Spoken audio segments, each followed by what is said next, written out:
All right, it's 7 o'clock. Is KCAT ready?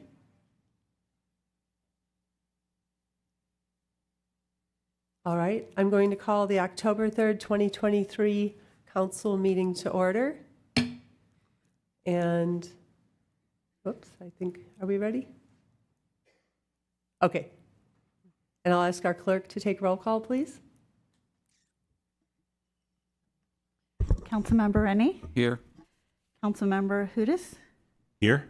Councilmember Moore? Here. Vice Mayor Badami? Here. Mayor Rista? Here. Thank you. Now we're going to move to the Pledge of Allegiance, so everyone can remain seated while I call our pledge leader forward.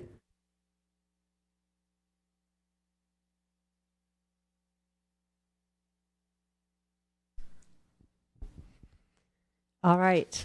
Tonight I'd like to welcome Madeline Sieve.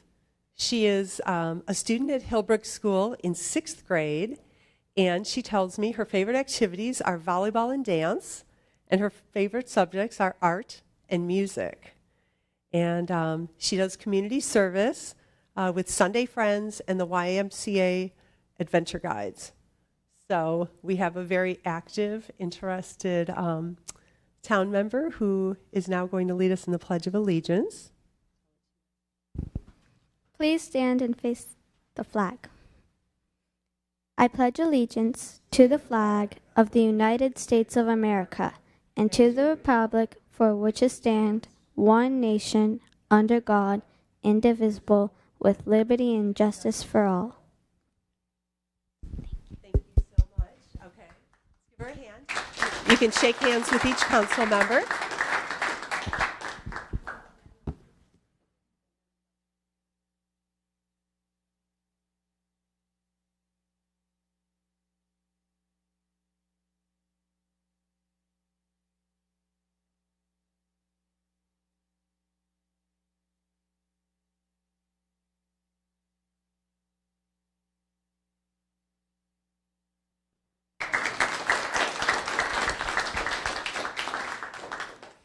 All right, and starting on that high note, we're going to continue because we have some commendations tonight.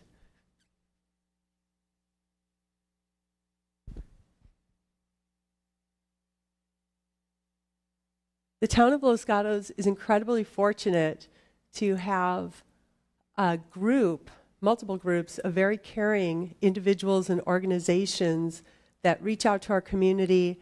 And before the town council even adopted helping our unhoused residents as a strategic priority, we have people that have already been doing this work. And we've been able to financially, in some ways, boost the work they're already doing, but this would not happen without our strong faith-based communities and individuals. So I've got 3 commendations. I'll do them one at a time, and then we'll get the whole group up here. And I'll give you each organization an opportunity to talk about yourselves a little bit. So, sorry, if you'd like. I think our community needs to know the good work going on. And so my first commendation is for the Los Gatos United Methodist Church, whereas they're a spiritual community that provides meaning and inspiration for daily living. Whereas the Los Gatos United Methodist Church, oh, come on up here while I'm doing this. We have a representative here. Yeah, I'm sorry. That's right. You should be up here next to me so I can talk about how great you are. Whereas the Los Gatos Methodist Church provides many opportunities for members to make a difference through charitable giving and hands-on projects to help serve the Los Gatos area. Now, therefore, the Town Council of the Town of Los Gatos does hereby render with special appreciation, commendation, and thanks to Los Gatos United Methodist Church and its team for years of dedicated service to the Town of Los Gatos and its residents. Thank you. Oh, wait, and we'll do a quick picture. All right.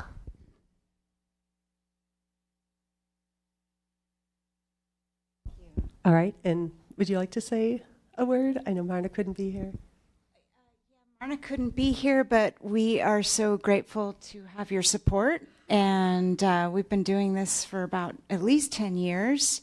And it's a wonderful opportunity to be with the unhoused, as you say, and have conversations with them, offer them showers and meals. It's just a wonderful experience. Thank you so much. And then I'll have you step over because we'll get everybody up here for one picture at the end. This is just such important work for our community. My next commendation is for St. Luke's Episcopal Church, where so Joe, do you want to come up here? Of course. Yes, please. I would love that. It takes a village. I realize when we pull out individuals, I know that you represent organizations. Whereas St. Luke's Episcopal Church was established in 1883 and since has been committed to making life better for those in need. And whereas St. Luke's, through a group of stalwart volunteers, has established the St. Luke's Food Pantry program, whereas St. Luke's has served weekly hot meals, clothing support, and other necessities to our unhoused or nearly unhoused neighbors for over 25 years. Whereas St. Luke's continues to organize service projects for parishioners to undertake to further their mission of providing support for those in need in the Los Gatos area. Therefore, the Town Council of the Town of Los Gatos does hereby render with special appreciation, commendation, and thanks to St. Luke's and its team for years of dedicated service to the Town of Los Gatos and its residents.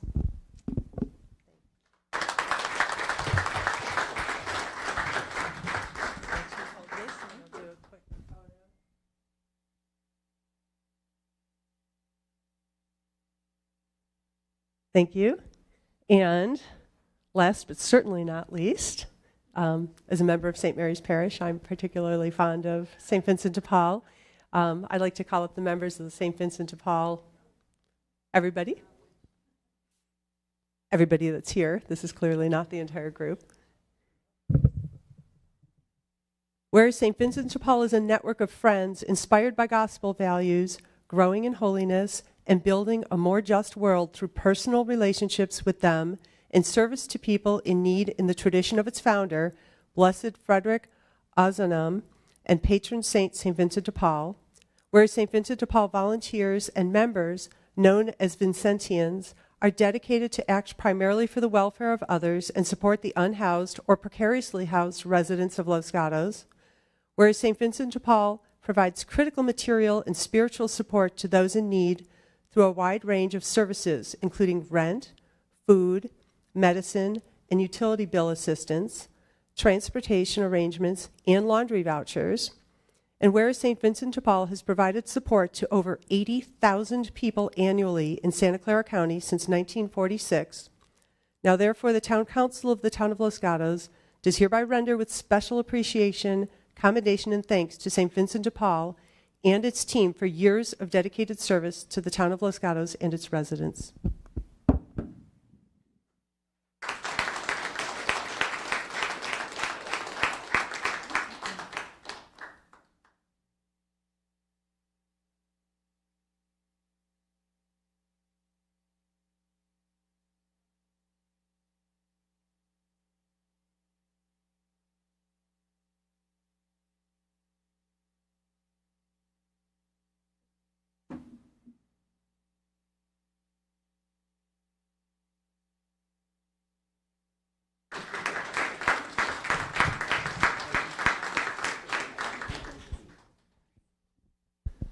Thank you. I think it's absolutely critical while we're doing the work of the town to recognize the people that are on the ground doing hard work that make our community such a better place. And I'm grateful to be able to support them with my council members. Okay. I'm not very good at the mic switching thing. All right. Next, we'll move to closed session reports. And at this point, council members will share with their fellow council members and members of the public the activities, meetings, work they've been doing since our last regularly scheduled Mayor, I'll council. just jump in with a quick closed session report, just to report. Oh, I have it in the wrong order. Thank you. The council met in closed session to discuss performance evaluations for the town attorney and town manager, and there's no reportable action at this time. And then, Mayor, did you want to call roll? We started with that. Oh, you did? Okay, thank you. Okay. Yeah, we have a lot going on. Okay, so Yeah, I apologize. I got out of order. So our town attorney has given us the closed session report. So now I'll move to council members to share with us what they've been working on since our last meeting, and I will start with our vice mayor. Oh, thank you, Mayor. On September 27th, I attended the swearing-in ceremony for our new dispatchers and police officers, and with great pride, I look forward to their service. On October 1st, I attended the second annual Oktoberfest at the Civic Center. It was such a joyful event and so very family-friendly. And it benefited KCAT at the same time, who provide our public television and media education for all ages. And I've also met with residents regarding concerns with the general plan and our housing element, some of which we'll be discussing tonight. Thank you. Thank you. Next, I'll go to Councilmember Moore. Thank you, Mayor.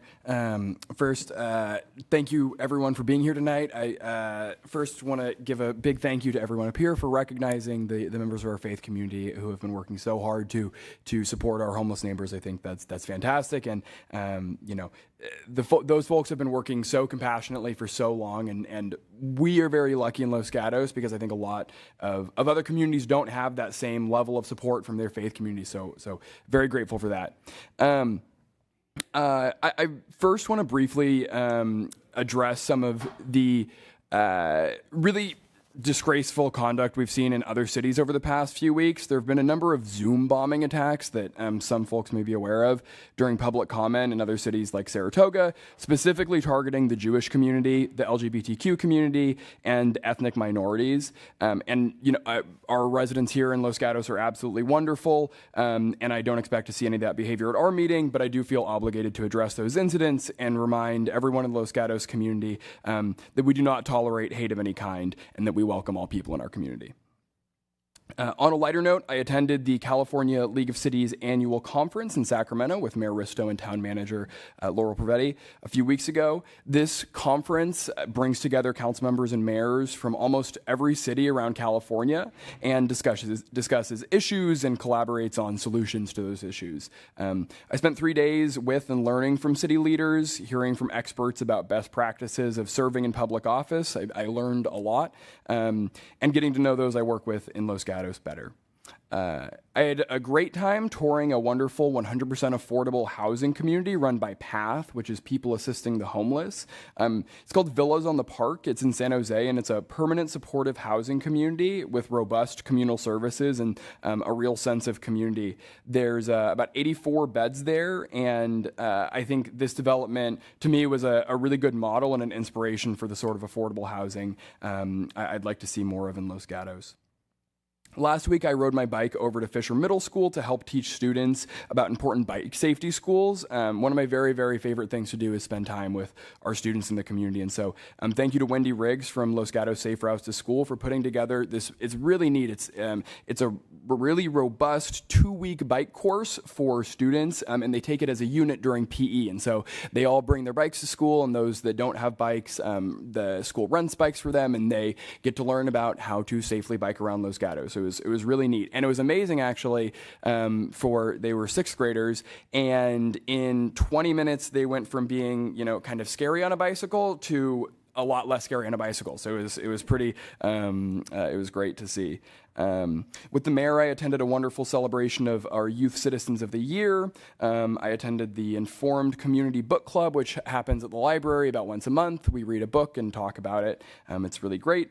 I had a number of meetings with members of the community.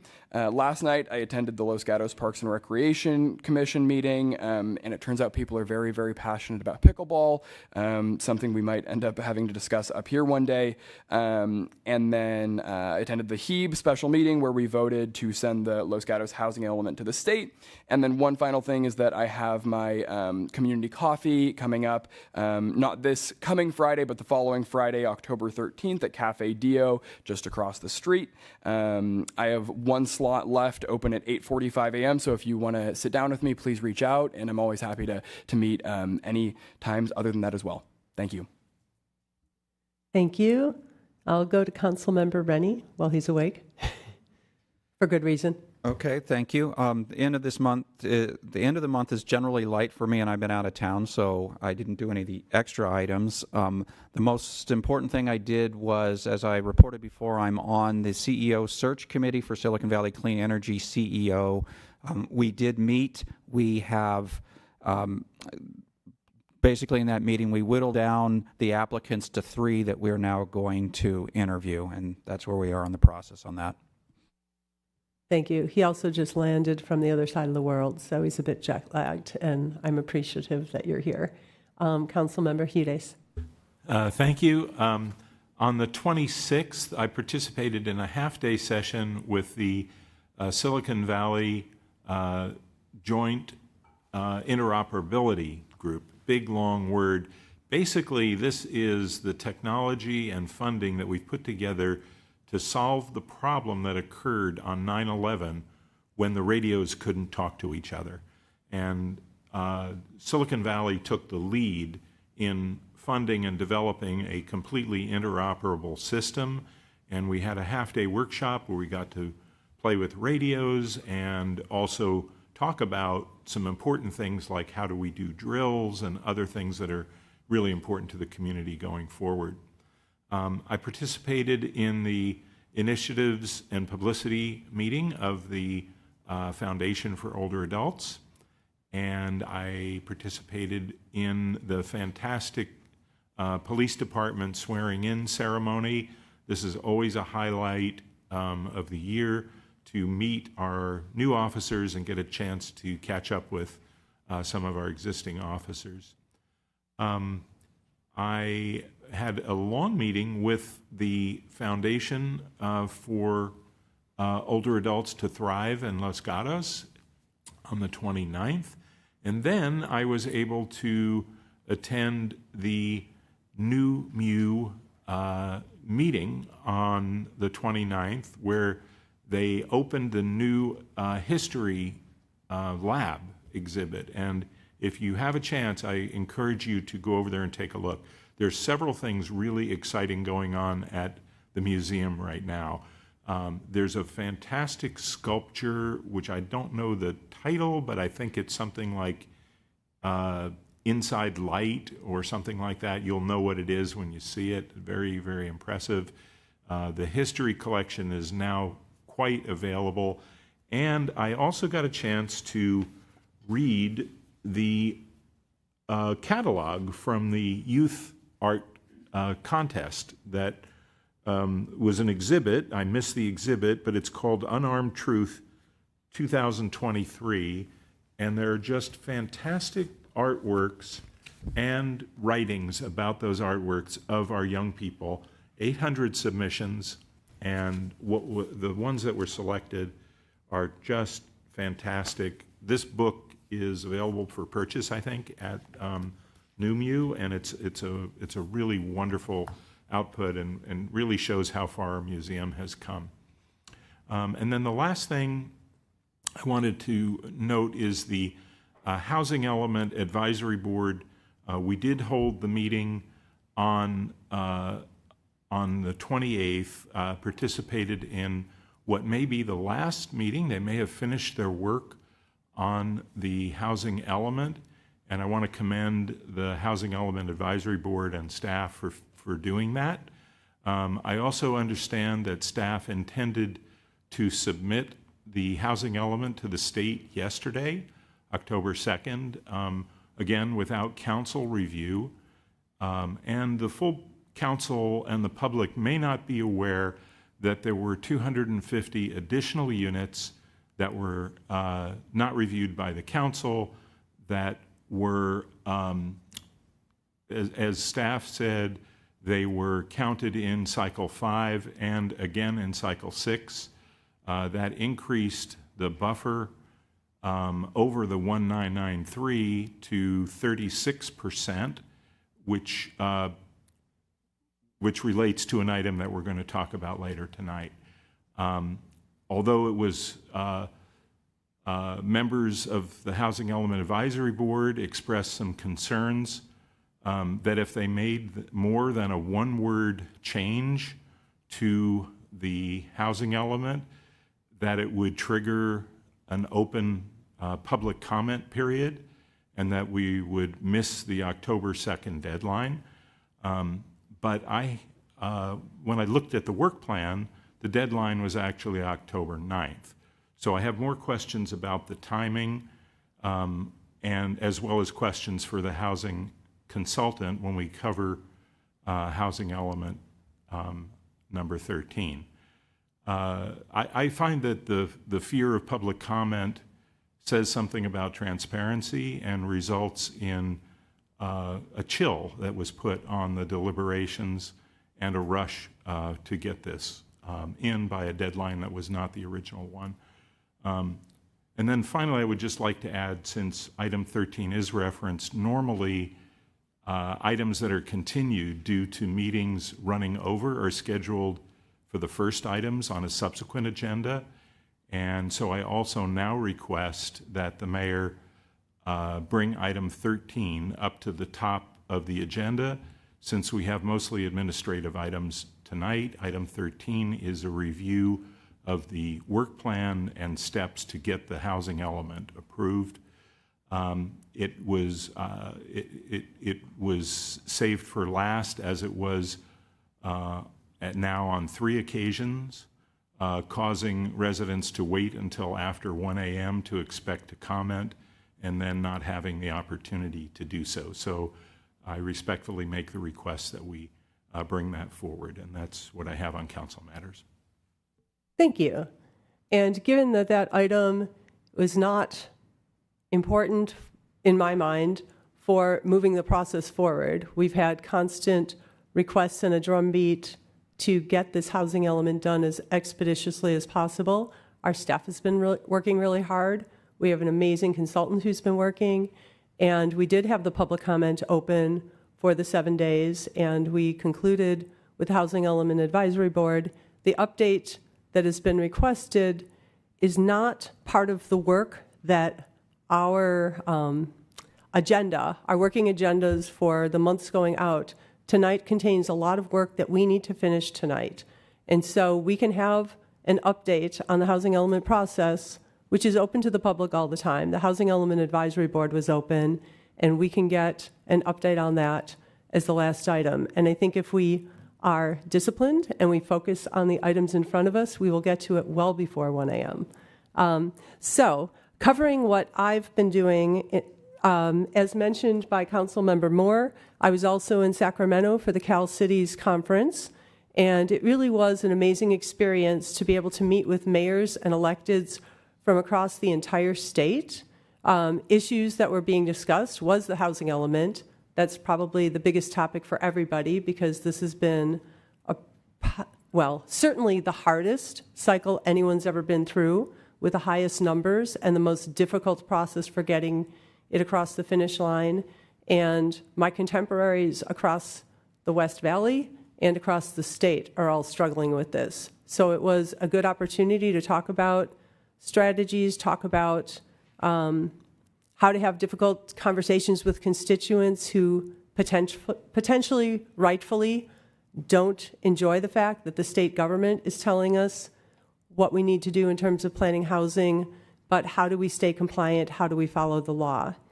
There were also discussions of tech in policing, homelessness, emergency preparedness, and then the one session that I found just really great to watch was our town manager and former council member Mariko Sayak were part of a panel discussing how small towns take on big city issues. And it was really a good opportunity to highlight the work that we do, particularly with our unhoused, and how we can address that in conjunction with our faith leaders and our faith groups.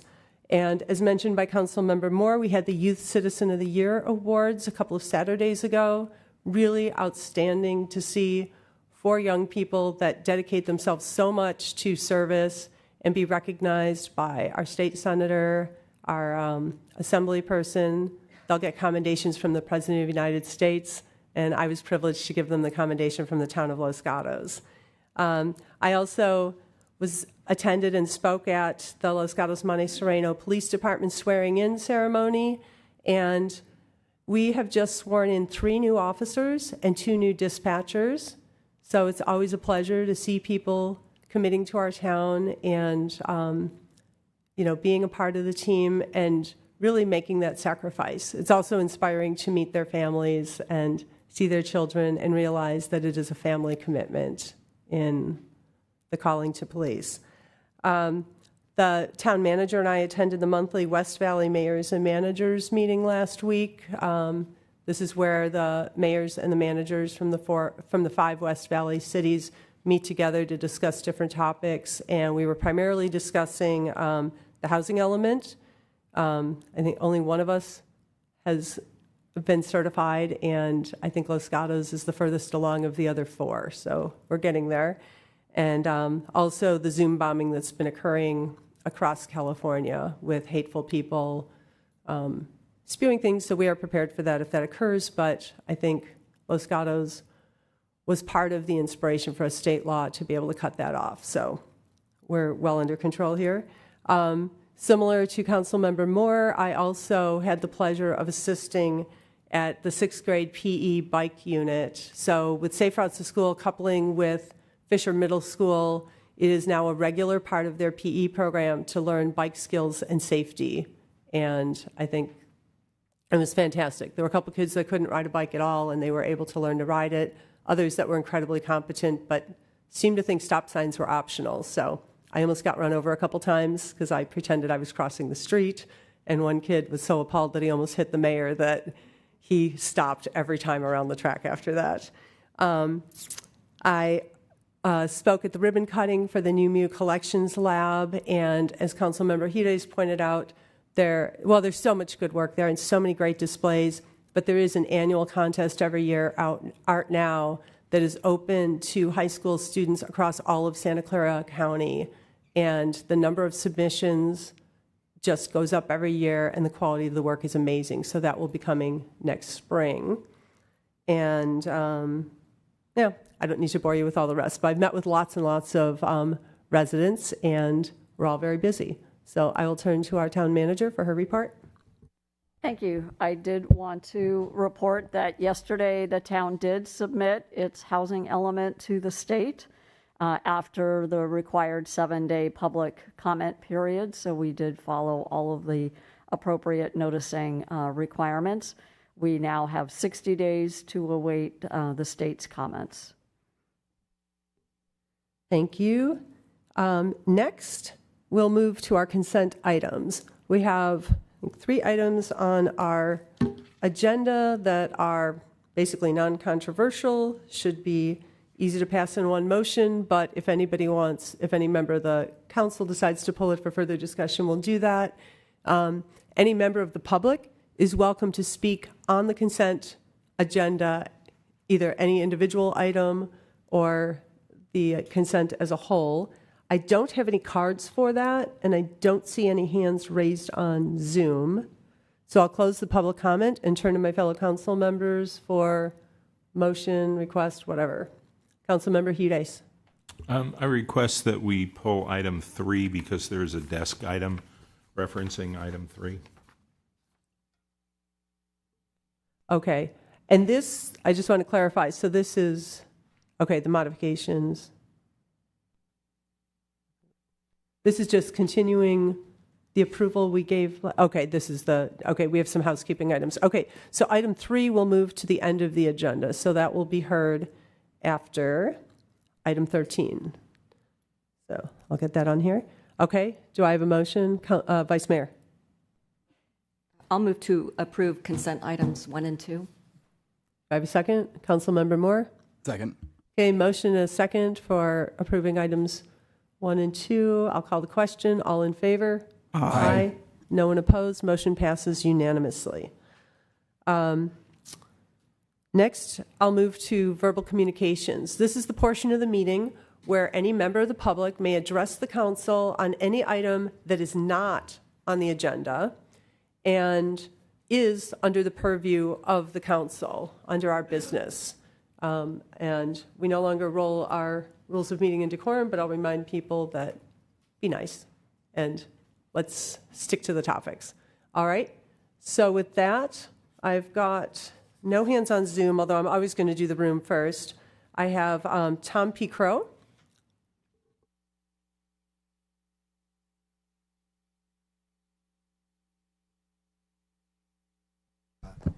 Mayor, Town Council, Town Manager, thank you. I'm here to announce the formation on last Friday of a nonprofit foundation, new one in town, for an age-friendly Los Gatos community. The name of the foundation is Los Gatos Foundation for Older Adults to Thrive. We had our first board of directors meeting. This foundation, this community effort is very much in line with what was called for in our senior services roadmap, where we said we needed a community component to help work towards senior services efforts and for the town in general. And so we're doing that, and I'm pleased to say that we're incorporated. Our vision is actually the same as the roadmap, that Los Gatos is an age-friendly community where older adults are engaged, valued, and provide equitable opportunities to thrive. We have two components to our mission. One is the formation of a new or rebuilt community center. The second is to raise awareness and funds for community center and programs. And in both these cases, we're thinking about the community, whether you're age 2 or 102. This is for our community. I'd like to say that the foundation had its election and official forming on Friday. So we have Sandy Decker, former mayor. Sandy Decker is our chairperson of the board. I'm the president. Councilmember Hudas is vice president. Ginger McDonald is the secretary, and Tim Lundell is the treasurer. And also, we're very pleased to have Terry Hope as a member and a very important person in our fundraising effort, and also Alan Feinberg as members of the trustees, of the board of trustees. I should say our work will be done with 3 committees, and just like in the roadmap, most of the work gets done in the committee. So one's for a community center, one's for fundraising, and one's for initiatives and publicity. And so what else do I need to tell you? I need to tell you that we are hard at work and hope to engage as many people in the community as possible. It takes a village. We know it's a really big lift, a heavy lift, to form a new community center, but just like the library, we think it can be done with the engagement of our community and the town and everyone. Thank you. Perfectly timed, and thank you. Do we have any questions? Thank you so much, and I'm glad we're thinking of seniors and even those 2-year-old future seniors. So, thank you.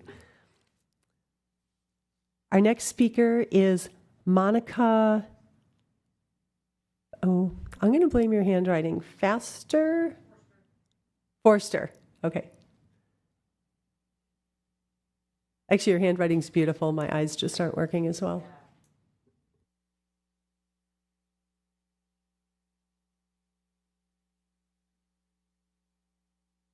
I just want to talk a little bit about the property on the corner of Shannon Road and Los Gatos Boulevard, and that parcel number is 532-07-086, excuse me. And I live directly behind that property on Magnuson Loop. Tonight, I guess we're looking at the opportunity to change that zoning to commercial, residential. Wait 1 second. If this is under zoning, first, I'll pause. We'll hold your time. Is this property under our zoning? Okay, it's not. If it were, you would have to speak under that item. So this is not on our agenda, so you can go ahead and share your thoughts. But we're checking with staff that it's not up for discussion tonight or zoning change. It was on the agenda. Parcel number 532-07-086. go from low-density housing to residential commercial? Okay. If it's under item 6, then you have to wait until item 6 to speak to it.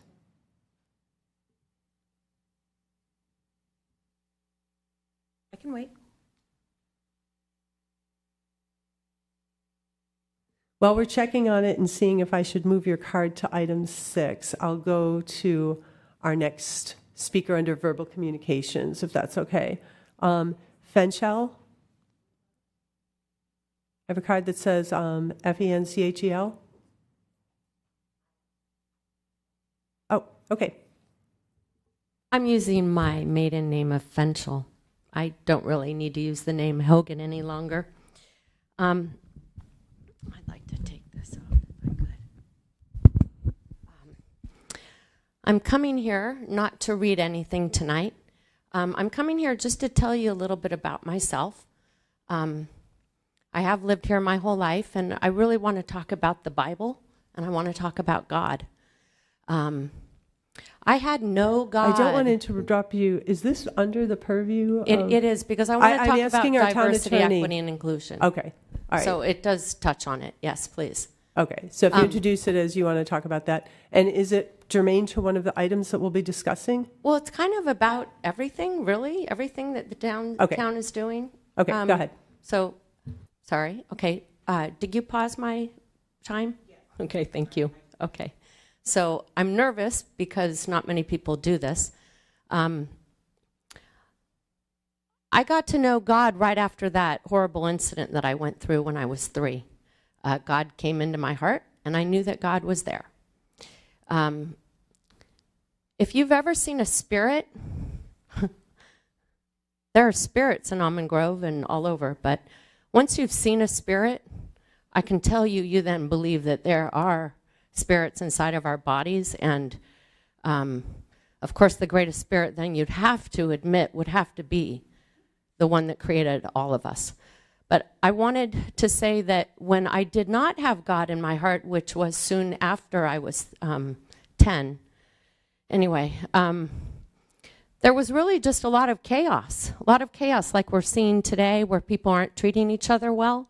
And it's only a very, very small amount of people, but I really want to stress how important it would be, how good it would be if more people in our town actually read the Bible, because it really is the greatest book. It is the greatest book I've ever read, and I did not read it until I was 30 years old. But I don't think we need diversity, equity, inclusion, and all the stuff that the government's promoting, because if everyone knew what was in this magnificent, awesome, instructional book, the stories and the lessons in Ezekiel, where we're learned that we need to warn each other when they're doing the wrong thing, or Daniel, when Daniel does not obey Nebuchadnezzar, who's making bad laws. And I know that we would all treat each other like we would want to be treated if we read the Bible and we understood the great lessons.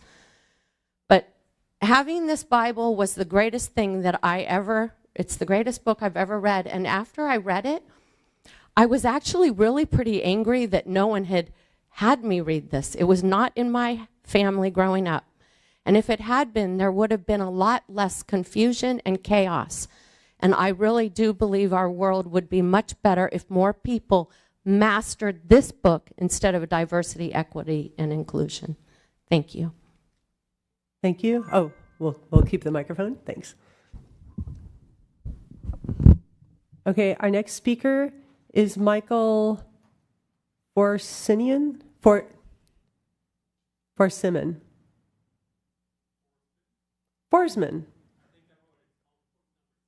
F-O-R-S. Oh, okay. All right. And we'll be putting those on 6. All right. Hang on. You're just trying to keep me on my toes, aren't you? I appreciate that. All right, our next speaker is Ronald Meyer.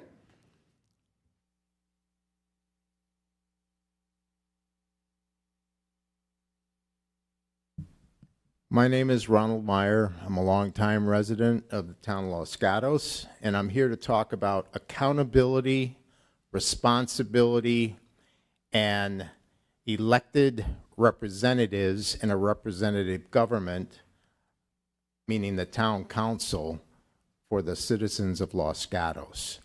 What I have been observing is an abdication of responsibility and accountability by several town council members as it relates to overall process associated with trying to put together a housing element plan. I've been watching this train wreck for the last 12 months. I have seen $180,000 of taxpayer money wasted because several members on the town council were against providing oversight to the process of completing that plan. I have seen several members of the town council vote against other members of the town council who wanted to bring some responsibility, accountability, KPIs, and metrics to the process and have a general review at town council meetings that could be observed by citizens like myself. I have seen that item put to the last item on multiple agendas, getting to 1 o'clock in the morning when people are tired and leaving home instead of being able to make comments on a very important element of the town. The whole notion of transparency, accountability, and responsibility has been abdicated by several members of the town council, the town manager, and even the town attorney. And as a citizen, I want my elected representatives in a representative government to do their jobs. You work for us. We don't work for you.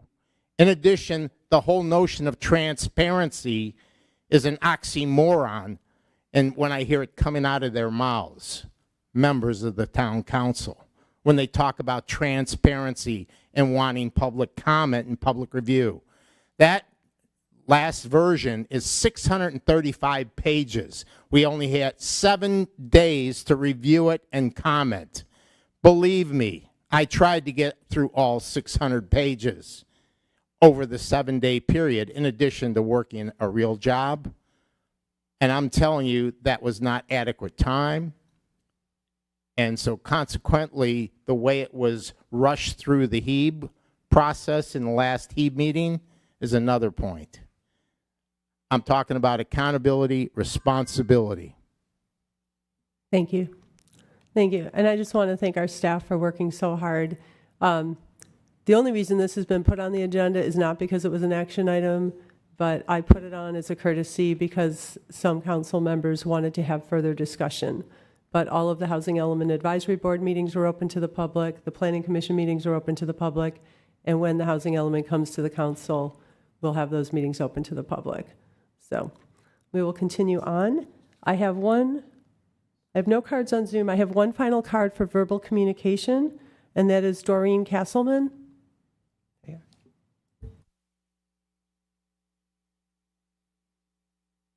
I'm going to move it down. Yeah. There we go. Hi to the City Council. I'm here today as a representative of Jewish Community Relations Council of Silicon Valley. I am so happy to be able to have less to tell you because many of the items that I wanted to talk about you have already discussed and provided tremendous support for. Starting with City Council Member Rob Moore and Mayor Risto, you've already talked about one of the items that has been the increasing hate that has come to all of our communities. As part of JCRC, which is also in Los Gatos, we also look to how we can stop this hate, how we can make a difference, and the kind of leadership you are providing is essential. Thank you so much for what you're doing. Also, in Los Gatos in 2021, the Walk Against Hate set a precedent in our communities, and we thank you for that as well. Right now, the level of hate that's coming into many of our communities has just been exponential, and it's growing dramatically. many things have been happening. Councilmember Moore mentioned what happened in Saratoga, but we also had something we're synagogue-based in our area. One of the synagogues had a really unfortunate bombing. I'm sorry, luckily not a bombing, but a bomb threat that terrorized, I was there, the community. We also had something at San Jose State recently, where a student coming in, there was an altercation verbally that turned into physical. And this was something that was handled beautifully by the staff there. But none of these are one-off situations. They're continuing. So we just want to thank you for all you're doing to be aware of this, to start a meeting with saying we aren't going to allow this, and to look at where we're going with this. In all of our communities, I'm a Los Gatos resident, and so happy to be. And I just want to not only keep this going, but have the discussion continue of how we can stop this in all of our communities. And JCRC is a resource. We're always here to be able to continue this discussion and support the work that you are already doing. Thank you so much. Thank you. Okay, with that, and I think we've decided those two cards are going to item 6. All right. That will close our verbal communication. Let me make sure I don't call on the same cards again. And, sorry, I'm not juggling very well tonight. And we will move to item 4, which puts us with our town attorney for the report. Good evening. Can you hear me with this mask, or should I remove it? You can hear, okay. So this item is an update to the town's tobacco retailing ordinance. The town already has a tobacco retailing ordinance on the books. It's codified in section 1860020 of the town code, and it prohibits the sale of tobacco products to minors, among some other things, but that's its primary purpose. And the town has a contract with the county for enforcement of this ordinance. The county recently updated its ordinance to increase fine levels and also to redefine tobacco products to include e-cigarettes. In order to maintain county enforcement of the local ordinance, the town is required to update its ordinance to comport with the county provisions. And so before you tonight is an ordinance that updates the town's ordinance to match the county's. The main provisions are that tobacco products now include e-cigarettes. Flavored tobacco products cannot be sold in town, and e-cigarettes cannot be sold.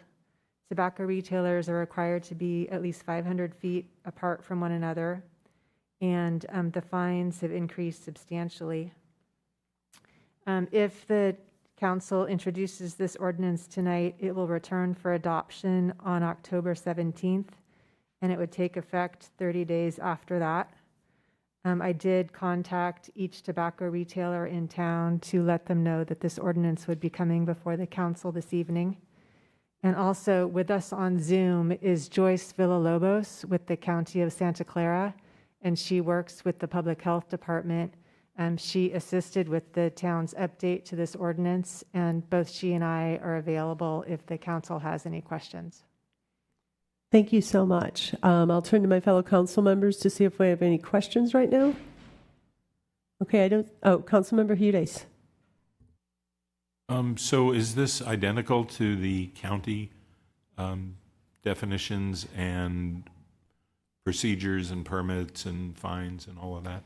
Yes, there's one minor difference in that the town's ordinance speaks to either the department or the town's designee undertaking enforcement of the ordinance. And the reason that's there is to provide the town with some flexibility in the event that the town and the county end their contract. I mean, that's not likely to happen, but in the event that it does, the town can designate another entity to undertake enforcement. So question is, does the town need this ordinance if the county ordinance and procedures and fines are all the same? Yes, because each jurisdiction has to have a regulation that's effective within its own jurisdiction, and the county's jurisdiction applies only in unincorporated areas. Thank you. Okay. I don't see any other hands raised at the moment. I don't have a hand. Oh, let's see. Nope, I have no hands. Looks like I have a panelist hand up. Hold on.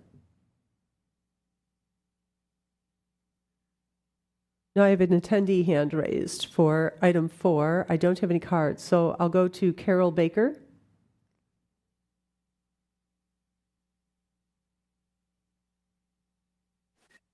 Thank you. My name is Carol Baker. I'm the co-chair of the Santa Clara County Tobacco Free Coalition.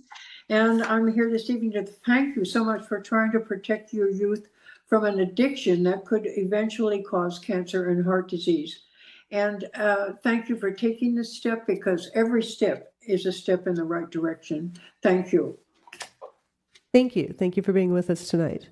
Okay, with that, I will close our public comment and move to my fellow council members. I personally want to commend the Youth Commission that first worked originally with our former town attorney and got this ordinance written years ago. And I know that our present town attorney has been working really hard getting the information from the county and working to get this aligned. So I appreciate your work on this. And, this is an important ordinance. So any other comments? Motion? We need to move forward on this. Vice Mayor? See no hands, I'll go ahead and try a motion. So I move to introduce an ordinance titled An Ordinance of the Town Council of the Town of Los Gatos, amending section 18.60.020, permits for retailers of tobacco products, of Article 6, smoking regulations, of Chapter 18, miscellaneous provisions of the Town Code to increase fine amounts and amend the definition of tobacco products to align with the Santa Clara County ordinance. Thank you. Councilmember Moore? Second. Okay, we have a motion and a second. Not seeing any hands on comments. I'll call the question. All in favor? Aye. Aye. No one opposed. The motion passes 5-0. And with that, we will move to item 5. And it looks like we have our Associate Planner, Jocelyn Shootman, for the report here. Good evening. The six-cycle housing element includes 2 implementation programs for both general plan and zoning amendments to establish modified development standards in order to provide the capacity required by state law to meet the town's regional housing needs allocation. On July 20th, the General Plan Committee reviewed and recommended approval of the amendment to the 2020 General Plan land use element. On August 23rd, the Planning Commission discussed the amendment to the 2020 General Plan land use element, as well as Chapter 29 of the Town Code, and forwarded a recommendation of approval to the Council. This evening, the Council will consider 2 items related to the housing element. The first being a resolution to amend the 2020 General Plan land use element to include a description of the housing overlay zone as provided in Attachment 1. And secondly, an ordinance affecting an amendment to the Town Code to replace the Affordable Housing Overlay Zone with the Housing Element Overlay Zone as provided in Attachment 2. This ordinance provided in Attachment 2 for the amendment to the Town Code does not include applying the overlay zone to a specific property and is not proposing any development at this time. Application of the overlay to the site's inventory of the housing element will be discussed in agenda items 6 through 9. This completes staff's presentation, but we are available for any questions. Thank you. Vice Mayor. Thank you.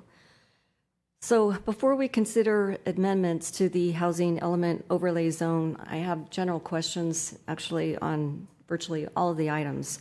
So if you could help me understand how the amendments work with the recently filed SB 330 applications, because the process, it seems at odds with the interplay between the two. If the goal is to increase minimum and maximum densities, and we come up against an SB 330 application, then what do we do with the vesting of their applications at lower densities? Thank you for the question. I'll start, and the planning manager may want to jump in. Through discussions with HCD as well as the town's housing element consultant, we've been advised that we do not need to make any modifications to the site's inventory at this time, as the no net loss only applies once the project has been approved, and the town has 6 months to then identify additional sites to be rezoned. So at this time, the SB 330 applications the town has received, the 2 formal applications, neither have been approved. Thank you. Thank you. So to clarify, this item is just to create something called a housing element overlay zone, and then we'll be getting into the details with the further items. But That's we need to correct. amend the general plan because this does not exist right now, and we need this to move forward. That's correct. And to meet our goal of our requirement to rezone by the end of January. Okay, Councilmember Hudes. So my question applies to 5, but I think it also applies to 6, 7, 8, and 9, and it has to do with the timing. If the state has not indicated that they will certify our site inventory, why are we making the zoning changes now? What is the reason that we would make those zoning changes now? Thank you for the question. So state law does state that the rezonings with the housing element need to be completed by January 31st of 2024. The town's housing element is not able to be certified by HCD until those rezonings have been completed. Staff is moving forward with bringing them to the Planning Commission and the Council well in advance of that date. So that is the deadline that's specific to the rezonings. Councilmember Rennie. I think there's another part answer to that.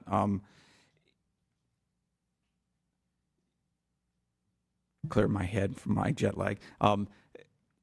In addition, don't we want to zone now so if any new applications come, they vest to the new zoning instead of the current zoning that puts us in the housing element zoning? I'll allow the planning manager to answer that. Thank you for that question, Jennifer Armour, Planning Manager. Yes, that is also a benefit of getting these overlay zones in place.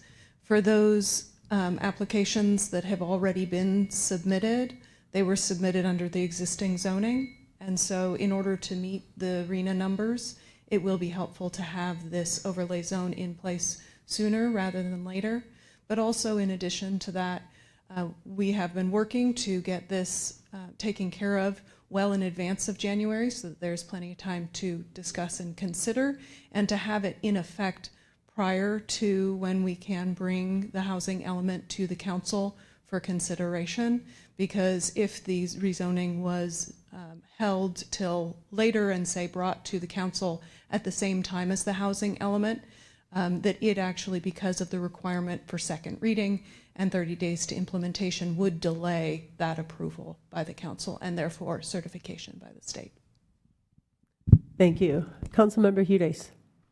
Thank you. I understood from the town attorney previously that the sites on the site inventory and the housing element would have to be rezoned before we could adopt a certified housing element, and that in fact the state would not certify until we completed the rezonings. However, what I was also told was that we would get an indication or notification from the state that the site inventory was acceptable, and if there were changes that needed to be made, we could then make those in time. The concern that I'm raising is, I believe under the Housing Accountability Act, the zoning changes are one way, meaning that they cannot be changed to a lower density once we've upzoned these properties. And we don't yet know definitively what properties are approved and certified by the state. So for me, it's a question about First of all, are these changes one way, as I've come to understand? And is there a possibility that the state won't accept our current submission? They've rejected 3 previous ones. And we might have to make changes to our site inventory, dropping some sites or adding other sites. 2 questions there.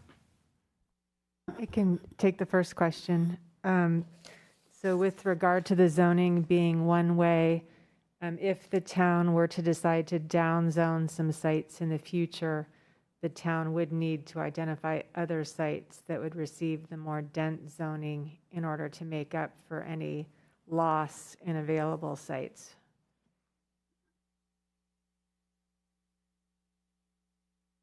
Okay, there was another question there, which was, is it possible that the state might make changes to our site inventory, thus us needing to make different zonings in order for us to be certified?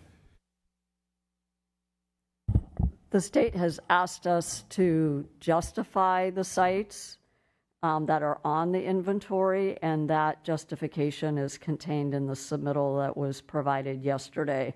So at this point, we are very confident that our site inventory meets state law. Thank you. One quick request is that whatever was submitted to the state be made available to the town council and the public. And I believe it is already public. We've posted all of our documents on our Housing Element website. We'll provide the link directly to the council per your request. Thank you. Councilmember Rennie. Again, just to keep things as clear as possible, I believe there's another law that says we can't downzone anything that was zoned a certain housing level at a certain date, which I'm thinking was 2018, which may be what's confusing in this. We can't downzone. So could you remind us of that law? It's something like 2018, I think. If whatever we had zoned in 2018, we can't downzone anything below that. Right. Yeah, I was thinking of the no net loss. I need to refresh my memory on the 2018 law, so I can do that while staff takes other questions. Thank you. Any other questions before we move to public comment? All right. For item 5, I don't have any cards. I'm looking to see if I have any hands raised. I don't see any. I think, one of the things is we're kind of at chicken and egg. We've had this schedule laid out for more than 6 months, I think. I mean, since last year, we've been on this trajectory to identify the sites, get the next version of the housing element in. Periodically, when people make the comment that our housing element was rejected, well, it wasn't rejected, it wasn't certified. It's an iterative process. So with each submission of the housing element, we have to flesh out more, add more. And, we've got our sites identified. This process has already gone through the General Plan Committee, I believe, and the Planning Commission, and now it has to go through the Town Council so we can get going and have this done before January. And this is why staff's been working so hard. So, we have these sites, we have the justification, we need to get this zoning done. And I think we have at least 2 reasons why we need to get it done, which was called out. One is so that as pre-applications come in and vest, we want to make sure that we have the proper zoning that we want there before they vest. But also we have to get this certification done in January. That is a deadline. Getting our housing element certified by a certain date doesn't have a deadline, but this does. Councilmember Hudes. Yeah, thank you. Again, I'm kind of going from memory, but I believe that the Housing Accountability Act does not allow you to downzone a site once it's been upzoned. I think it's different than the town attorney's response. There are a number of other questions that we had previously about whether our housing element is in substantial compliance, and the town attorney indicated that we needed to discuss that in a closed-door session. I thought that was actually happening today, but I guess that hasn't happened. Have we scheduled a closed-door session to understand the legal implications of the status of our housing element, as well as some of the other issues that are coming up tonight about which there seems to be some discrepancy? No, that has not been scheduled yet. Are we planning to schedule it? Yes, there are a number of items that need to go on closed session.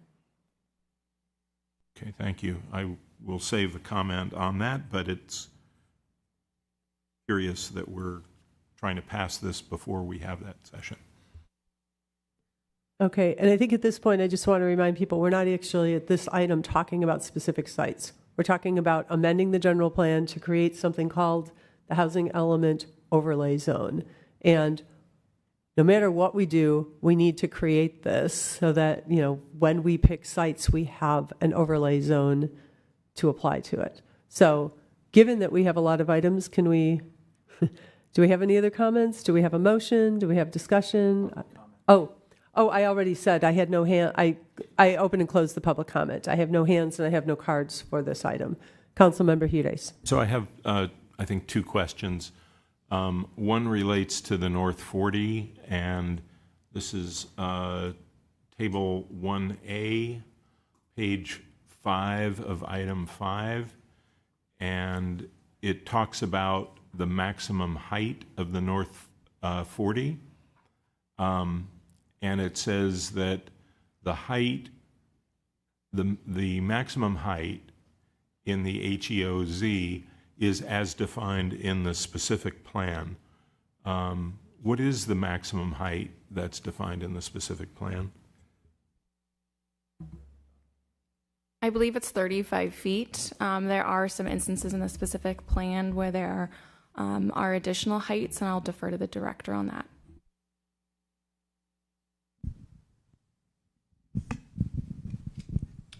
Thank you. Joel Paulson, Community Development Director. As Ms. Shootman, I don't have the specific plan with me, but there are some instances where I believe that it can go up to 45 feet for affordable housing is coming to mind, potentially a hotel.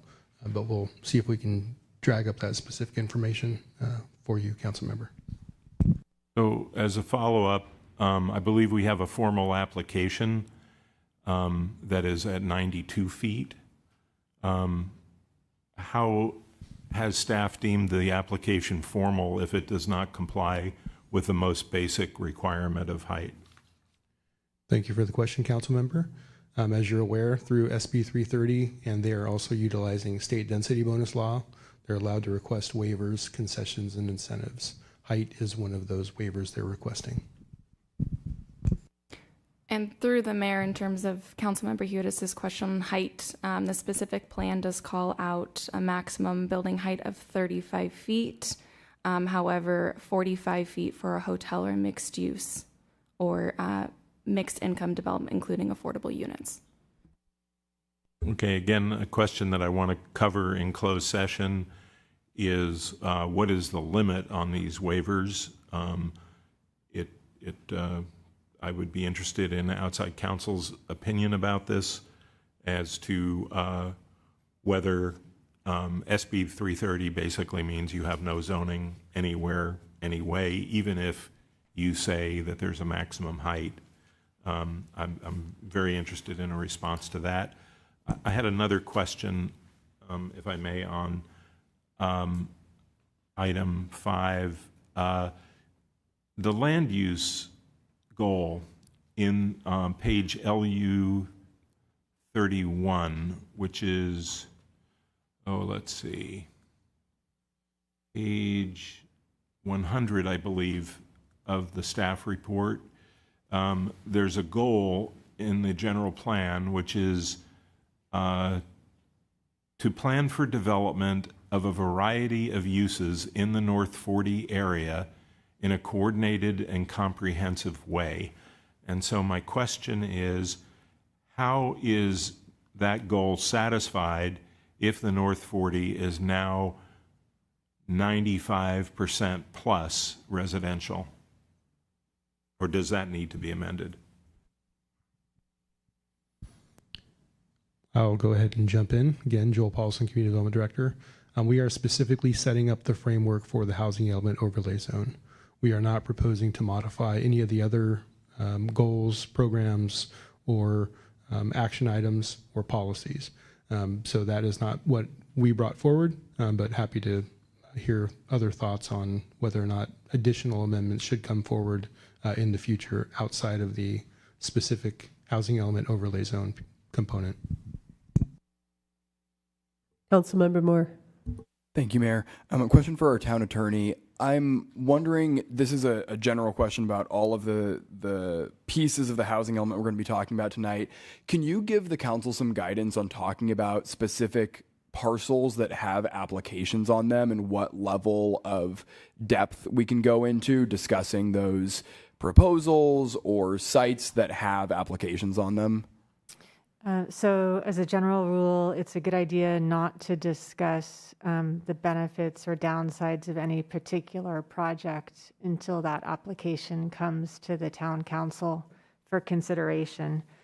And the reason for that is that ultimately, if a council member were to express an opinion on a specific project before the application were considered, it would give an applicant grounds, or anybody actually, to challenge the town's decision on the grounds that a council member had made up their mind before the item was considered.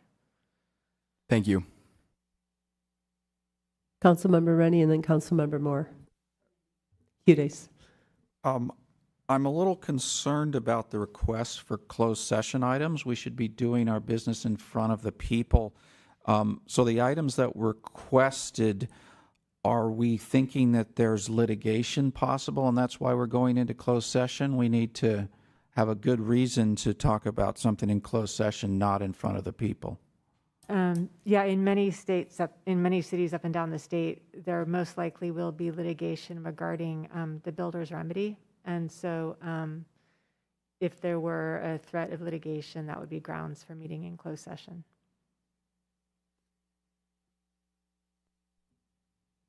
But do we have a threat of litigation at the moment? Okay. Not at the moment. Okay. Councilmember Hudes. Well, two things. One is, I know town attorney proposed closed session on August 15th and then again on September 19th to discuss substantial compliance and how that relates to the pre-applications and formal applications that we have, and that was that topic. The other question that I had was about whether the town attorney believes anyone has expressed an opinion about a project at this point. Not at this point. Thank you. Vice Mayor. Thank you. So I need to reconcile Councilmember Hudes' concern with the land use goal, which was number 31, with the draft resolution that we would need to make tonight, where under Resolution 2023, under 1B, it says the general plan amendment is internally consistent with the existing goals and policies of the general plan and its corresponding elements. So are we still not to give any regard? It seems to me that we do have to regard the general plan if we approve this resolution. And in our packet, we do have, these policies that were included for consideration, which is the LU 31, as referenced by Councilmember Hudes. I just need to reconcile this, as this would be something that we would need to approve in a resolution and make that finding. So the council does need to make the finding of consistency. I will say there's case law saying that consistency doesn't mean that each and every goal and policy needs to match up precisely. It's if more of the policies and goals are consistent, if the majority are consistent, then that will be deemed to be consistent by a court. Thank you. It looked like Director Paulson wanted to. No? Okay. All right. Thank you.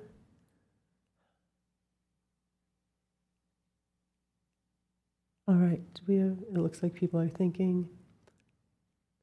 mean, this is hard. We're, No doubt. we're planning for a lot of housing. We're required to plan for a lot of housing. We've been working on this for a couple of years, and this is what it looks like. And people mostly may not like it, but this is what we're required to do by law. So if we don't have this overlay zone, how are we going to get there to the sites? If we don't rezone by January, we're going to miss that deadline.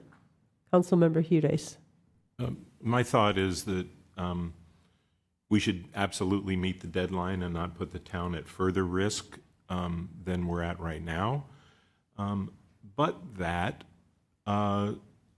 it does not seem to make sense to do it now, given the Housing Accountability Act and given that we still have questions. So my concern isn't about whether we do the overlay zone, or even if this isn't, substantially correct.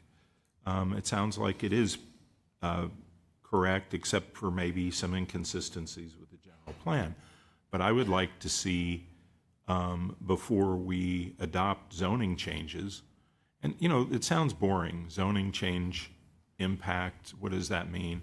It means that development can occur in a way that it was not permitted to occur before, and that a large or dense building can go up, and the resident who maybe didn't pay attention to zoning changes and all these meetings says, what's going on? Why were my rights taken by these changes? And yes, the state is forcing some things on us, and we need to make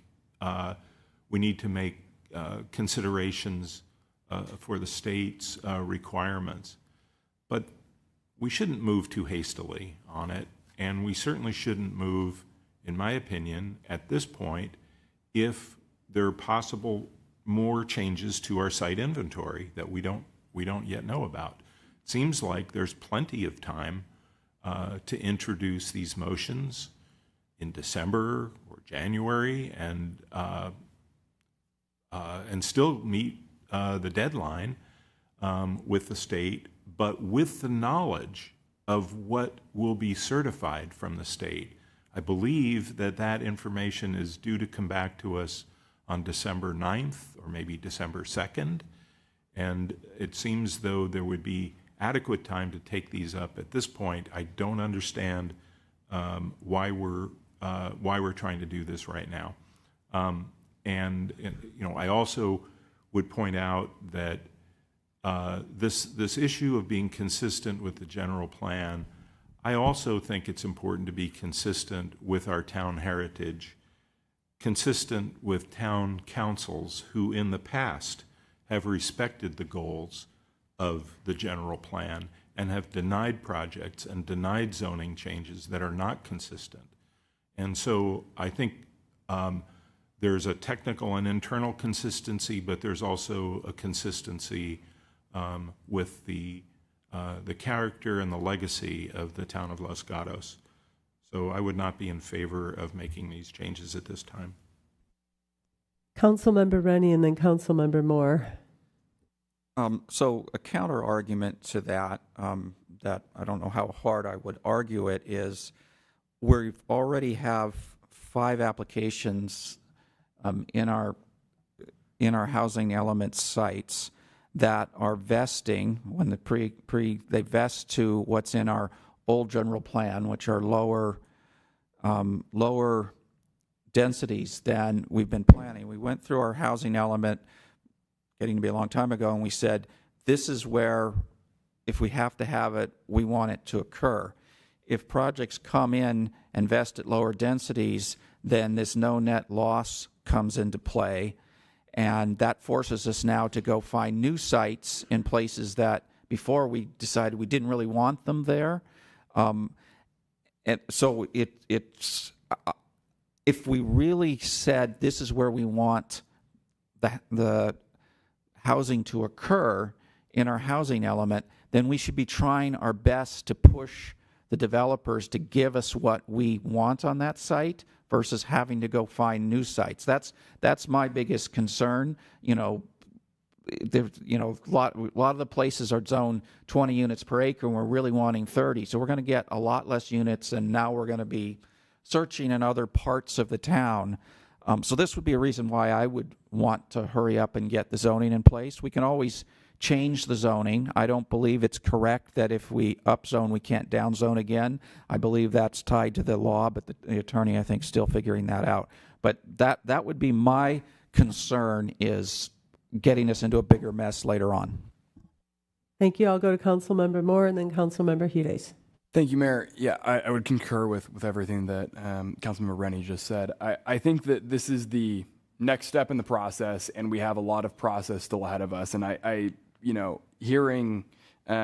thinking about bringing this forward in January is worrisome to me, because I think that is right up against that deadline that we've been talking about. And so far, this has not been as easy of a process as we would like it to be. This has required a lot of back and forth. This has been a very iterative process, as the mayor very generously said.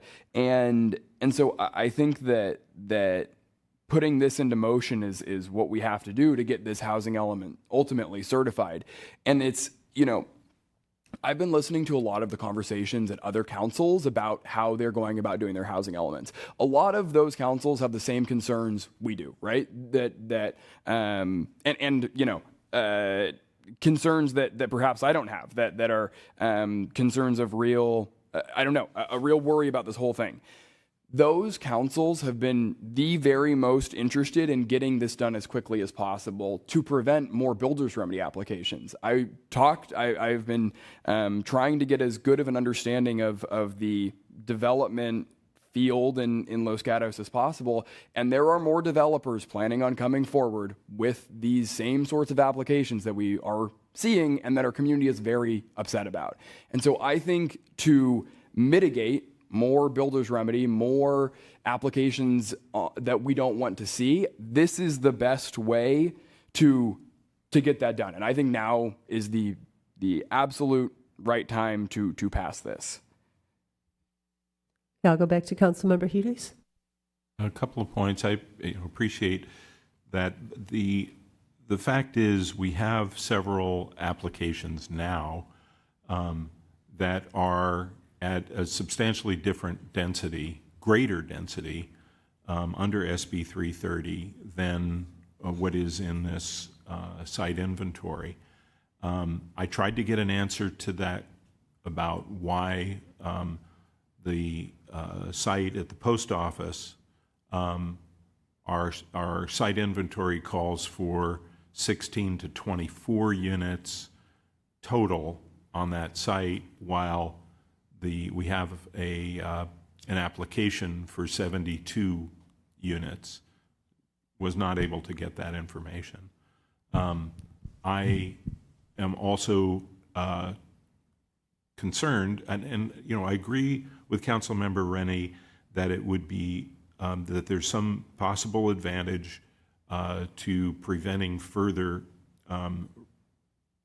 issues, but I think a lot of this hinges on the substantial compliance, which the town attorney says we must discuss in closed session. And that's why I had certainly hoped that we would have the closed session before this meeting. Even if it were earlier today, it would have been helpful. But now to make these zoning changes without the benefit of exploring our position relative to builder's remedy with attorneys is, to me, we're just making this decision in a vacuum of good information that is available to us and could be available to us. And, for that reason, I'm not leaning toward denying these changes, but rather to continuing them. And I would think that mid-December might be a very good time, because we should have the letter from HCD back by December 2nd. The director's holding his microphone. Director Paulson. Thank you. Just a couple things. Councilmember Hughes, the post office site, and the site adjacent to the larger North 40 site, which is the individual site, which have the numbers that are so much higher. Those are the two applications that have specifically invoked builder's remedy. And so their assumption is that they don't have to comply with any of our rules. So that's the reasoning for them having such a higher density, whether it's than what's in our sites inventory or what would otherwise be allowed with these changes. From a timing perspective, just to put some context to it, if we continue the item to the second meeting in December, assuming we hear something in early December saying, yes, we don't have any issues with the sites inventory, you can move forward with that component. We would be introducing it at that second meeting, which I can't read that far to see what the date is. We'd be introducing it then we'd be coming back in January to the council for the second reading, which is typically has to be at least 2 to 4 weeks. And I'm not sure it can be in a special meeting. So it would be the second meeting because the council members' first meeting's canceled. And then it would go into effect 30 days after that. So it would be sometime in February on that path, just for some timing context.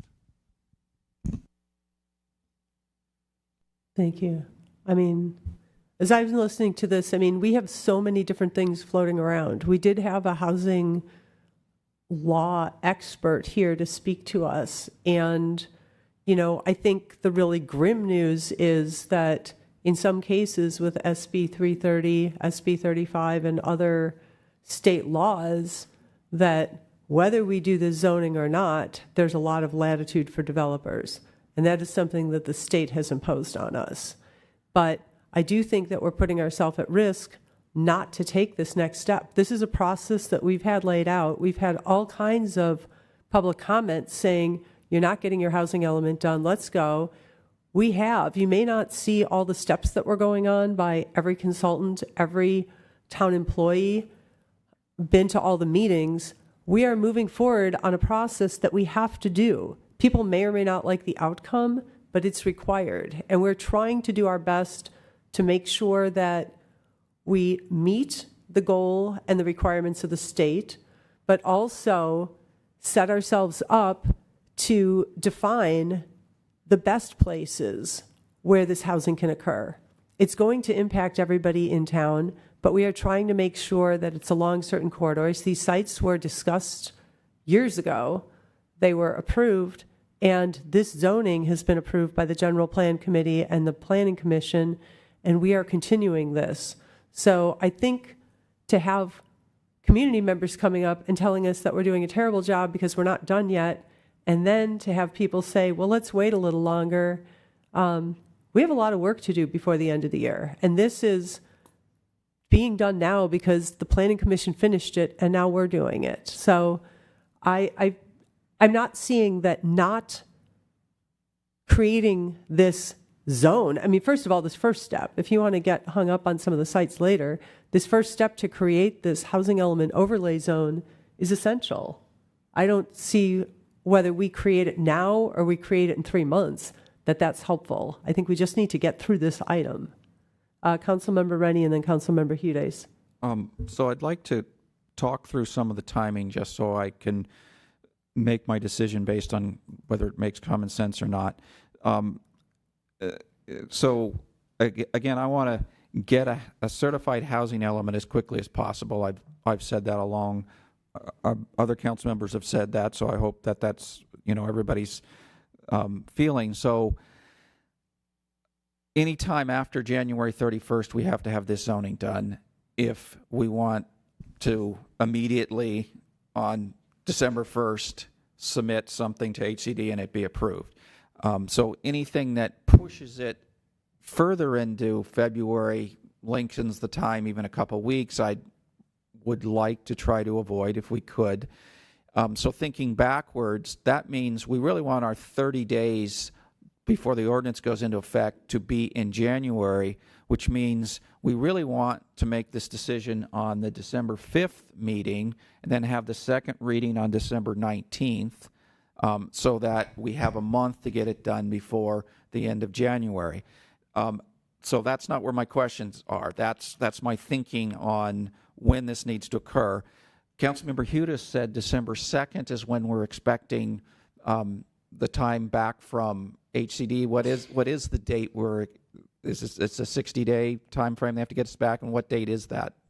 60 days would be December 1st. December 1st, which is a Friday, and we'll have a council meeting on December 5th. So let me run through the scenarios in my head. If they come back and they say, yeah, you've done a great job, but they want a few more changes. Let's say they're sort of minor, but enough that do we have to run it through a full public process again? Is it going to go to the HEB, go to Planning Commission, and then finally come to council with those final changes that we're going to try to submit as our final? I'm hoping that's what's going to happen. How much time is it going to take after December 1st to get a HEB meeting and a Planning Commission meeting and then back to council? Can we get that done by, so council's making a decision by January, you don't have January up there, the third week of January? Thank you for the questions. I think there's a lot of opportunities, but they're dependent on what we hear from the state. There is a optimistic side, which would say on December 2nd, we get a letter that says, we'd be able to certify you, but you haven't completed your zoning. Once you've completed your zoning, then we can certify you. That is optimistic. The other midterm portion I'm contemplating is we're hoping to have a conversation mid 60-day review cycle, so sometime in early November. I'm not sure how much commitment, frankly, we're going to get at that stage, but that is a question we could ask. Okay, what have you seen so far? Do you have any concerns with the sites inventory and the further justification that we've now provided, showing you that these non-vacant sites, in fact, are reasonable to be redeveloped in the next 8 years? So that is also a possibility. I think the difficulty gets to be, even if, let's say, we come back on, we continue this to a date certain of December 5th, there's also noticing in between the introduction and the second reading, which is the adoption. I don't know that we can pull that off within that 2-week time frame, because it's lately been 2 meetings out, which puts us again back into towards the end of January to come back for the second reading, and then it doesn't go into effect 30 days until 30 days after that. But I'm looking under the mic to the clerk because she knows much more about the noticing requirements for the second reading. But you didn't completely answer my question of let's go with probably a more likely scenario is they'll still want a few more changes. And when would we be able to get that done? Would we be able to get that to council through all that process by January, or would it push out into December?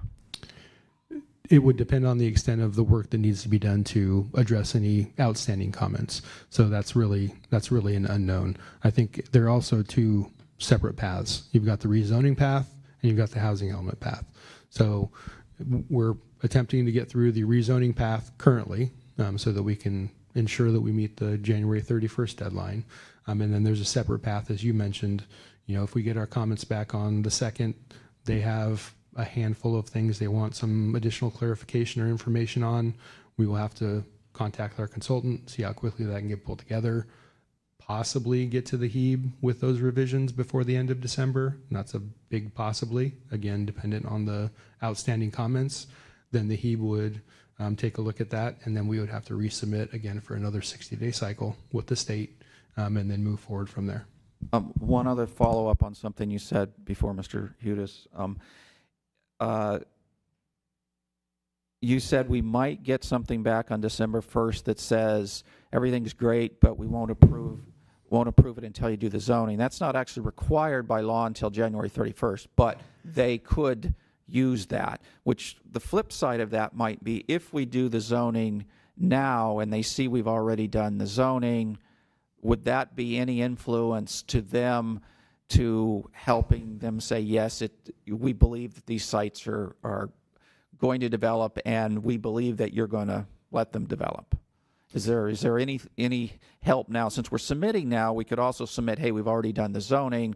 Will that have any influence on what we get back on December 1st? I'm not sure what influence it would have. We obviously would be communicating that with our reviewer, letting them know that wherever we're at in the process for that rezoning.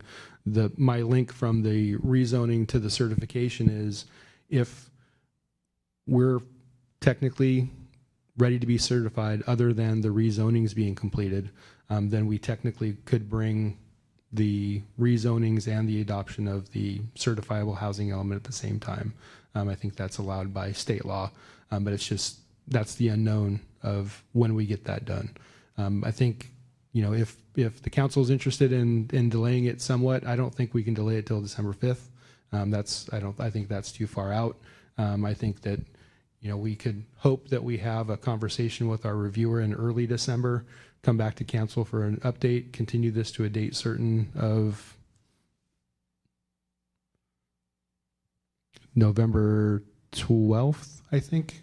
But that's probably the item that's the meeting that we don't want to have any items on. So we can talk to the town attorney, and I guess my question would be, can an ordinance be introduced at a special meeting? Because that would be another option, is having a special meeting in December. It has to be introduced at a regular meeting. It could be adopted at a special meeting. Thank you. And if I could just add from my experience doing many housing elements over my career, HCD is looking for performance. So if we take the steps to rezone sites, it shows a commitment to the programs in our housing element. If they see that we are waffling on even doing this very basic part that's been in our housing element, it may raise other questions. So just keep in mind that we're not in a vacuum, we're not in a bubble. What we do is very visible to the state. And while, as Director Paulson mentioned, we're in 2 parallel tracks. We've got the zoning track before you tonight, and then we'll have this actual certification track before you soon.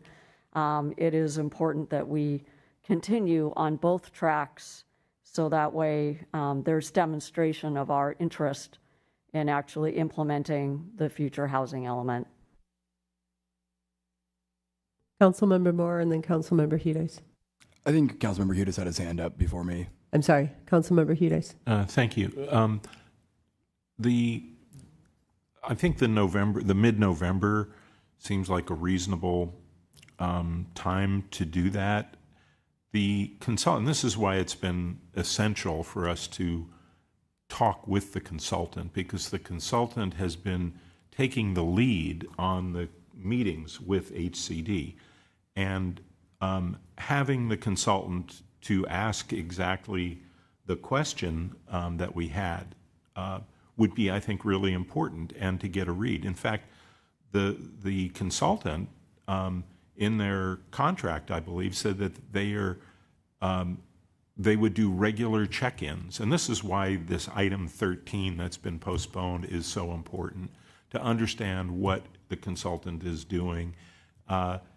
They said they would have regular check-ins with HCD. As far as I could tell, there was only one. There were no notes from that. There was no ability to ask the consultant how they felt that conversation went, and whether their analysis of the capacity is going to hold up. So, I see. It seems like mid-November would be an ideal time to check back. HCD will have had the document for 6 weeks. The consultant says they can do regular check-ins. Having that information back to us, I think, would be very important, so that we don't rezone the wrong thing, because that's the track that we are possibly on. If our housing element is not certified, and there's serious flaws found in the site inventory, and we need to make some changes, then we're probably going to want to drop some sites and add some other sites. However, and again, town attorney, I'm interested in your response on this, but my understanding of the Housing Accountability Act is that if you upzone a site, you cannot downzone that site. If this is a good time, I do have an answer on that question. And then also, I flip-flopped on the ordinance. It needs to be adopted at a regular meeting. It could be introduced at a special meeting. And so with regard to the downzoning, the general rule is that an entity can't downzone property below what the zoning was as of January 1st, 2018. However, there's an exception to that rule if an agency concurrently changes standards applicable to other parcels to ensure that there is no net loss in residential capacity. Thank you. I believe there's some other law involved there, and I would be interested in discussing that in closed session. Okay, Councilmember Moore, you had your hand up next, and then I had a question, and then I'll go to the Vice Mayor after you. Okay, go ahead. Thank you, Mayor. So just a few more thoughts. So again, I think we have really heard from our community that it is urgent to pass a housing element. I think that all other municipalities that I have seen are acting with urgency on this item. And so I really don't think we get anything out of delaying this. I have no interest in kicking this down the road to February or to November, especially if we're talking about the sites. The sites have hardly changed in the last several iterations we've gone through with this housing element. Despite different comments from HCD and all of that, the sites would have remained, relatively stable. Another important aspect of this is in this lead up to the passing of this housing element, we are asking so much of our staff. We have land use items, I think, on every meeting through the end of the year. And staff has done all of the hard work to get this in front of us this evening. We're prepared. All of the resolutions are here in front of us. We can pass this tonight and take this off of their plate rather than continuing to stack up their workload and make it a lot harder to do all of the things like passing a housing element that we all say we're here to do. And we have regularly been going to midnight with our meetings and missing items, as Councilmember Hudes has talked about. I don't want this to be one of the items that we miss. I think that there is so much uncertainty with this timeline, and I really don't think we get enough out of delaying this at all. And then I'll conclude with the fact that I remember when we were having this discussion in January, we were talking a lot about the builder's remedy, right? And how concerned we all were about the builder's remedy. The builder's remedy happened exactly as we thought it might happen. We got a bunch of these applications, and what I'm hearing from staff is the second we get that, if we get a letter on December 2nd or December 1st that says you're ready to be certified and we have this zoning in place, then we're ready to go, right? Then we can protect ourselves against the builder's remedy sometime in December, maybe that second or meeting in December. If we have to do all of these other pieces, and I fear that there's going to be later items on the agenda here where we're asking to kick the can down and change things, we are doing ourselves no favors for passing this builder's remedy or passing this housing element. And finally, I think that what the manager said about HCD is looking for performance, we have to expect that HCD is watching this conversation this evening and thinking, and at least is going to look at the results of this and looking at how we're thinking and talking about housing. And how we're thinking and talking about housing right now seems to be how to get around what we have laid out in our housing element. And I think what we need to do is just pass everything possible to get us to the point where our housing element will be certified. Thank you, Vice Mayor. And then I had a question, and then Councilmember Hudes. So I have a few comments. So in my opinion, because I couldn't vote to adopt it, we rushed adopting the housing element on January 30th of 2023. And we did that to avoid builder's remedy. And we got builder's remedy applications. And is that because we rushed this housing element that's almost proved to be not substantially compliant, which is why we've gotten these applications. Perhaps we didn't get it right, and we didn't get it right because we've had 3 rejections so far. So it's important to me to get it right. I could not support these items tonight, and the reason being, I just do not have clear legal opinion on so many numerous issues with the housing element overlay zone, to be comfortable in voting yes.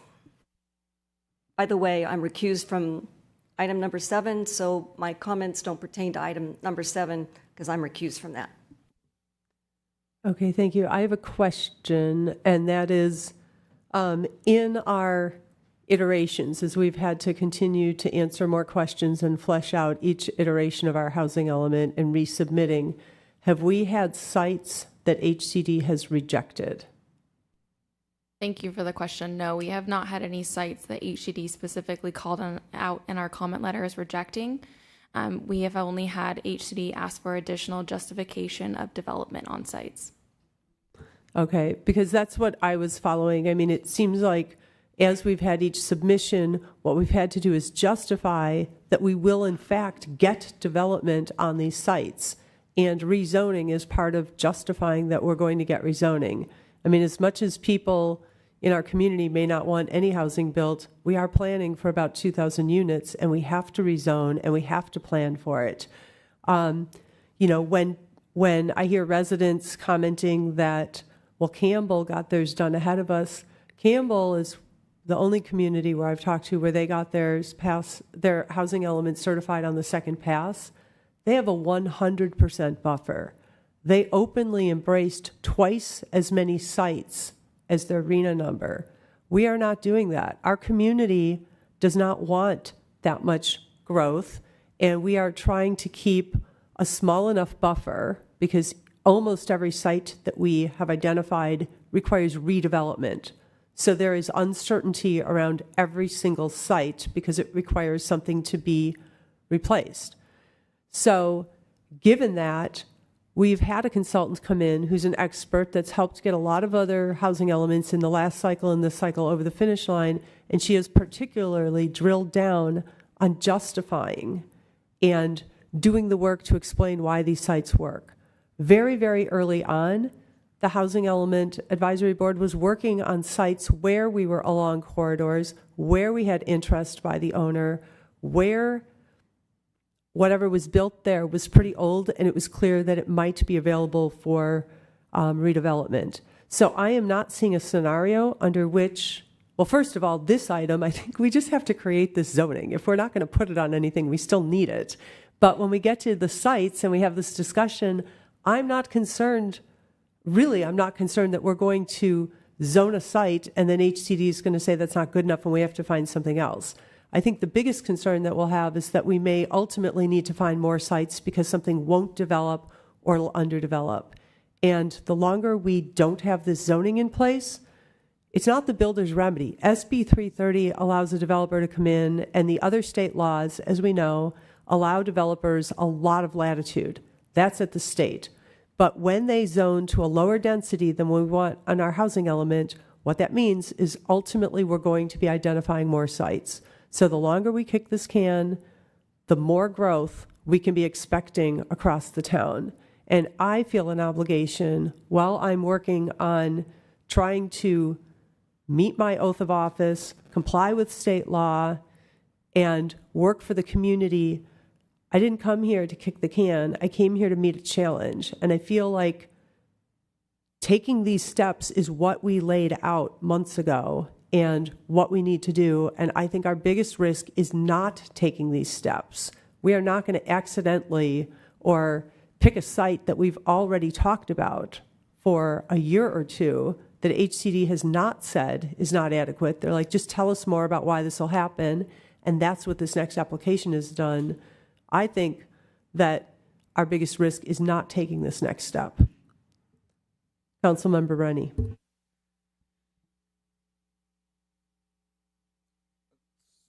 So I agree it would be better to do this now. Los Gatos already has a history and a reputation as a bad actor with HCD, starting with our denial of the North 40 Phase 1 that we couldn't deny because it was a previous housing element site with an AOHZ, which is what we called it back then.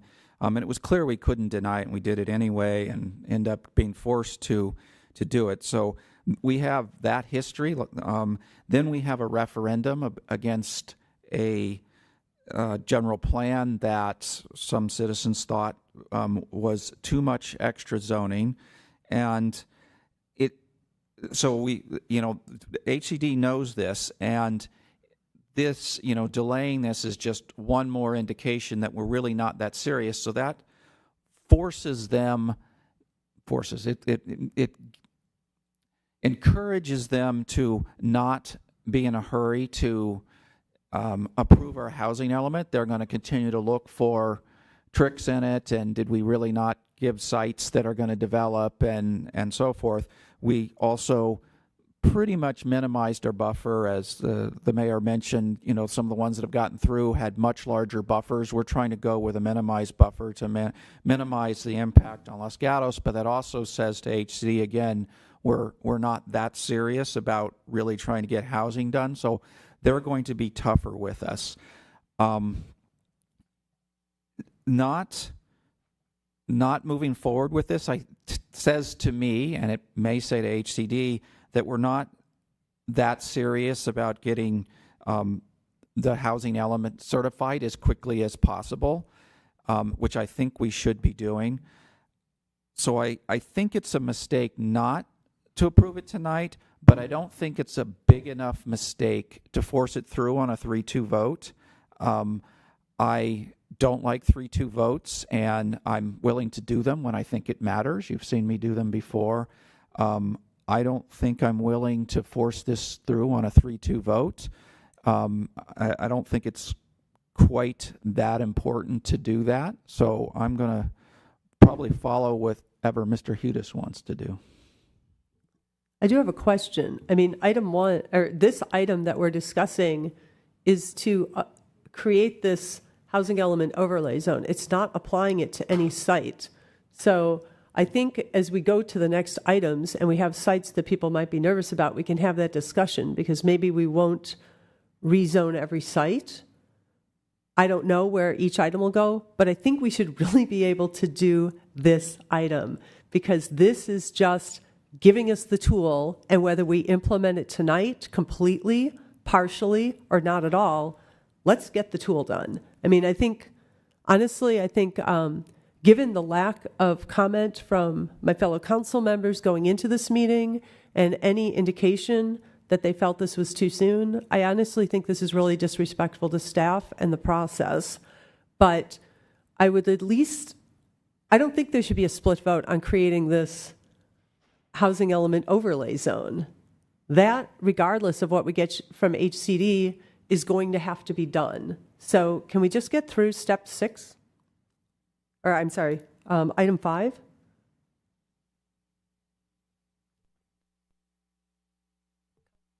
Councilmember Hudis. Yeah, I was trying to read through item 5 and what it references. It seems to reference all of the sites that are in our site inventory, doesn't it?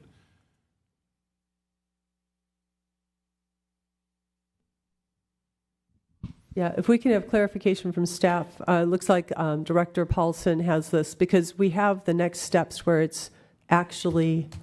Yes, thank you. So this does set up the framework for the housing element overlay zone as it relates to a general plan overlay zone, and also as a overlay zone in the zoning code. It does reference the sites in the sites inventory, because we wanted to make sure that folks didn't think that we were going to be applying this to every parcel in each of these different designations. But the separate action that still has to take place, as far as I'm aware, is the next step, which is 6, 7, 8, and 9, which is actually applying the housing element overlay zone site designation to those specific sites in the sites inventory. So as a question on that, that was referenced so we understood what we'd be talking about in the other items, but approval of this housing element overlay zone is completely unconnected to any particular site. Creating this tool does not rezone anything. Is that correct? That's correct. It just creates the overlay zone framework. Okay, so it gives us a designation. Councilmember Moore and then Councilmember Hudes. No, I'm okay. Sorry, I thought I saw a hand. Councilmember Hudes. I may be mistaken, but I'm looking at page 204 and onward, where sites are provided in item 5. Is that correct? Or am I mistaken?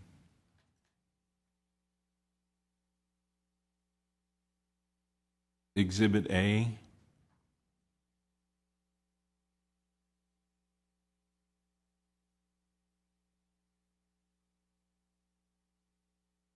I believe there's 11. That's item 6 on page 204. Okay, I'm sorry. Okay, thank you. Okay.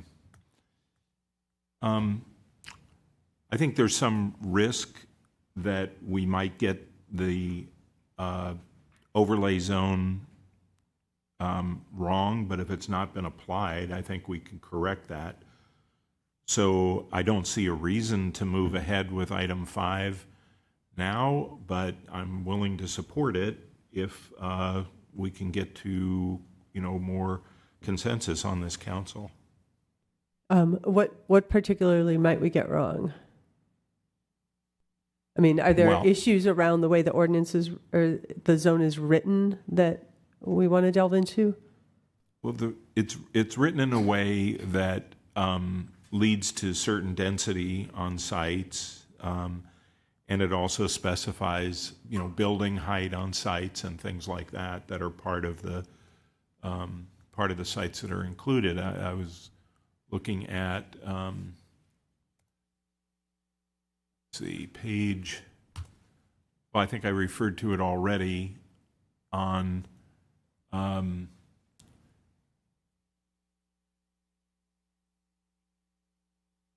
page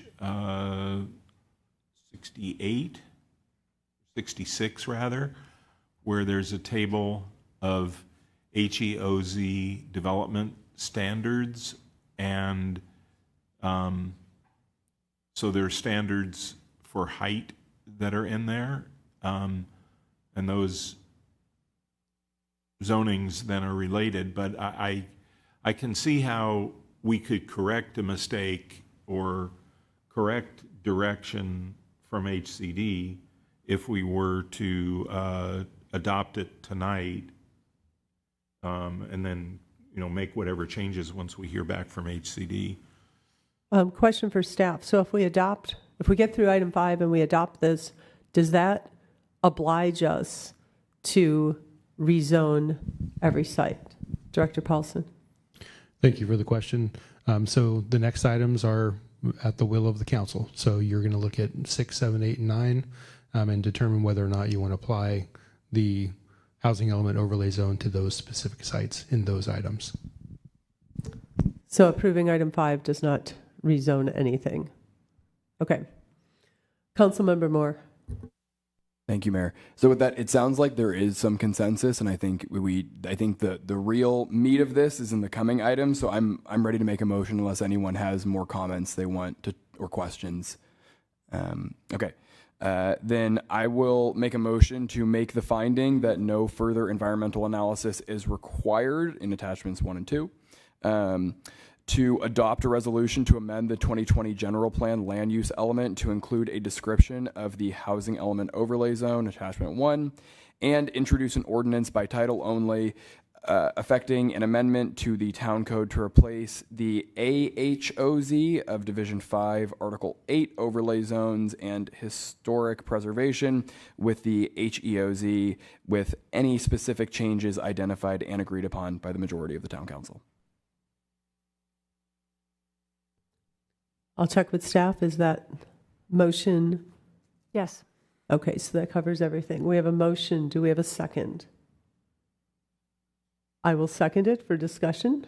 Okay, we have a motion and a second. Council members? Vice Mayor? I won't be supporting this. I don't like the idea of going into this thinking there might be a mistake and, oh, let's just correct it later.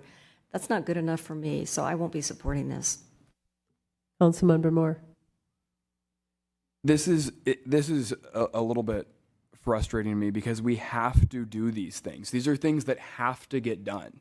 We have, if we want a housing element at all, and I remember a few meetings ago, we were having this whole conversation about how much we were all afraid of the January 31st deadline, and now it seems like we're totally okay with missing that deadline. I am hearing from staff that this timeline is very tight, and I think that getting as much work done as possible, this being a really basic piece of our whole, if we can't adopt this, we do not have a housing element. The housing element doesn't make sense without this. And so I think that, and the housing element that we just sent to the state for certification is totally, that's, has no meaning.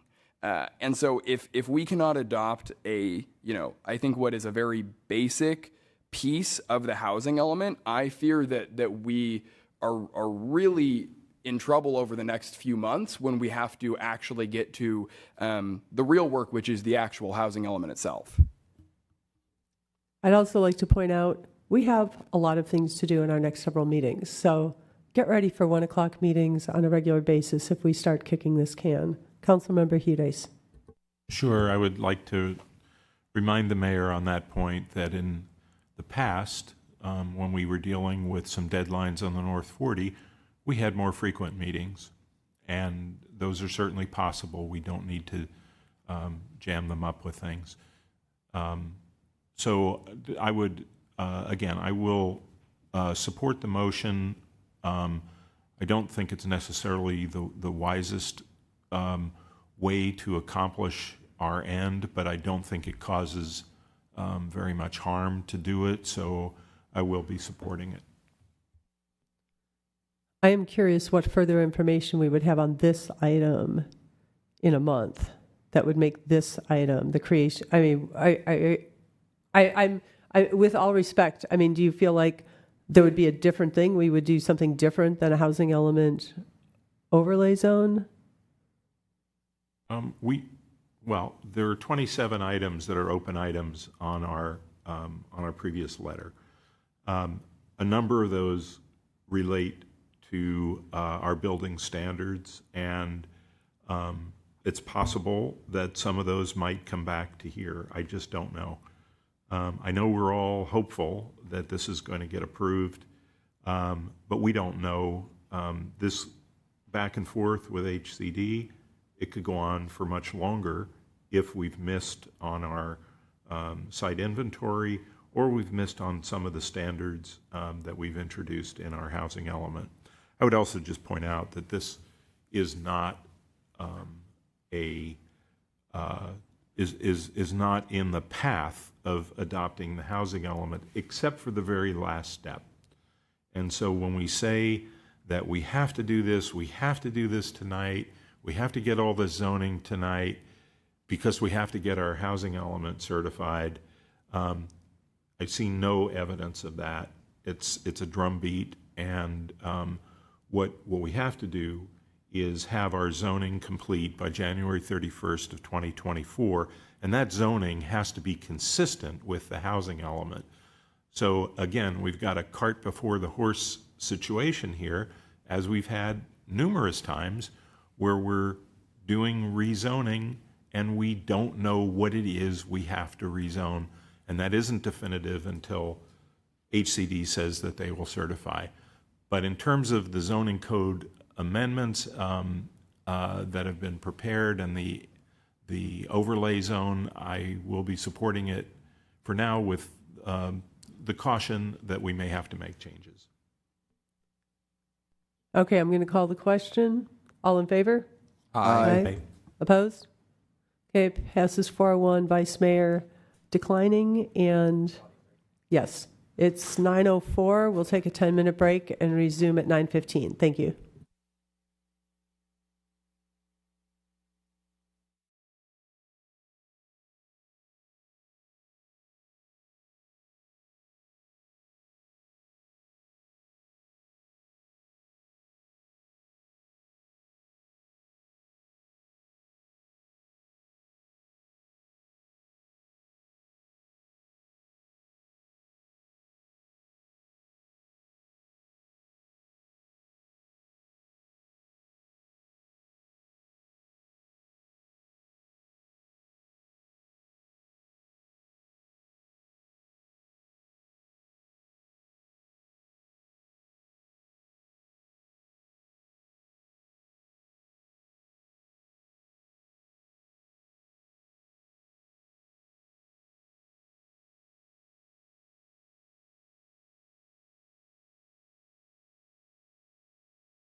I've got cards here for item 6, but it looks like based on the conversation of the council that it would probably be best to continue items 6, 7, 8, and 9 to a date certain. So given that there are people here that want to speak on this and members of the public, we don't want to just continue it in general. So first of all, we'll need a motion from one of my fellow council members to continue the next 4 items to a date certain, and then we'll have a discussion about the date. Councilmember Hudes. Yeah, staff, what dates are we considering in order to receive feedback from HCD and still have time to Well, I think we'll do the dates after we decide that are we going to do it tonight or not? First, we need to have one motion to continue it, and then we can, we need 2 motions, one to continue it and one for the date, or do we just? That can all be in one motion. Oh, okay, I apologize. And then also, if the council wanted to, they could ask people who are here to speak on those items if they would be available at the future date, or, at the council's pleasure, the council could hear testimony from people who are here tonight if they open the item and then adjourn it to the new continued hearing date. Okay, so would that mean, I'm happy to open this to public comment. That means if we continue it to a date, then members of the public who speak on this item tonight can or cannot speak that night? No, you can only speak once per item. And so if you speak tonight, that would be your opportunity to speak. Okay, can we get through a motion and pick the date certain so that our members of the public know if they're available to speak that night or if they'd like to speak to us tonight? And can I open the public comment after we? No? Okay. So it might be easiest to just go through it item by item. So item 6, ask if there's anybody here to speak on that item and if they would be available to speak at a future meeting or if they would prefer to speak tonight. Okay, I'll do that. So on item 6, I have nobody on Zoom. I have 4 cards. And so what I'll do is you can speak to us now for 3 minutes, or you can let me know if you'd prefer to speak at the future meeting. What I'd also like to point out is that this meeting is recorded, and if you speak tonight and want to weigh in at the next meeting, you can send in your comment in writing, because the council takes verbal and writing the same, but you will not be able to speak at whatever night. So for item 6, and you can let me know if you want to speak or not tonight, Michael Forsman, and it looks like he has left the building, so we'll hold his card. And Monica has also left. Christina Olvera. Yes, come on up, and just so it looks like you want to speak tonight, yes, and then you can certainly submit your comments in writing for the next meeting. Okay. Thank you. So I just wanted to clarify with the attorney that we're now opening the public hearing for the item and then going to continue it. Yes. Is that correct? Yes. Okay. First of all, thank you. My name is Christina Olvera, and my husband and I own Boulevard Coffee in Los Gatos. We've owned it since 1996. That's 27 years that we've had the privilege of serving the town of Los Gatos. We're also here on behalf of several other business owners in our same complex. We're here because we received a letter stating that we should come tonight to learn kind of the destiny of our shopping center and the plans for future development. So we're kind of here to find out what that's going to be. We heard the statement earlier that no specific addresses would be addressed tonight, but we did get a letter at our business address, so we assumed that we were going to be within the overlay. So we're just kind of here wondering and trying to find information on how we proceed. We have a lot of years left in our lease. We understand that this housing development has to go forward. We're not trying to stop that in any way. Just how would it affect us and our business? A couple questions would be, if our property is zoned for high-density housing with commercial on the bottom, would we have right of first refusal for any of those commercial places in the bottom? Would we have help from the town or from the landlord in any kind of money to help rebuild? because if that happened, it wouldn't be because we wanted to relocate. It would be something that was forced by this new housing zoning. And then also, just want to point out that we might not survive if at this point we're forced to go find another commercial address and have to rebuild and relocate our business. And again, I am speaking on behalf of our business and several other business owners in our shopping center who are very happy to be where we are and are just a little nervous about the prospect of what's coming, and without a lot of information, a lot of specifics, and also not a really defined timeline. Thank you. Thank you. Councilmember Moore and then Councilmember Hudes. Thank you, Mayor. I have one. Yeah, I have a question. So I love Boulevard Coffee. I told you earlier. I was there this morning. It's that shopping center is very important to me. It's right across the street from my house. I'm there several times a week. So you said you got a notice in the mail. Have you?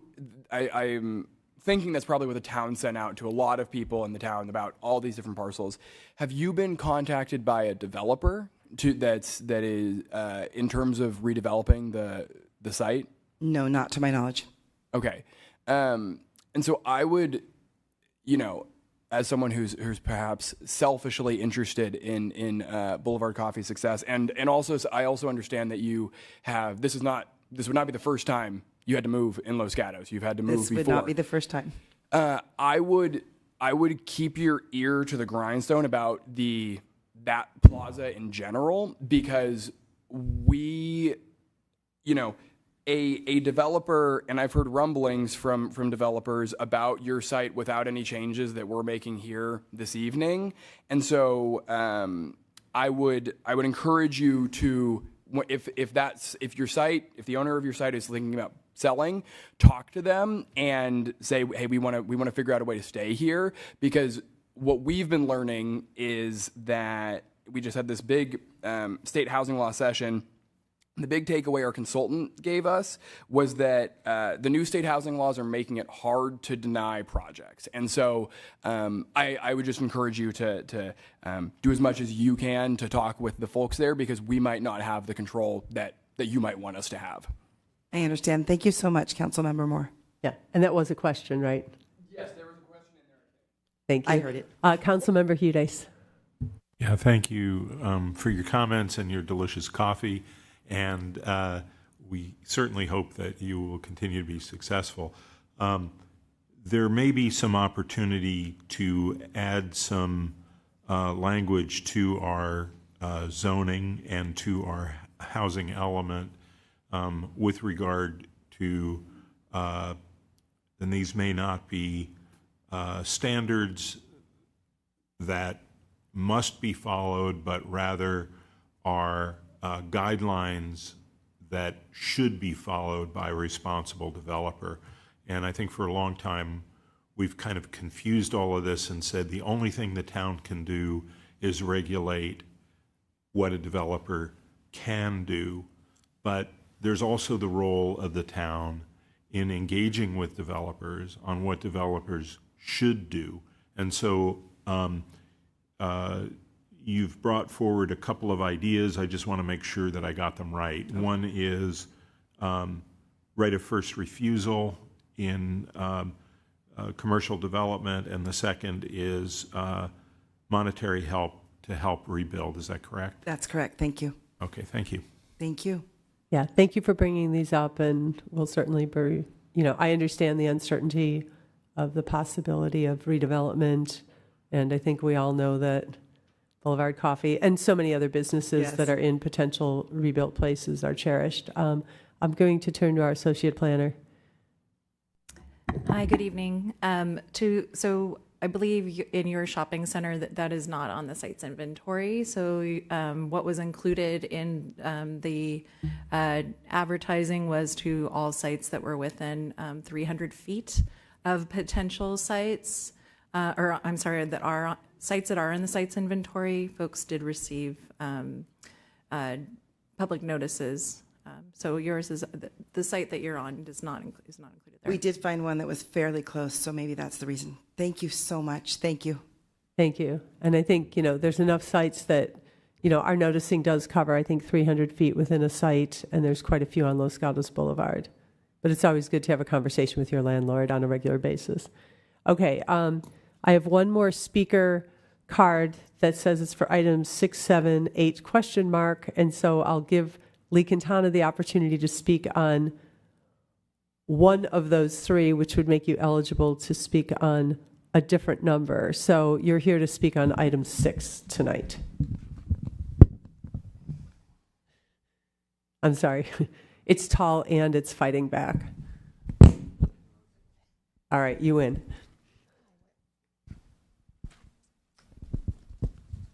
Thank you. I'm glad you continued the item. I'm just going to make a few comments.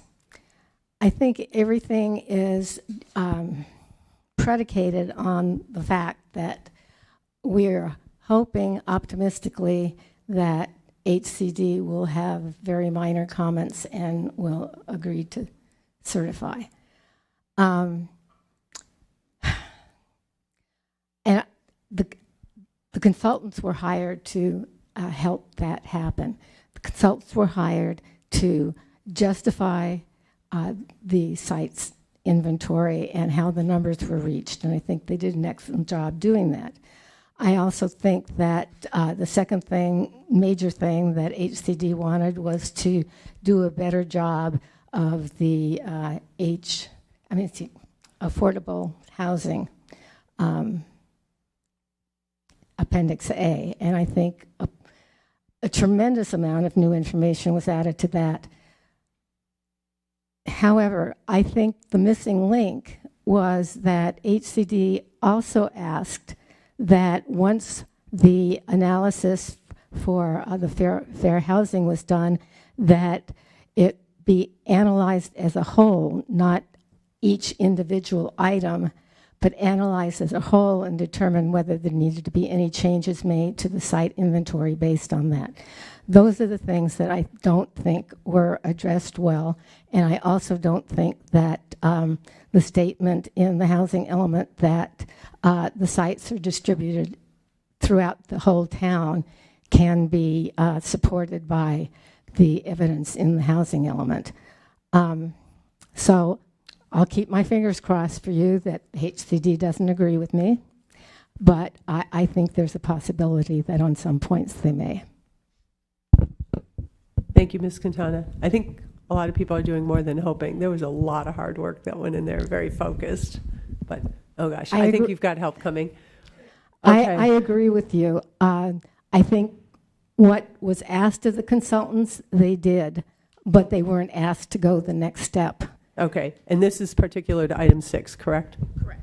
Thank you. I think Darrell will help you.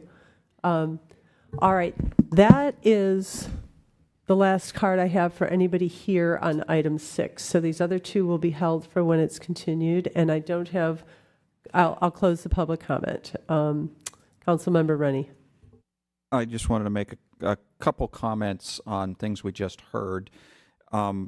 So one thing I would warn the property owners of Boulevard Coffee is we already have 5 SB 330 applications for housing element sites that fall short of the number of units we want on those, which when those get approved, assuming they'll get approved, we will then have to go find new sites. And our focus has been Los Gatos Boulevard. So I would say you know, it's not going to be over for you. You're going to need to keep an eye out and come back and comment to us. We definitely want to support and keep businesses on Los Gatos Boulevard, but we've got this problem of housing. And so it brings up this question of transition. How do we minimize the effect on our businesses? And I know San Jose thought a lot about it when they were putting the BART through. It's having an effect on businesses and stuff, and they've done some things to try to minimize effects on businesses. And if we have major redos going on Los Gatos Boulevard, we should think about this. To Mr. Hudis's comment, I agree about some of collecting up these ideas. We had some council members on our council that, well, I'm going to say they were attorneys, and they didn't like shoulds because you can't do much legally with a should. And so we've gone through and we stripped out shoulds all over the place. But I agree that the idea of maybe adding some shoulds to try to help give some guidance of what we'd really like to happen, and maybe we'd be a little more friendly approving their projects if they followed some of our shoulds is a good idea. So I just wanted to add that in, that we really do need to think about if major changes are going on all over the place, how to, and the post office is another big one, right? If that developer wants to redevelop that site, and long before housing element came, they've been making noises about that for a number of years. So that's something they've wanted to do, but I think people really want the post office saved. So again, encouraging that developer to find a way to keep the post office after, and then there's the transition period. But that's the federal government. They have to figure out how to deal with that. But it still goes to this idea of we don't want to completely erase and rewrite. We want to figure out how to transition. And so I think there's some work maybe for us there. Thank you. I also agree with that. I mean, one of the concerns I have when I think we talk about mixed use, and theoretically, actually in reality, that sounds great to have our commercial down below and a couple of stories of housing above it, and people can walk to their services. But I don't want to see brand new services. I want to retain what we have. And so to the extent that I don't know what kind of conditions we can put on when we're talking about affordable housing and what would be considered, but I think it would be a great conversation. And certainly any developer that's coming in doing mixed use is going to want and need to fill those business slots. And I think we want to point out that we already have great businesses in town that want to stay in business. So to the extent that we can put words around that, or as projects come forward, we can make sure that we're encouraging that, because I think that's to the benefit of everybody.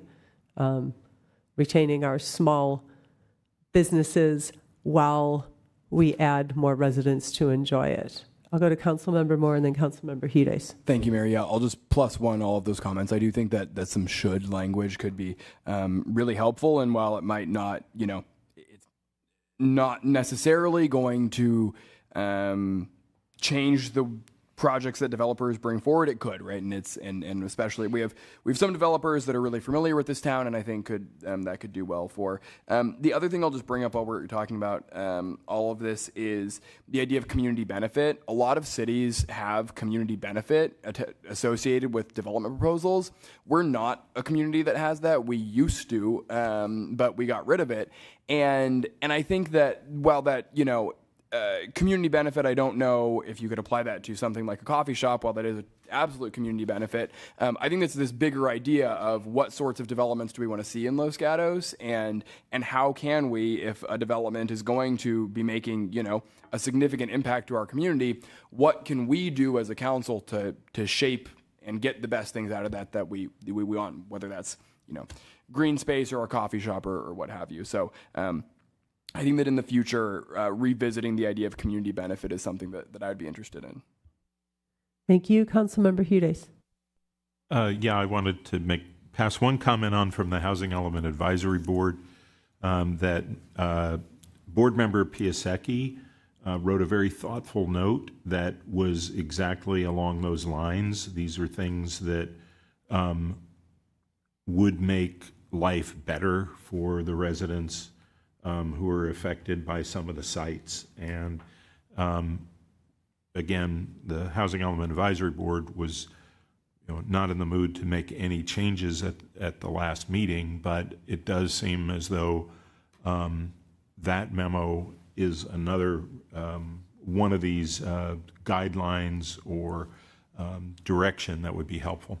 I want to kind of get back to moving forward on 6, 7, 8, and 9. And so if I could ask staff, what are viable dates where we will have had feedback from HCD and still will have time to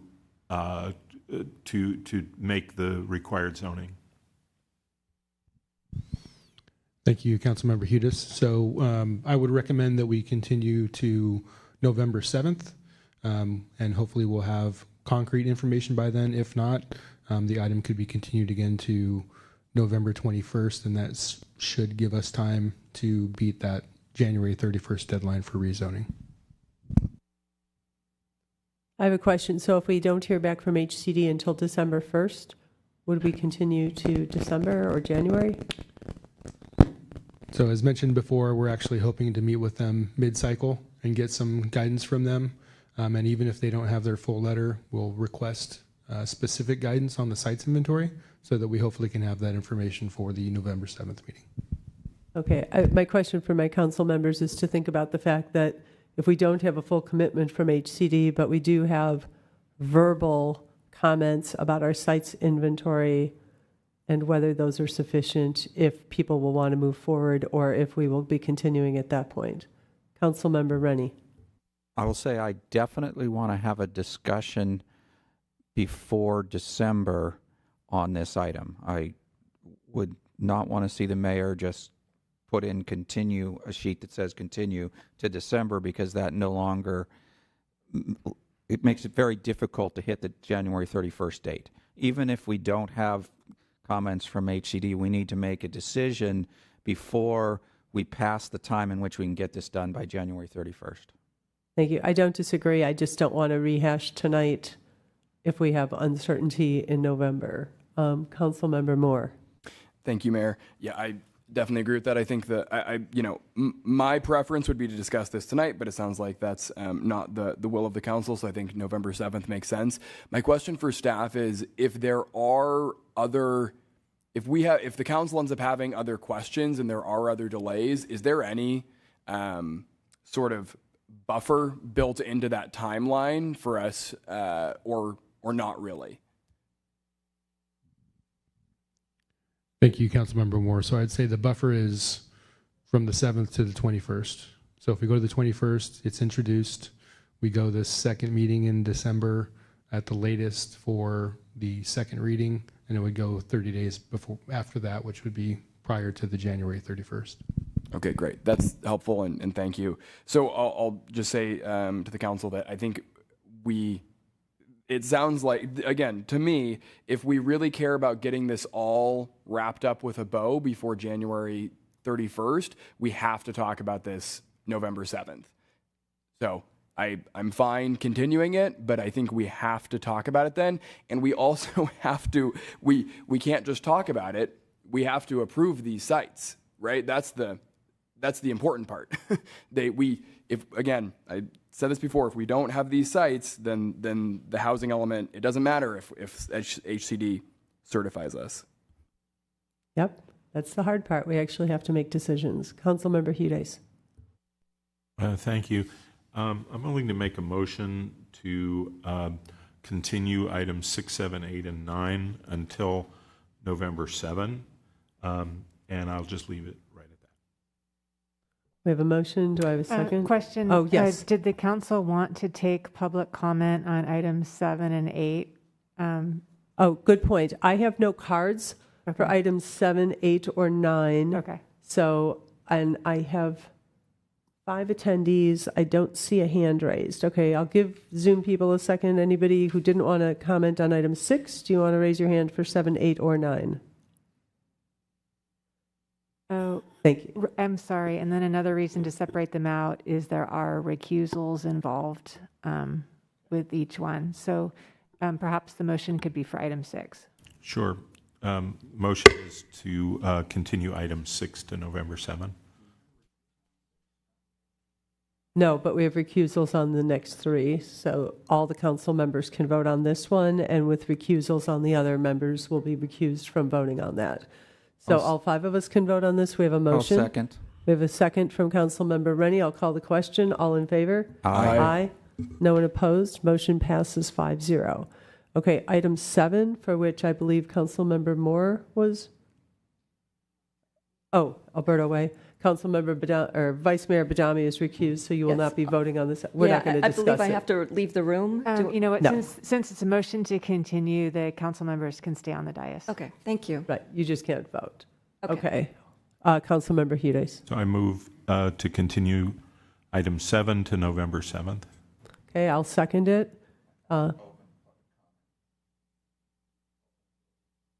Well, I kind of opened and closed public comment on all of these, but It's up to the council if you would like to open the public comment or not. I think for item 6, the public comment was opened because there were speaker cards. It sounds like for item 7, there are no speaker cards. and then whether it was appropriate or not, I asked our 5 remaining people who all look like they want to speak on other items if they wanted to raise their hand to speak on 7, 8, or 6, 7, 8, or 9, and nobody raised their hand. Okay. And so that item 7 can be continued without opening the public hearing. Okay. So we have a motion and a second. I'll call the question. Aye. Aye. Motion passes 4-0 with 1 abstention or 1 recusal. So I guess now we're on item 8, and I'll see if anyone wants to raise their hand for public comment. Seeing none, I'm sorry. Okay, on this item, Councilmember Moore is recused. Yes, I'm recusing myself. So we'll have 4 people voting. Councilmember Hudes. I move to continue item 8 to November 7th. Okay, I'll second it. Okay, Councilmember Rennie seconds it. I'll call the question. All in favor? Aye. No one opposed. Motion passes 4-0 with Councilmember Moore recused. And for this next item, I'm recused. So I will hand over the microphone to the Vice Mayor.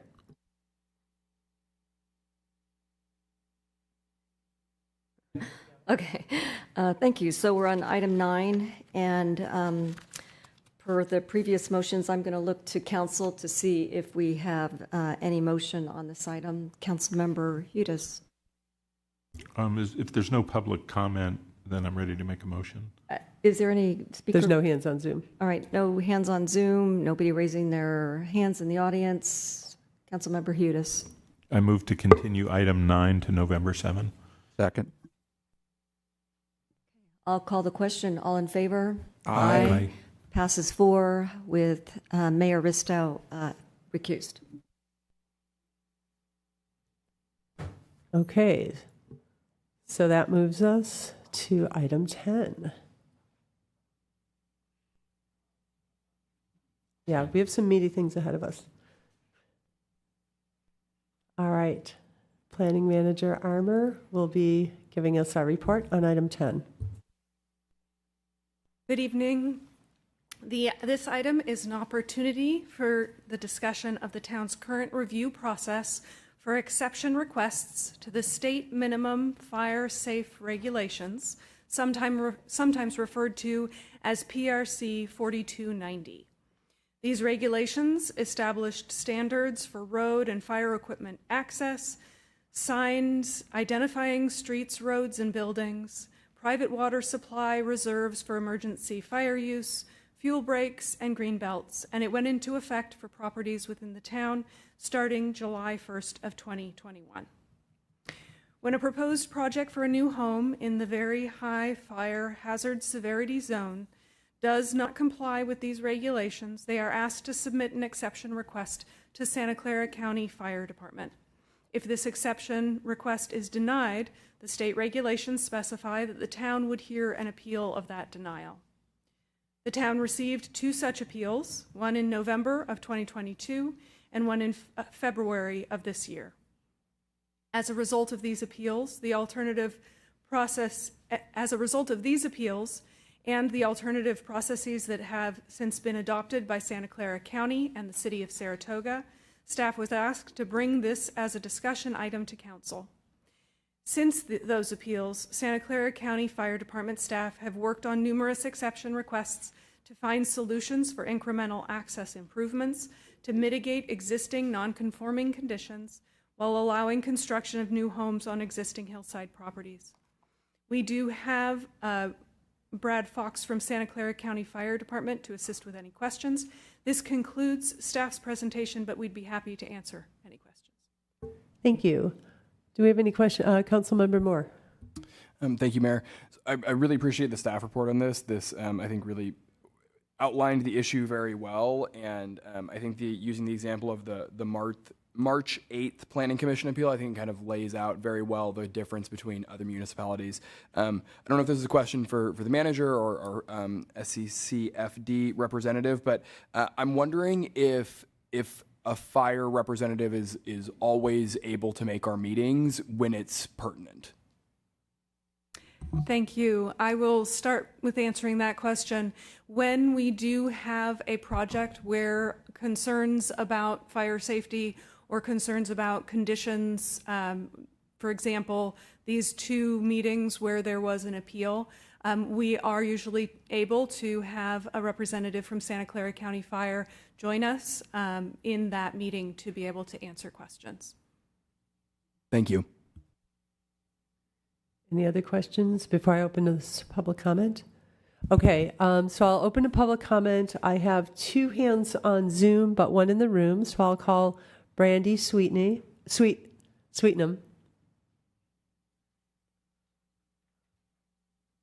Thank you. I'm going to speak a little bit about my personal experience, but also my recommendations for improvements on the process going forward. So the PRC 4290 exceptions are completed via the AMMR, which is the Alternative Means and Methods Request, which is submitted to the Santa Clara County Fire Department. The AMMR is based on the applicant's ability to prove same practical effect. In reality, this more often than not requires infrastructure development that is beyond the financial means, legal responsibility, environmental and structural access of the applicant. For example, making a roadway wider than it is requires significant capital and infrastructure investment, not to mention the property donation of everybody else on the roadway. Similarly, making a dead-end road not a dead-end road is not something that can be done without land ownership conflicts and exorbitant engineering costs. Given this, my recommendation is that any exception process be anchored on the following principles: transparency, objectivity, feasibility, reasonability, consistency, and timeliness. Right now, the current exception process is opaque to applicants. Considering the narrow language of PRC 4290, there's little to nothing property owners are able to do to meet many of these requirements. There's no path forward that's documented, and there are no examples of same practical effect that can be accepted. From an objectivity perspective, within the existing language and the sections of the AMMR, there's considerable room for subjective assessment. Without any objectivity, again, applicants are left in the dark. From a feasibility perspective, as I already mentioned, making a roadway wider or a dead-end road not a dead-end road are not feasible and often will cost more than the actual project in question. From a reasonability perspective, many of these applications to improve are going to provide a net benefit not only to the community but to the properties in question. This is not considered when the AMMR is completed. From a consistency perspective, much is made of the importance of wildfire prevention in Los Gatos, with the town ordinances requiring homeowners to clear brush, maintain a defensible space boundary around your home, and ensure appropriate vertical tree clearance. However, the town does not even enforce this ordinance, particularly in the very, very high-risk fire zones. These rules and requirements are applied inconsistently, thereby creating an inherent hypocrisy in requiring individual property owners to do what the town itself does not even do on our public roadways. And finally, timeliness. From my own experience, it took 10 months and 3 submissions of an AMMR working with the Santa Clara County Fire Department and the town planning in order to receive an approval. This provides exorbitant timeliness and financial constraints on those who are trying to build and improve their own living situation in Los Gatos. So having an SLA and a time-bound process would provide applicants with clarity and consistency around the entire process. Thank you. Well timed. I'm going to ask you, I didn't understand your last sentence. Can you expand on that? Having what would? Sure, the timeliness. So taking 10 extra months in the process means that everybody has to pay their extra mortgage, needs to pay their extra property taxes while they're waiting for AMRs to go through with no certainty on how long it's going to take or how many times they're going to have to do it, with the ultimate remedy being the Planning Commission, which I know Councilmember Moore mentioned March 8th, which I think is held up as a strong example of what's wrong in this process. Okay, thank you. Do any other council members have questions? All right, thank you. I don't have any other cards, so I'll go to Zoom. And the first speaker is Terry Swizik. Swizik? It's Shevchuk. Thank you. Sorry. That's all right. So good evening, Mayor Risto and Town Council members. Thank you to the staff for reviewing the fire safe appeal process. The fire marshal services within Los Gatos are subject to a 1970 contract between the county and county fire and the town, which is a bit unique. The fire marshal performance on development review has been inconsistent of late. And then with the addition of the complications with PRC 4290, we're just not getting adequate service. The County Board of Supervisors told the county fire to stop their appeal hearings at the county planning department and resolve the unconstitutional exactions up front, not in a protracted process. So there's two continuing concerns that I have, and one is that the staff states that they worked with fire marshal staff to come up with the current staff report, and my question to that is simply, was that a qualified fire marshal? That's the problem that we're having with county fire, is there's probably two people there that are qualified. The other issue is that, as was just stated by the other speaker, appeals at the back end of the process increase the processing time by 6 to 9 months. And we end up having to do studies of public streets for widening to 20 feet. And that's just not reasonable for an applicant to have to go backwards and evaluate existing public streets within the town for their adequate width. Can we somehow at least get an acknowledgement that the fire department shall complete these reviews within 60 days? That's all I have. Thank you. Thank you. You have a question from, yes, from Councilmember Rennie. Thank you. I'm going to just go with Terry since I'm not sure I can say your last name.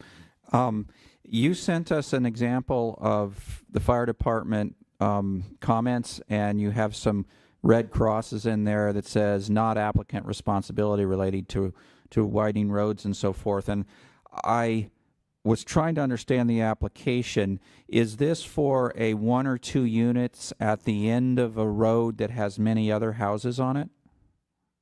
No, it's there's actually a through street there. So one of the applications was Arkansas for 70 Reservoir. Another one is Arkansas for 45 Reservoir. Each are new houses.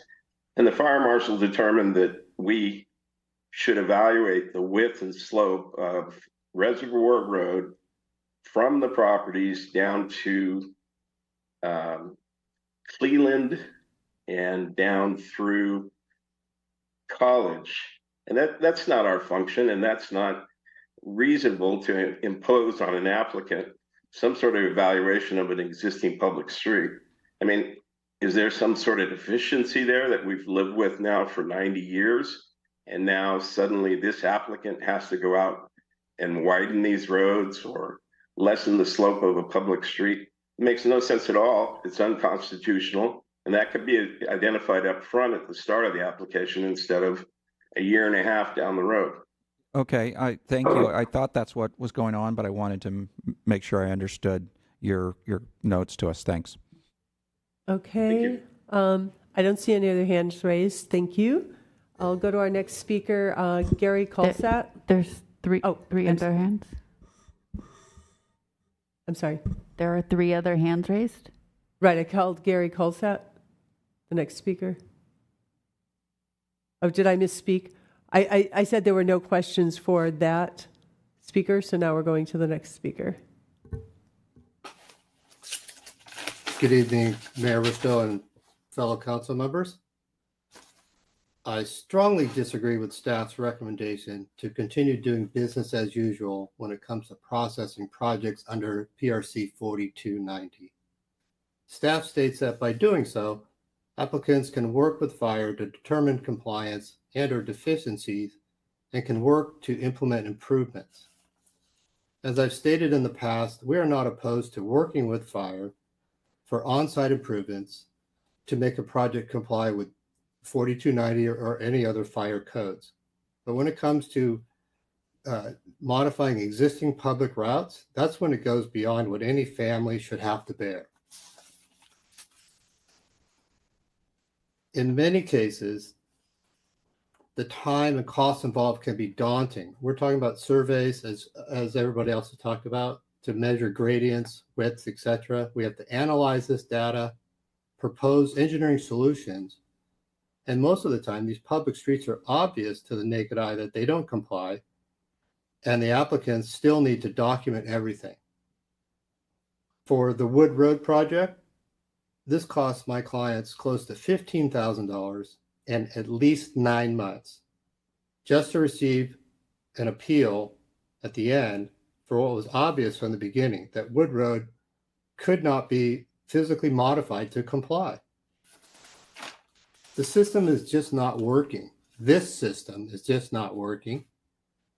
Town council really needs to direct staff to find alternative methods that solve the problem without placing the entire burden on the applicant and ultimately the planning commission when we have to make an appeal. I don't profess to have all the answers, but I do know that throwing in the towel is not one. I will continue to make myself available with staff and to help out on this in any way possible. Thank you very much. Thank you. I don't see any questions for this speaker, so thank you very much. We will now move to Scott. Hello. Yes, this is Scott Watson. I've owned my home here in the hillside for 11 years. It's, a 1,650 square foot house. And certainly I've been trying to make plans for a number of years to develop it further than just the 1,650 square feet. And I want to echo the concerns already expressed here, about the 4290 process as I've seen it so far. It's very unclear, it's not transparent, and as people have suggested, the fire department is requesting expensive and very complicated studies of existing public roadways, and then seemingly it will require improvements to those public roadways that a single homeowner cannot bear the burden of it. So as was just mentioned, a lot of that analysis is pointless in the economic expense as well as the time delay that's introduced into any development. So I hope that the town can consider ways to remove the economic burden of these analyses and off-site improvements and focus only on on-site improvements for fire protection, and also help provide a transparent process and a timely process which will not significantly add to approval of projects. So thank you very much for your time. Thank you. I don't see any hands raised to ask you any questions. So our next speaker is Ivy Chang. Hi, good evening. This is Ivy Chen, a hillside resident at Los Gatos. I want to ask the town council to also consider two more things on top of staff's recommendation. The first one is, please add the timeline to the appeal process. Unlike the appeal should be heard within 30 days after fire department denied the application, so the town can comply with the AB 2234 state law. The second is, please adopt a resolution similar to Saratoga's for 4290. The resolution should include the town attorney making a determination that the off-site improvement request by fire department either violate state law or federal law for the parcel formed before 1991. So if you can adopt the resolution similar with the Saratoga and keep the appeal process with the timeline, that way we can retain the opportunity for incremental improvement of existing non-compliant conditions as staff recommends. And we can protect applicants from suffering the unlawful agency requests such as widening the public rule. And there has been the recent planning commission hearing regarding the 4290. One was in November last year. The other is early this year. The commission granted appeal to deny fire department's request. And town attorney also commented during the hearing that potential litigation to town if the appeal was denied. So therefore, if you can have resolution like Saratoga, that will help planning commission make appropriate decision during the appeal process. So please consider these two items. To one, add the timeline to the appeal process. And second is adopt a resolution like Saratoga does. Thank you. Thank you. And I don't see any council members with a question for you, so thank you. Looks like I have one more hand up, and that's David. Hi, can you hear me? Yes. Thank you. So I am one of the people that has begun the process of an SB9 process with the Planning Commission. I'm a little bit concerned. In general, I think Santa Clara County Fire Department and the town are definitely trying to do the right thing, and that is great. I'm a little concerned about unintended consequences in terms of protracted timelines caused by such a thing where Senate Bill 9, by its nature, is intended to be not a protracted timeline. So I would request two things: that if, according to whatever appeal process, according to whatever process that is adopted, I would request that we take special note that this process does not break state law, which would open up the town to litigation risk. For example, there should still be no off-site improvements required. It's very clear in state law that the only improvements that can be required by the town or by Santa Clara County Fire Department are improvements within the boundaries of the lot in question. So, for example, it cannot be required to widen the road leading to a lot. If, that, for instance, is the basis for blocking or for delaying with an appeal process, the timelines, I think that would be unwise. Whereas appeals could, be to do with things within the boundaries. There are other parts of state law too, but I guess my point is, in terms of timelines, in terms of content and what's being looked at, we need to stay with what is being defined in state law. Secondly, I feel that the town of Los Gatos is doing something a little different to other jurisdictions, for example, Santa Clara County and Saratoga. It's not really clear to me why we have to take a different approach to these other towns that have heard cases and let them through on takings arguments, for example, or other arguments. But I think town of Los Gatos is doing something a little different, and I would urge us to look at these adjacent jurisdictions in detail, which I'm sure we've done to some degree, but consider taking the same approaches, because we are becoming an outlier if we were to do something different. I think that's it. Thank you, everyone. Thank you. Okay. I see no more hands on Zoom and no other cards. So, Councilmember Bruni, did you have a question for the speaker? Okay, can I close public comment?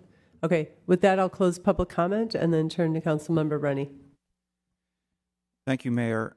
So as long as I've been on council, I'm not very familiar with this process. And I'm sort of surprised. What I think the process is, fire department reviews it and makes comments, and then exceptions can be given or appealed or so forth by our planning commission, which, if this is correct, it sounds odd to me because I thought these were fire requirements required by the fire department. So I would have thought the fire department should be giving the exceptions, not the town of Los Gatos. So who really is the jurisdiction making the decision on this? Thank you, Councilmember, for that question. I can provide some clarification. So when for example, a new home comes to the town, application for architecture and site review, that application is reviewed by town staff in the departments of building, planning, and public works, and a representative from Santa Clara County Fire also reviews that application for fire code regulations.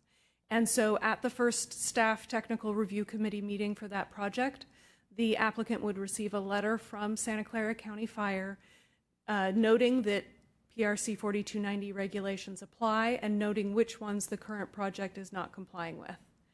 At that time, if the applicant is not able to modify their project to comply with those identified items, staff then encourages them to reach out and apply for the exception through Santa Clara County Fire. So that actually is processed through their offices. If they cannot come to a resolution with Santa Clara County Fire and the exception request is denied, that then can be appealed. And based on state law, that appeal then comes to the local jurisdiction. And so that is why those two appeals, after the exception request was denied, came to Planning Commission. So just so I'm clear, who owns the fire code? Is it in our code, Town of Los Gatos code, or is it part of county code that we have to follow? So it's a public resources code, section 4290, and it's a state law, and so it applies up and down the state. And then there are also regulations that have been adopted by the state to interpret 4290. And so both 4290 and those regulations apply in the town. And 4290 has provisions for giving exemptions to some of the requirements in the code? The regulations do. Yeah. They say, as the planning manager pointed out, they say that an applicant can request an exception to a requirement from the fire department. And then the fire department can either grant or deny that exception. And if it's denied, the decision is appealable to the local jurisdiction. And so state law is requiring this whole process that Ms. Armour just said, where the appeal first has to go to the fire department and then it can come to us. That's state law, or that's Los Gatos? That's state. Okay, thank you. Councilmember Moore. Thank you. I have two questions on this. So first, for staff, would you mind talking through what circumstances these major infrastructure improvements that the commenters are talking about are recommended? Thank you for that question. I can start, though I may also defer to our representative from Santa Clara County Fire. So when a new house, for example, is proposed in the hillsides in the high fire hazard severity zone, that will trigger review under these regulations.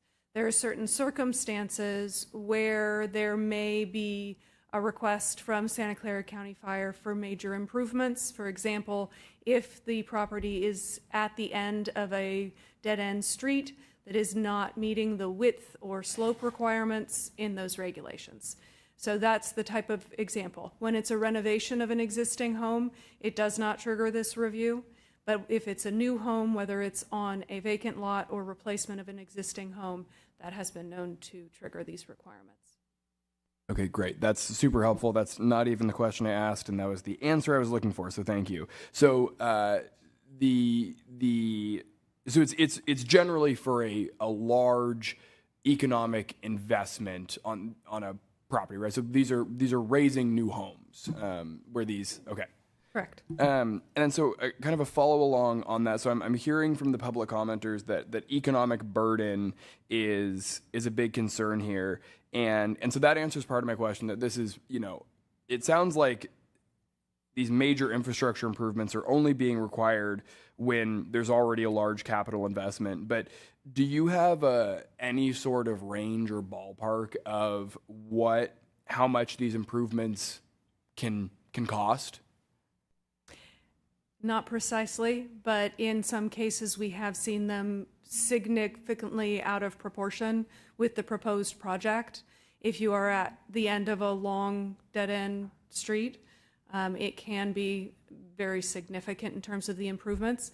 However, through this process of requesting an exception, which usually involves alternative means of meeting these regulations or having a substantial improvement, so alternative means to address the concerns under these regulations, that can result in much less in terms of required investment. And so last kind of follow along. So it sounds like these are really only being required when there's a major safety concern if we're building a house on a road that's inadequate for our fire trucks to get up. Is that when these are being required, or are there other circumstances? Yes, I would say that's generally when it's required, but often it is an existing parcel, replacement of an existing house.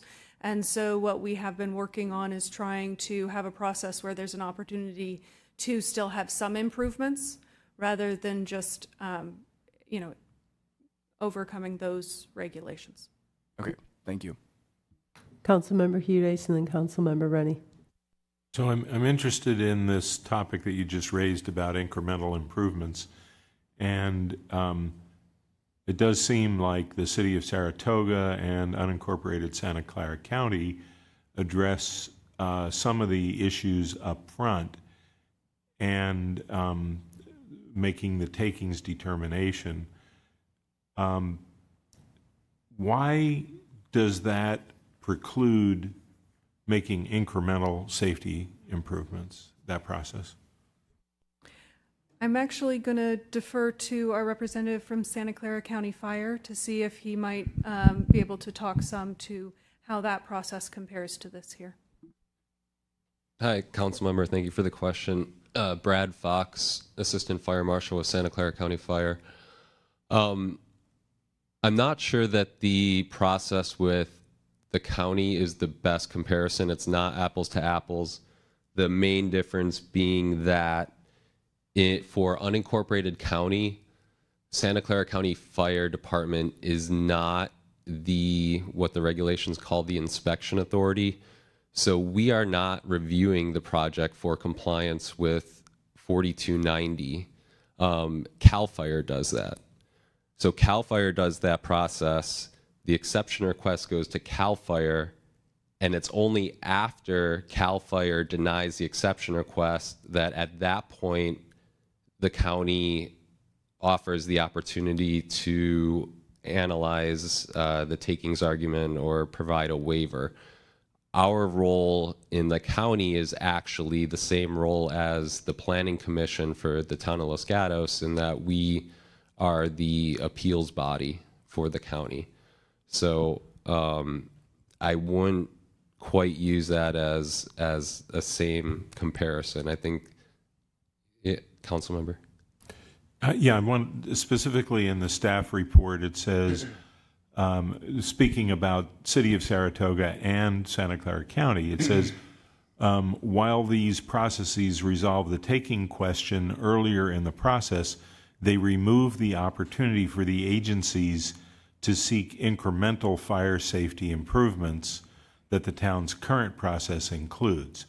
That, and I don't know whether that's a county question or a town question, but that was in the staff report.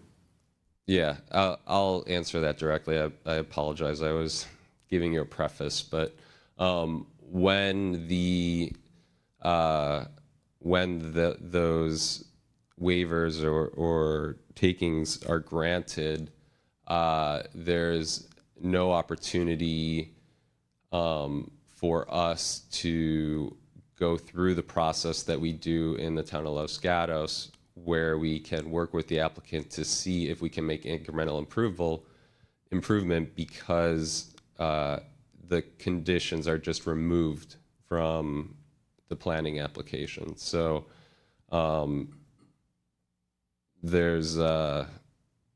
it's not given an opportunity for us to work with the applicant. Thank you. Yep. Councilmember Rennie. Let me start with one thing. So one speaker mentioned that it's against state law to require off-site improvements. That doesn't sound right to me. Thank you for that question. They were specifically talking about Senate Bill 9 applications, where there is a limitation on dedications and off-site improvements that could be required. Except Senate Bill 9 also says that high fire zones are exceptions unless they meet fire code. Correct. Which then says they have to go do off-site improvements. So it seems like there's an inconsistency potentially in that. And I don't believe we have had any two-unit development under SB 9 in the hillsides yet go through review with Santa Clara County Fire, so I don't know how that would be addressed. So to the question that I wanted to ask, I'm peeling an onion as I'm listening to people and thinking of more questions. Going back to Terry, I'll go by the first name, not get in trouble with the last name, comments to us. It seems ridiculous to me for somebody with a single family house to be given the response that they need to go improve a public street that has many other houses on it. It gave the example of Reservoir Road for some long distance. That's basically saying this project's not viable. So what I see here is sort of a ridiculous process where you would immediately want to just go to the appeal process. What I would actually say is fire shouldn't give these kinds of comments unless they're trying to deny the project, because it's not reasonable to ask somebody with a single family home to go make improvements to a long stretch of public road. I'm trying to figure out, is there a way to improve this process that we can do, or do we have to ask fire to maybe improve the process or something to that point? Because I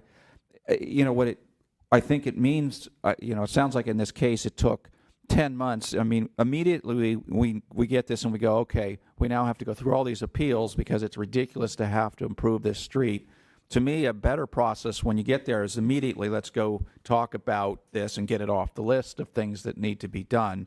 What can we do to improve that part of the process where immediately this is a showstopper for the property? So somebody early on needs to say, no, we're not going to let you build anything here, or say, yes, we will, but we got to go through this long process, which is ridiculous.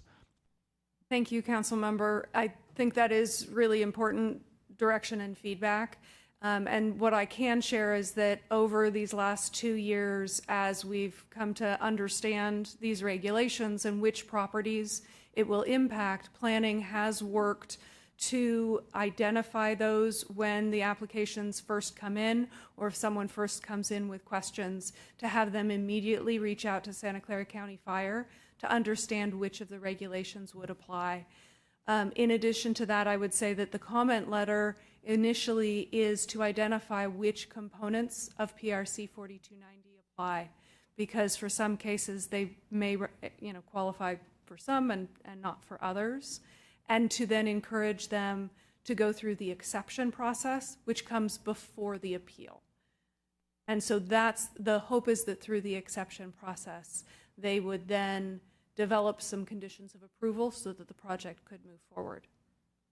So is there any way to apply for the exception up front, knowing that, anybody can figure out that this is going to be a problem, and, Yes, and actually we have had a recent example of success of doing that, exactly that, where it was an existing subdivision that had been approved before these regulations went into effect, but it became clear that building new houses on these new parcels would trigger these requirements. And so the property owner, before selling the parcels, proactively applied for a grading permit to identify what changes might need to be made so that those parcels could get that exception approved by Santa Clara County Fire, which it has. And so I would just add my comment here a little bit. You know, when I'm thinking of a single-family house on a street that's basically already built out, it seems ridiculous to require stuff. And now you got the problem of pre-existing, but if we're going to approve a subdivision and I don't know what the right number is to really have an effect, I'm making the assumption a single house is really not going to make that much of a difference.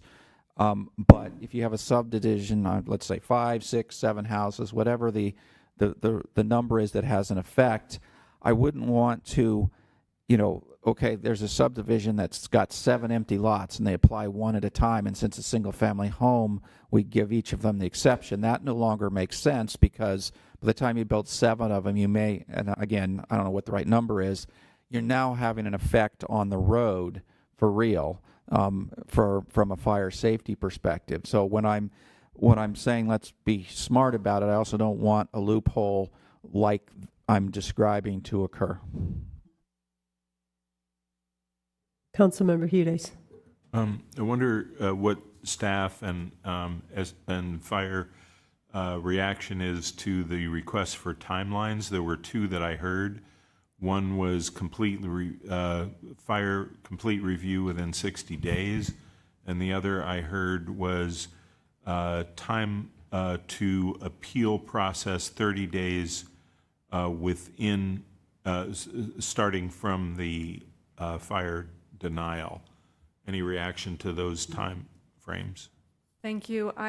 We'll start with your second question, since that has to do with the planning department process. As soon as we receive an appeal of that denial, we do get it to Planning Commission at the first possible meeting. Because of noticing requirements, putting an ad in the paper, for example, that can sometimes be a bit more than 30 days, but it is definitely within 60 days. In terms of Santa Clara County Fire review of those exception requests, I'll defer to staff from Santa Clara County Fire. Thank you. Our goal turnaround time for those exception requests is 14 days. I can't say that we've always met that, but I don't know of any applications that have gone beyond 60 days without a response. Thank you. Councilmember Moore. Thank you, Mayor. So another question for Mr. Fox. So also from a fire safety perspective, do you think that this process in Los Gatos in general creates safer outcomes and conditions in terms of hillside development than the process in Saratoga?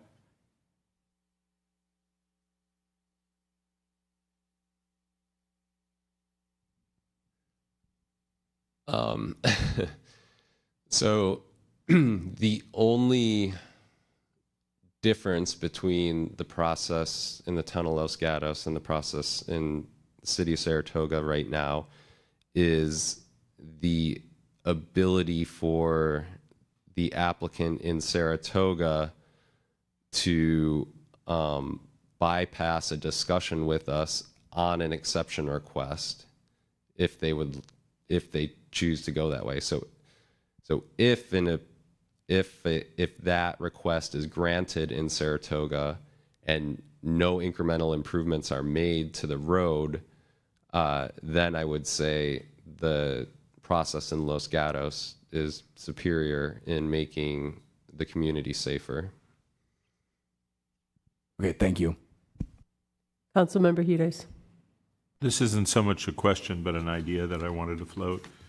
And that is the idea that came up, I guess, from a resident of Saratoga, as well as a resident who spoke here tonight, that maybe having some principles for the Planning Commission to consider appeals might be helpful without coding in specific timelines, because it sounds like we should review those, but they're, you know, if we meet the 14-day and first possible Planning Commission meeting, then it doesn't sound like we need to hard code those timelines. But I did think that it might help to include principles, and there were, I think, 6 of them given. I would focus on 4 of those 6: transparency, objectivity, feasibility, and timeliness. And let me explain why I would leave the other 2 out. I think that reasonability overlaps a great deal with feasibility and gets into an area that is more difficult to measure. And consistency, that really has to do with the work of the Planning Commission, where they consider items on a de novo basis, and so establishing a precedent for their applications I don't think would be that wise of an idea. But I do think that the idea of including these principles for appeals would help the Planning Commission not try to make it up every time they have one, and for applicants to focus on these principles that are, I think, very important to them. Thank you. You know, as I'm thinking about this is tough because as somebody who many, many years ago went through remodel and, you know, historic, I know that each of those hearings at that point we were paying mortgage and renting and paying for, you know, a contractor. I know that time is money.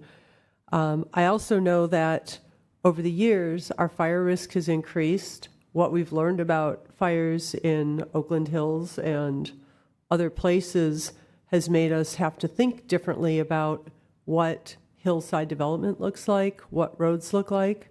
I have friends that were on Bear Creek Road several years ago when there was a fire, and it was after a storm, and they could barely drive down while the fire trucks were coming up.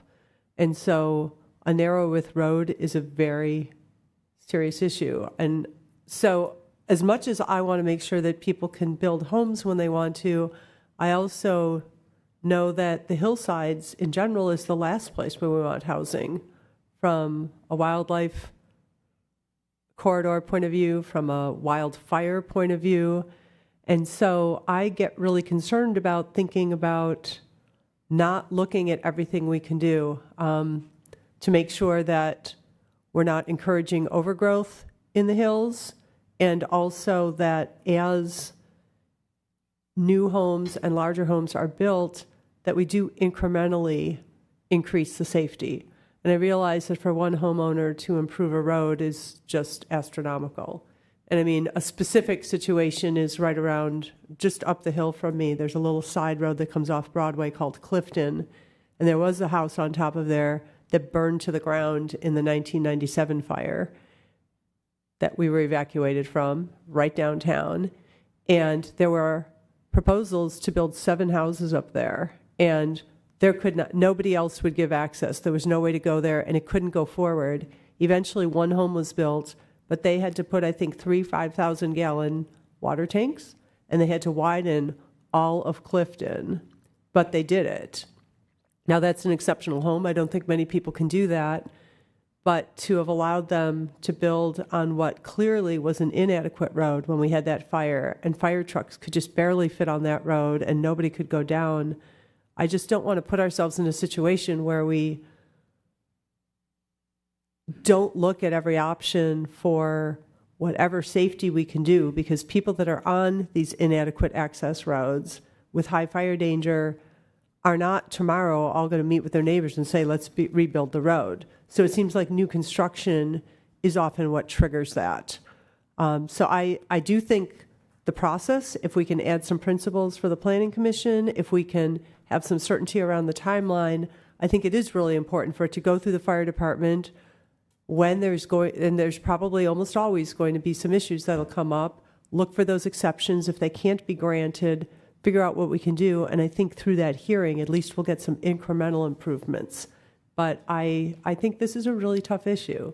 And I think people have rights, but I also don't think the next house should put more people at risk, or when people have built their house, then turn around and expect the town to rebuild that road, because we can't. We can't afford to rebuild all these mountain roads or hillside roads.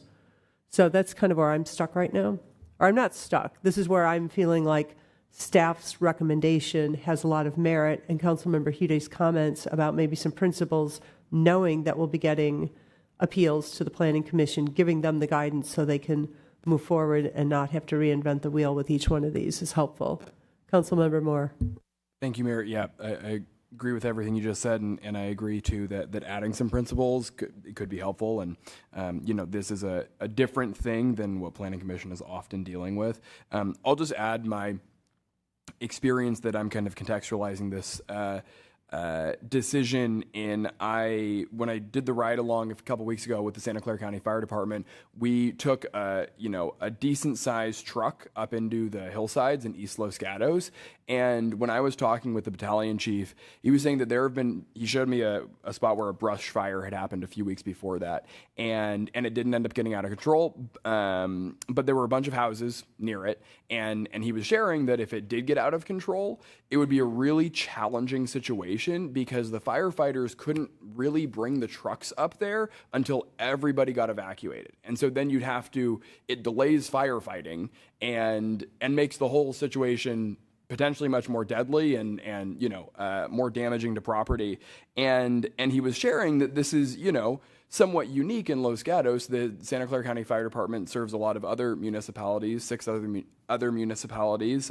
Some of them have hillsides, some of them don't, right? And so we're unique in that we have these kind of special, parts of our town that we have these really narrow roads on that are in the places where it's likely to have a fire if we do have one, and those would be especially dangerous and difficult to work with. And so I actually think it's it's reasonable to if you're going to build a big new home in the hillsides, I think it's reasonable that if you want your fire department to be able to get to your home or the future homeowner of that home, you need a big road. These are big trucks, right? You just have to think about the logistics of that. This isn't easy, but I completely understand the why this is the way it is. Councilmember Hudes. Getting ready to make a motion, but I wanted to hear all the comments before I do. Oh, Vice Mayor, I'm sorry. Yeah, so I'd be interested in hearing the motion, but I must remind us that public safety is a council strategic priority, and anything that we can do to reduce the risk of loss of life and property damage to our residents is important to us. And staff's direction seems to be a priority that was reinforced by the representative from the fire department, that this would actually be superior over to what Saratoga offers, but adding these principles for the Planning Commission would be helpful in guidance. Thank you. Councilmember Rennie. I completely agree with the ideas that we really don't want a lot of building in the high fire zones, and we want it to be safe and all. But I also like a lot efficiencies of processes. So I would prefer a process that quickly says, no, you're going to pay to do the road, or no, you don't have to, right? I don't think it's, right that it takes 10 months to figure out, yeah, I can build it and I don't have to pay it exorbitant amounts on the road. So I completely agree with those comments, but I want to have a process that quickly gets to the point that says, no, you're not going to build unless you do this. Councilmember Hudes, did you want to? No, I'm ready, but there seem to be more comments. Yeah, I just wanted to clarify on. Sorry. I'm sorry, Councilmember Moore. Yeah, I just wanted to clarify on Councilmember Rennie's point. So it sounded like when you had asked that question earlier, it sounded like somebody could go straight to an exemption if they choose to. Is that right?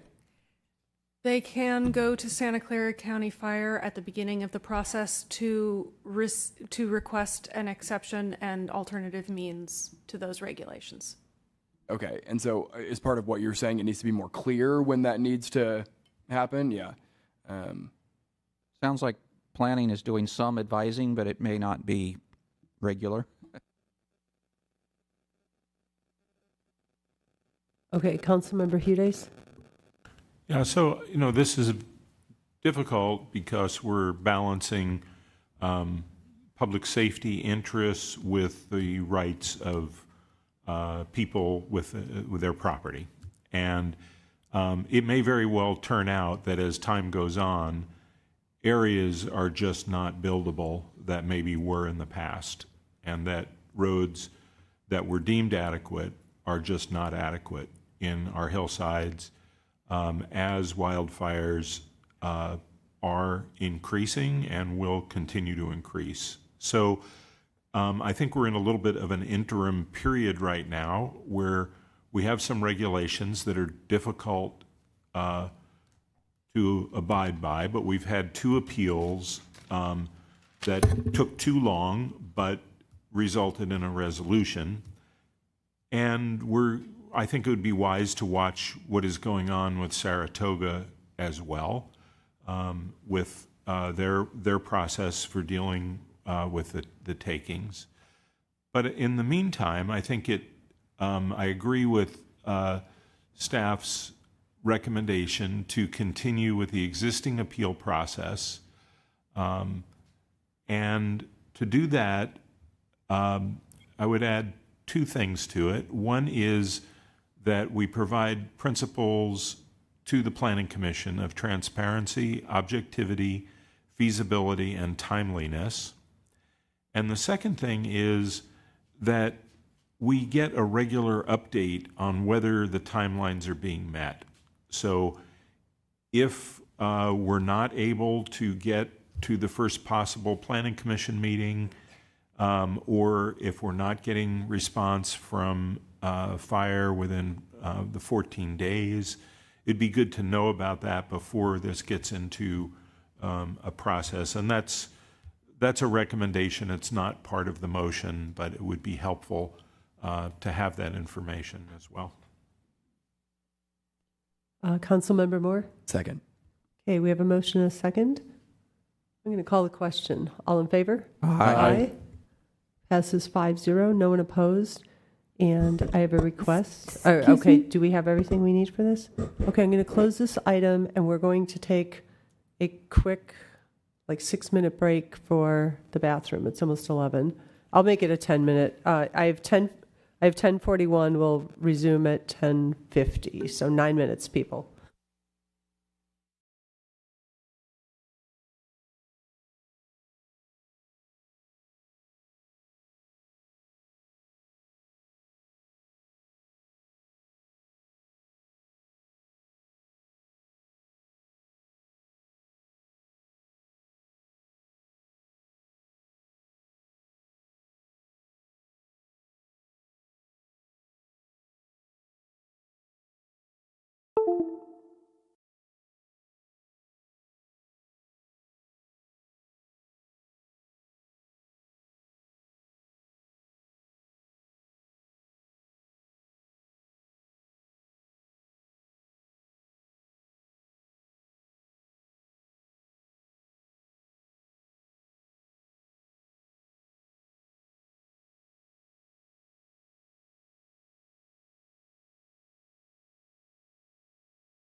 It looks like we are ready to resume. No, we're not ready to resume. I apologize. We have one more council member.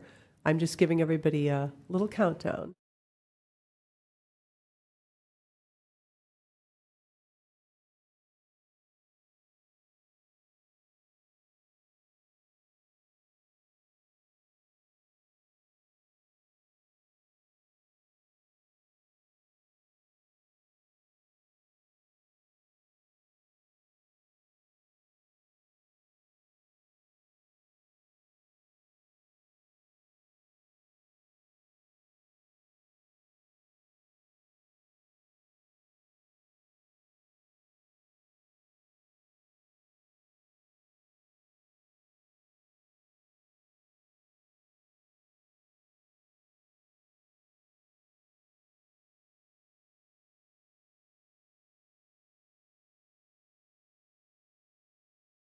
KCAT has us on here, so we will resume the meeting and we will move to item 11. And it looks like our planning manager, I'm looking at too many seats. I'll move to our town manager for this report. Thank you.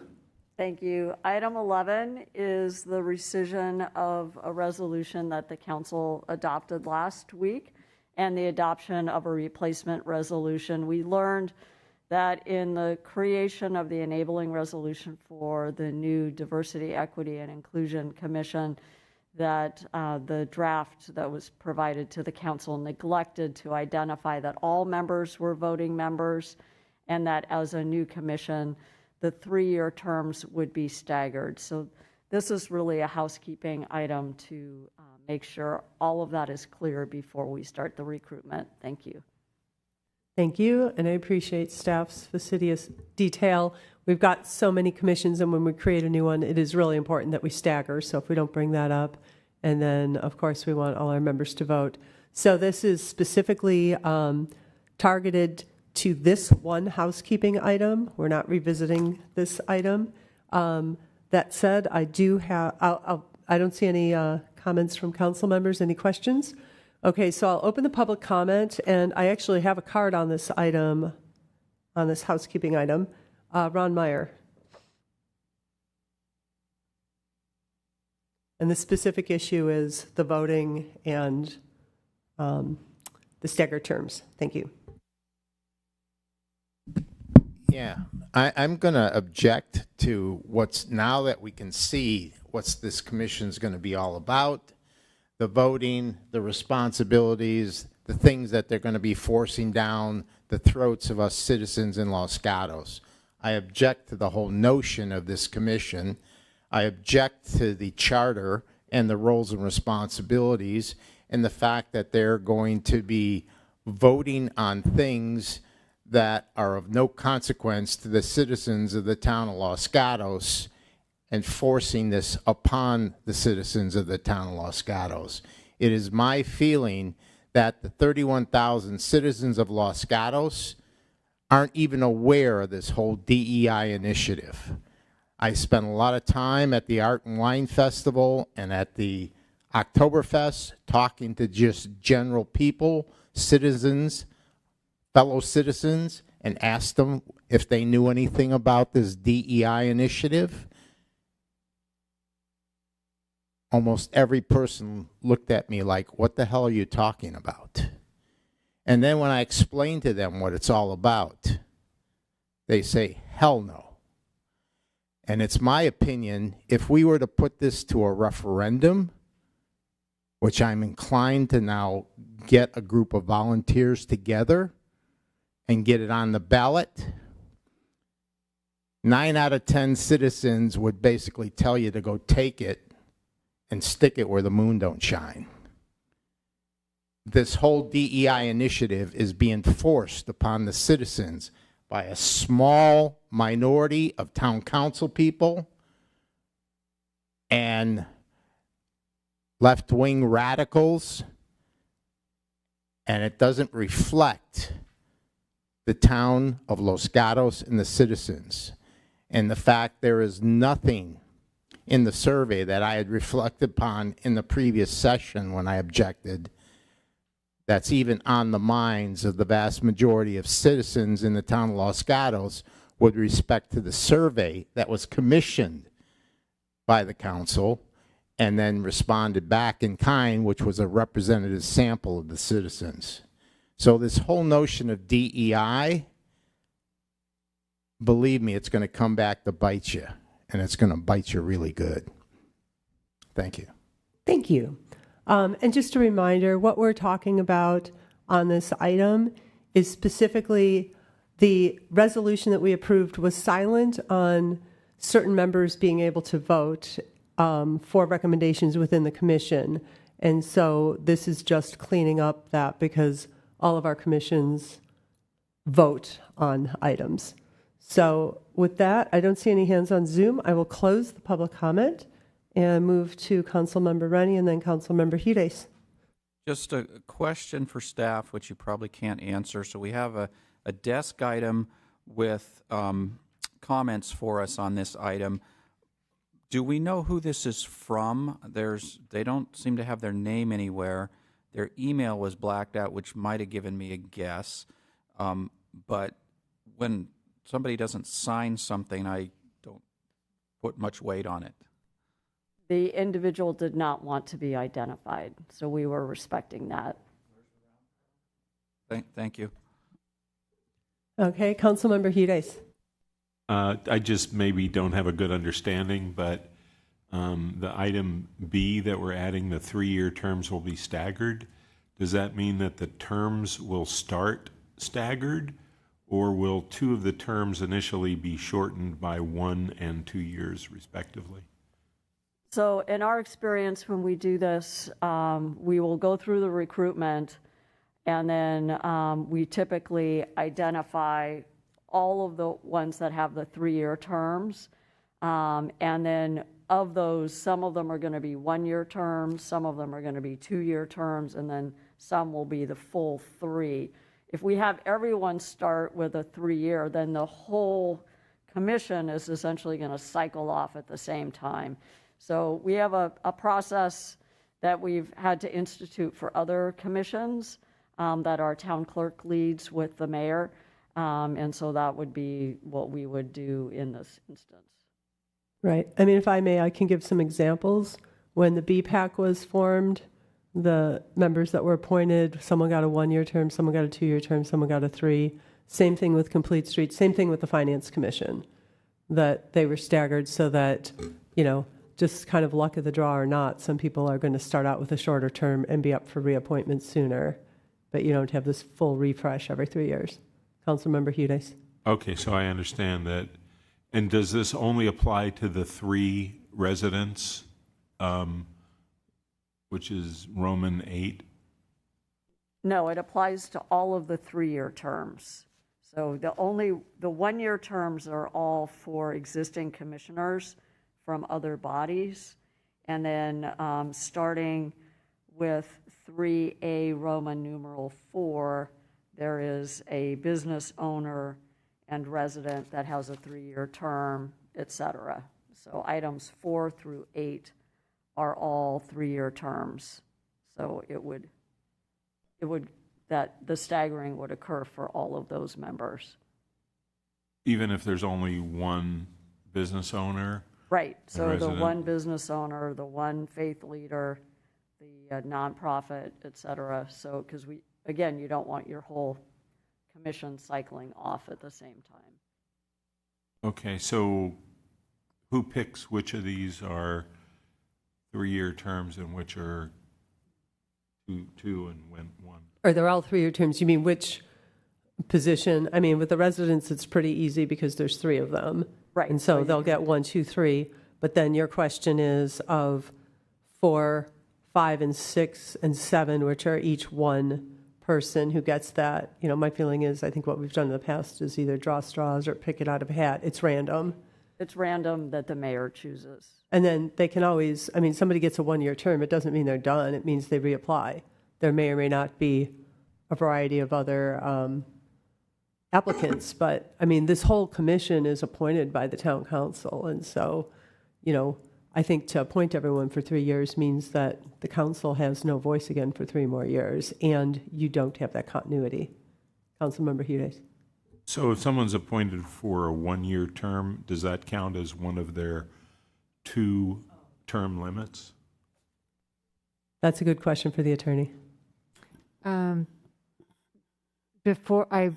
My gut reaction is it would count, but I do want to check the council policies to make sure there's no unique, policies that are unique to the town of Los Gatos before I answer that. I have a question. We don't have any other commissions with term limits. No.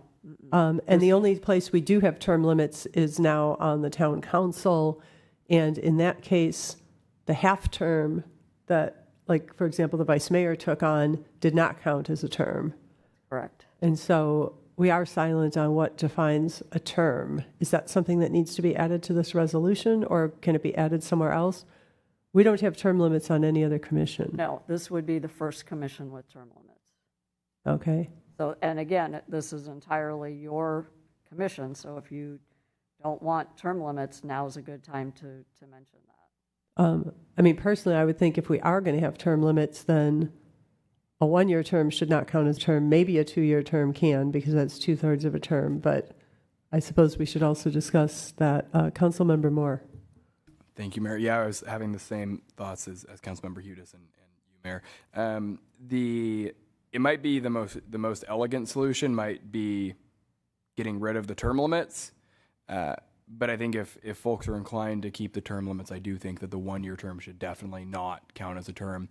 And I think the 2-year term probably shouldn't either. I think that, and then having the very longest person be able to serve on this body being 6 years, I don't know. I think that could be, especially as we ramp, there's going to be a lot of learning here. And so you're going to want to have some institutional wisdom. And being a new council member, I'm always grateful when Councilmember Rennie can harken back to something from when I was in high school. So. And we don't know how many people will apply. Councilmember Hudes. On something like this, where we don't even know if we can recruit, I don't see the value of term limits. I don't see the value of term limits in a lot of things, and particularly here. This is totally a volunteer position, and it doesn't bring a lot of power or prestige. So I think, I would think, and it has this complexity that we're going to have to manage, so I think it would be better to drop the term limits. Right, and the good point is that the council is reappointing each time, so not having term limits, there's still, if someone's up for their 3rd term and there's several other very qualified applicants, the council can make that decision. Councilmember Rennie. Yeah, you make a good point that council can always put the term limit in themselves, which doesn't happen very often, actually. I do, I was guessing the term limits were added here because we have a number of items that have only one of them. I think the commissions can easily, negotiate amongst themselves, but like one business owner that's a resident, one business owner that's maybe not a resident, one faith-based person. Well, if somebody just sits in that forever, there may be other people that want to get on it, and that's the only slot that's available to them because they're a faith person, and they don't happen to be a resident, so they can't go into the resident slot. So that would be a reason to have term limits. I know as a council member, if somebody's been on and doing a good job, it's really tough to not reappoint them, even if they've been there for a little bit of time. It's almost like slapping them in the face and saying, I don't think you're doing a good job when they are doing a good job. So it is difficult. If we kept the term limits, though, one thing that isn't mentioned here is, a lot of times term limits allow you to come back and say rerun for council 2 years, skip an election basically. And so skip an appointment cycle here, giving somebody else an opportunity, should at least be added if we keep the term limits, I think. Is that, it's not stated, so I assume that it's not allowed. Yeah, I mean, to me that makes sense. On the other hand, I would almost be inclined to skip the term limits and see what our recruitment looks like. Because when we've got very specific slots to fill, I know that on other commissions where we've had something where someone needs to be a business owner or something else, often that spot went unfilled. And so we'll see with this recruitment if we even fill our very specific slots. And if we do, I don't think we should assume that we'll always have an extra number of people. I feel like from a council perspective, there's always the opportunity to have a conversation one-on-one with a commissioner and say, you've been doing a great job for 6 years, but I also understand someone else is interested. Or what we can do is look at it, or a council can look at it in a few years and examine if we want term limits on all of our commissions or any of our commissions. But, the more I think about it, I'm not sure if I want to start out this commission with term limits. I think we can add them later. I think it's easier to add them later than to take them off later when all of a sudden we can't keep people or fill the positions. But that's kind of where I'm landing now. Councilmember Moore. Thank you, Mary. Yeah, I feel similarly. And I think Councilmember Rennie does bring up good points, but I think that there will be, having an 11-member commission, I do still think is going to allow for quite a bit of flexibility. And people, I've been talking to people that are interested in this, that are thinking, oh, do I want to apply as a faith leader or do I want to apply as a resident? Or, so there is some, flexibility there. So I'm ready to make a motion if there aren't other comments. Go for it. Okay. I move to rescind resolution 2023-051 and adopt a revised enabling resolution for attachment 1 for the Diversity, Equity, and Inclusion Commission to clarify that all members are voting members, that terms will be staggered, and that there will be, and to modify the resolution to say that there will be no term limits. We have a motion. Councilmember Hudes. A second. Okay, we have a motion and a second. I'll call the question. Vice Mayor. This is an important issue for our community, and we're still kind of designing from the dais again, just like we did at September 19th. And per my comments at the September 19th council meeting regarding process, I will not be supporting the motion. Thank you. And creating a new commission is always a little bit of design work. All right, well then I will call the question. Seeing no other comments, all in favor? Aye. Opposed? Okay, motion passes 4-1. Vice Mayor voting no. Thank you. Now we'll move to item 12. Thank you. Good evening again. The item in front of you is a procedural item to ensure complete written record for the decision made by Town Council on September 19th.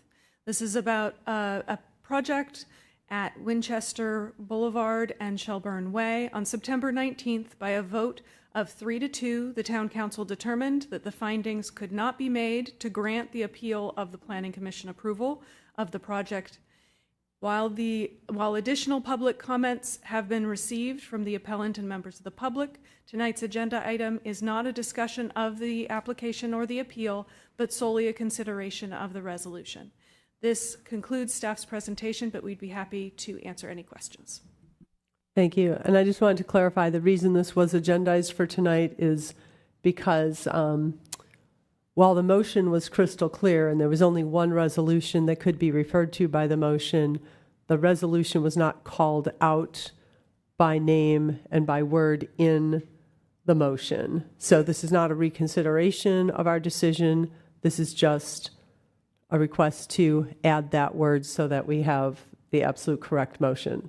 So I appreciate our clerk was not live that night, and when we've got everybody in the room, or we can catch all these things. So I appreciate that.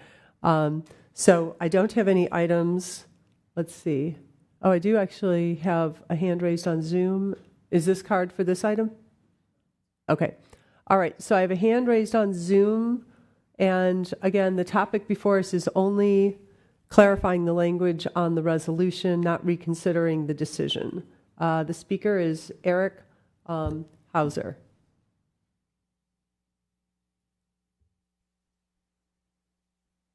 Good evening, Council.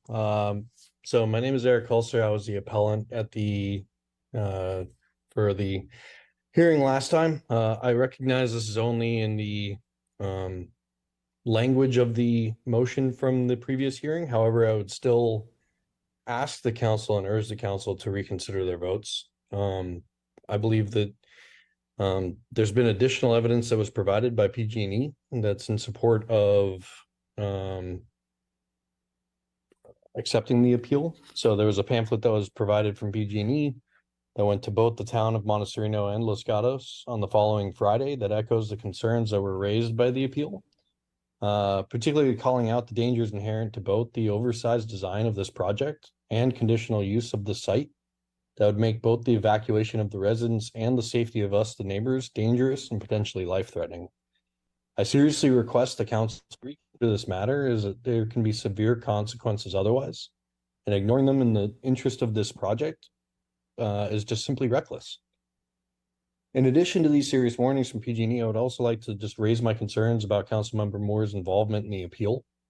The council member suggested motion quickly during the previous hearing, as was noted with disappointment by Vice Mayor Badami at the time.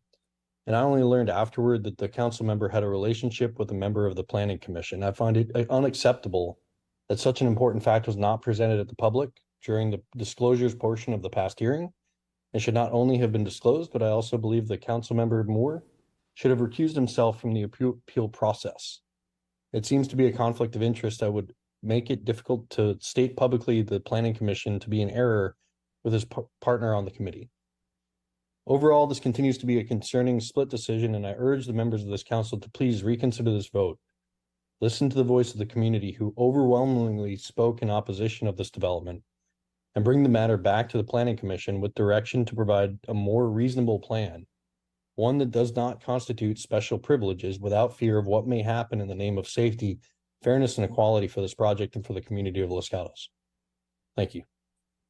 Thank you. I don't see any questions. All right. I don't see any hands up. I don't have any cards, so I'm going to close the public comment and move to discussion or a motion. Councilmember Moore.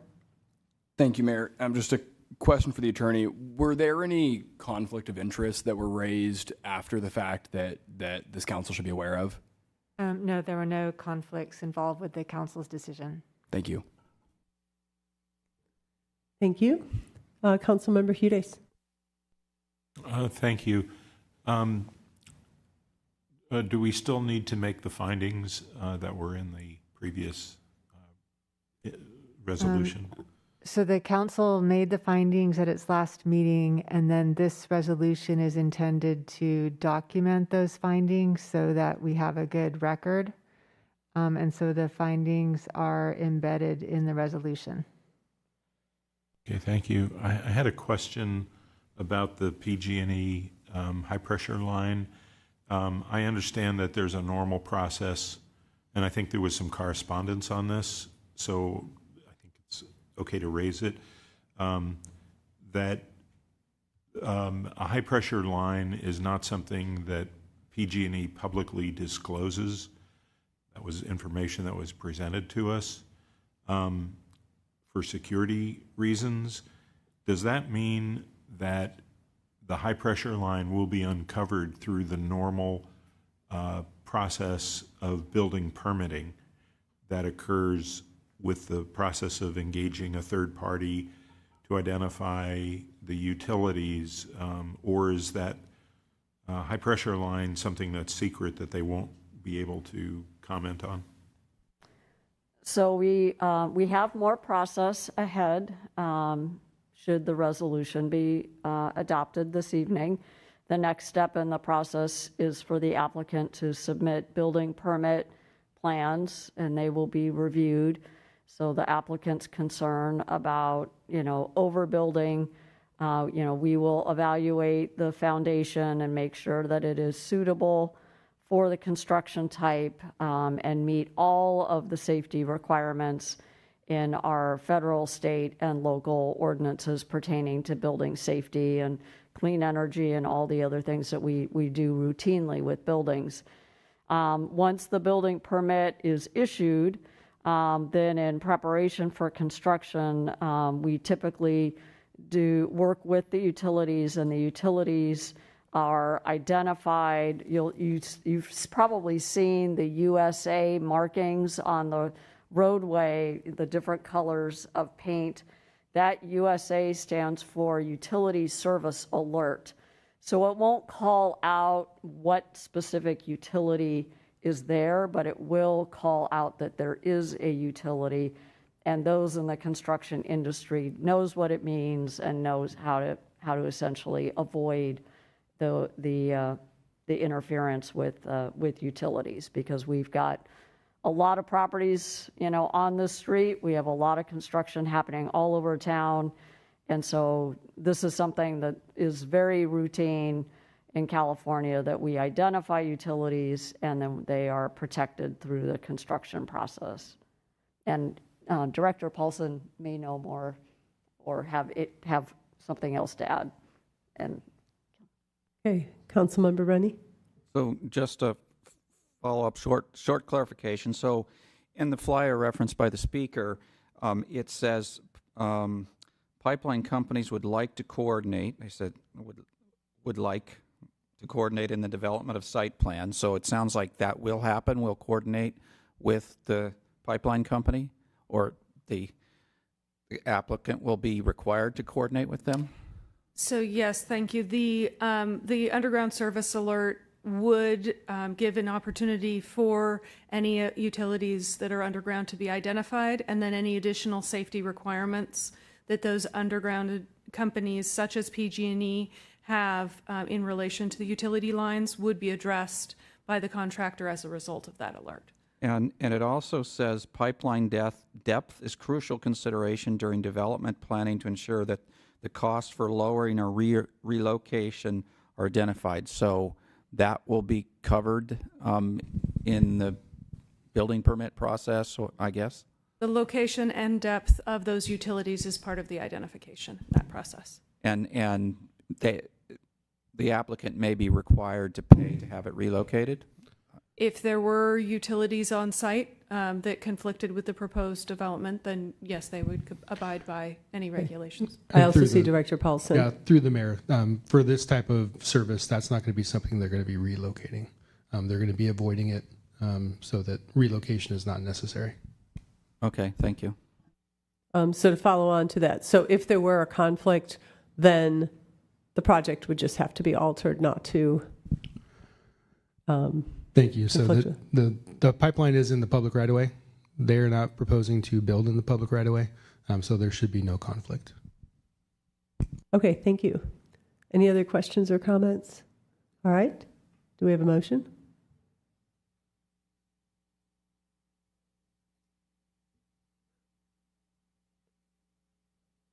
We have a lot of, I think we're all looking because we want to get the motion right this time. We want it exactly right. So the motion could be adopt the resolution to deny the appeal and uphold the PC decision regarding the project located at 15860, 15894 Winchester Boulevard. I mean, actually, frankly, the easiest thing to do would be to make a motion to approve the staff recommendation. Do we have to call that out? I mean, is the subject the exact wording on here? Because the recommendation is not as robust as what's under the subject. Yes, the recommendation is to adopt the resolution, and so voting to adopt the staff recommendation would accomplish adoption of the resolution. I'll go to Councilmember Moore. I move to adopt the staff recommendation. Okay, and that staff recommendation includes the findings that we made and On item the number resolution. 12. On item 12. Okay, we have a motion. Second? I'll second that. I mean, I think we should just clarify that it involves rescinding the resolution 2023-051 and adopting the new one in attachment 1. Thank you.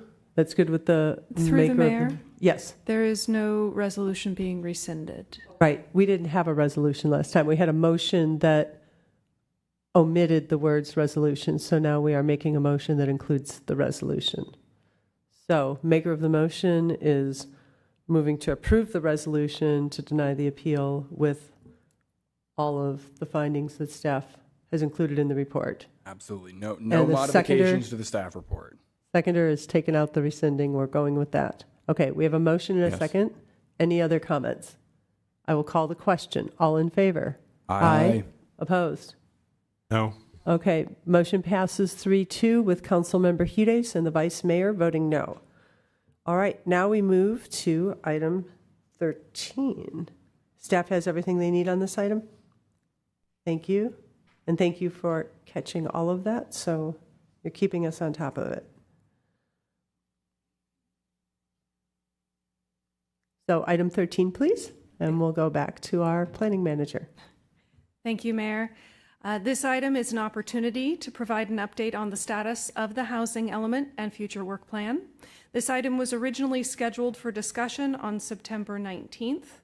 Since the preparation of the September 19th staff report, work has continued as mentioned earlier in this meeting, including publication of a revised draft housing element on September 22nd, a meeting with the Housing Element Advisory Board, the HEB, on September 28th with recommendation from them that the draft housing element be submitted to HCD as soon as the 7-day public review was complete, which did end at the end of the following day on September 29th. The submittal of the draft housing element to the state at HCD was accomplished yesterday, October 2nd. That all has been updated online, including updates to the timelines that are posted on the Housing Element website. This concludes staff's presentation, but we'd be happy to answer any questions. Thank you. Question from the Vice Mayor? Thank you. So based on earlier discussion, it's clear the consultant is not here tonight. Whereas council did make a motion to have the housing consultant present at meetings regarding the housing element. So when can the consultant be introduced to the council so that we could have the opportunity to ask questions directly? Thank you for that question. When looking back at the minutes from the August 15th council hearing, where a number of motions were made and decisions, there was one of those items that the housing element update consultant be available at the public hearings of Planning Commission and Town Council for the housing element adoption. And so we do expect to talk with the consultant and ask them to attend the meetings once we are bringing the housing element for consideration by Planning Commission and Council. Thank you. All right. So I guess, okay, Councilmember Hudes, and then I'll open. Yeah, I have many questions. I'm trying to organize them before and after public comment. I would, a number of them are questions for the consultant, so I will read those and hopefully we will have a response from the consultant, being the maker of the motion. That motion was intended to have transparency and access to the consultant. It wasn't meant to shut them off so that they would only appear when no changes could get made. I think that interpretation is one of beyond belief, really, that was taken as the ceiling for interaction with the consultant was one meeting when nothing could be changed, when in fact there were many opportunities and many questions that are helpful, and I will transmit those. I wanted to start with item that was about the deadline, and we discussed this briefly tonight, and it relates to request number 1, which was the deadline for certification. And here staff says that there is no deadline in state law for HCD certification of the housing element. Staff is working to get it certified as soon as possible.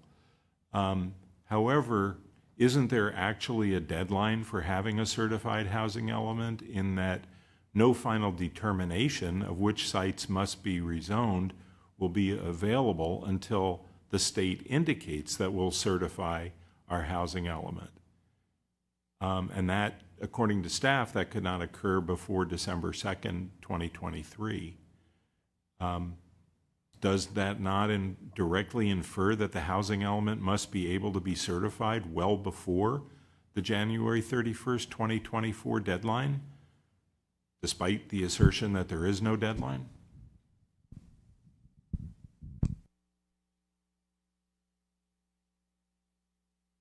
I'm sorry, were you looking for an answer to that question at this time, or to forward those to the consultant? That's a question for staff.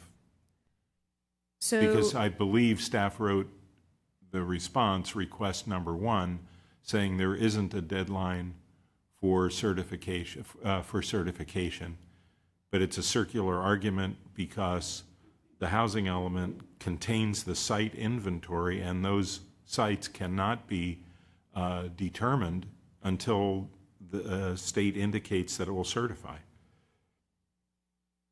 Well, any rezoning that's necessitated by the site's inventory needs to be completed by January 31st. By which site's inventory? The housing element site's inventory. That the state will certify, or any site's So inventory that exists? Statute provides that the state won't certify the housing element until the rezoning has been completed. And through the mayor. And Director Paulson. Yeah, through the mayor. So, so there's a number of different ways to do it. The way we're proposing is we have not heard significant feedback on our sites inventory. This is the sites inventory that was previously adopted. We're moving forward with the rezonings, whether it is through future HCD comment, future no net loss challenges, or some other mechanism. We may need to add sites. And so that would necessitate a further update to the housing element sites inventory, which also has to be reviewed by the state. But the reality is that I think, as you stated, it doesn't have to be HCD comment that they are going to certify the housing element prior to doing rezonings. That's not required. If that's not required, how do we know that we rezoned the right sites? We won't know that until after we get the comments from HCD. As mentioned previously and in previous forums, we are confident that these sites are not going to be requested to be withdrawn from HCD. That doesn't mean that we won't need to add additional sites should that come up. But ultimately, this is the path we're moving forward with. Thank you for that clarification. I have some questions about the meeting with HCD. And the first question, when was that meeting held? thank you for that question. We have had several meetings with HCD. I believe that you are talking about the meeting that we had in early September, the first week of September. September 5th. Yeah, it's listed here as September 5th is when the most recent meeting with HCD occurred. And was that meeting off the record? And may state agencies or HCD hold meetings with the public that are off the record? There were no public minutes prepared. There were no minutes prepared for that meeting. If that's I asked the question, was it off the record? Nobody used the term off the record, but it was a conversation and minutes were not taken. Is it even possible to have an off the record conversation with HCD? The meeting with HCD was a conversation for preliminary feedback. It was not formal feedback. But the town manager may have something to add. I don't think that's lexicon that the HCD uses. You know, they are available for consultations throughout the iterative housing element process, and the town has availed themselves of that with our reviewer and then also with the reviewer's supervisor. So it was a consultation, it was a conversation. It's an opportunity to see if we were heading in the right direction. I have a question along those lines. Well, first of all, Director Paulson, you were starting to lift your microphone. Okay. I mean, having spoken to mayors and council members in other communities, it sounds like sometimes, depending on who your reviewer is, either as a courtesy or because you've got a relationship, they will give you feedback. But is it true that some communities don't hear anything from their reviewer until the end, and there are no meetings or discussions in between? That is correct. And that's primarily dependent on the reviewer and the relationship that staff may have with HCD in terms of an open. Yeah, and the reviewer's availability. Okay.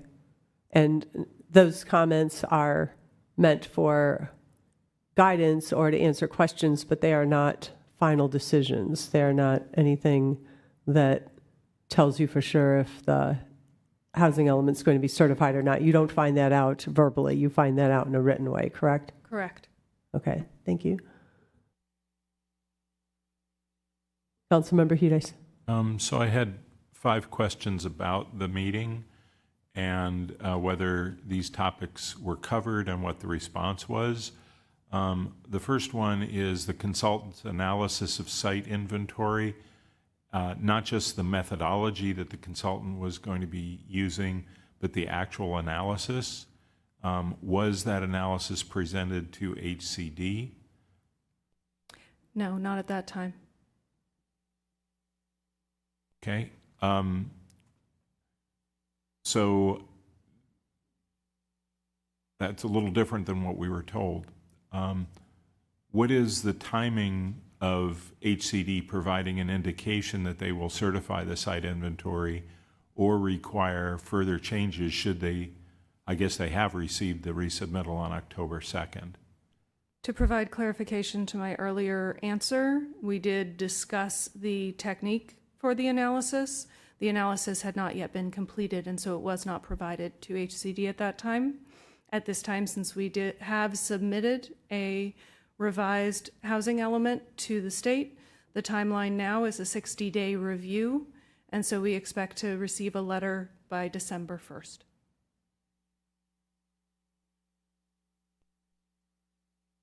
Okay. The other question was about the 27 deficiencies that are identified in the May 30th letter. Did we discuss with HCD which of those were substantial and would cause HCD to state that our housing element is not in substantial compliance? The discussion of the deficiencies from the May letter included those items that the town's consultant identified as the most significant, and where they were looking for direction and confirmation that the technique we were proceeding with would be acceptable to HCD. We did not touch on all of the items. And there was no prioritization. Did we get a clear direction about which of those 27 were substantial? No. Next question about the 5 that I have. Is there any indication that was there any indication from the meeting that any additional deficiencies were identified? No. And finally, with regard to the meeting, was there any indication from HCD that they believe that Los Gatos is not behaving in good faith regarding its efforts to achieve certification of its housing elements? No. Thank you. I have some other questions and then some questions for the consultant. Thank you. I do have a question about the 27 items. I know that we have different consultants taking on different parts. Are all 27 of them being addressed, but by different people? Thank you for that question. There were several of the comments that we had initial analysis, additional data pulled together in graphs by our consultant for the AFFH. However, going through and making sure that we had a full response to all items was part of what Veronica Tam's group was working on, so that we would have a full response to all items. Okay, thank you. So all 27 are being addressed. Correct. Perfect. Thank you. Vice Mayor. Thank you. So we received public comment that 227 units shown in table D7 are counted in both the 5th and 6th RENA cycle. If table 10-3 in the housing element is correct, can the same units be counted in both of those cycles? Thank you for that question. This is a very interesting change that has been brought to light by the new consultant, that there is some overlap in the units that can be counted, that we can include units that are going to be made available during this housing cycle. And so that does include some units that received their certificate of occupancy during the last 6 months of last year.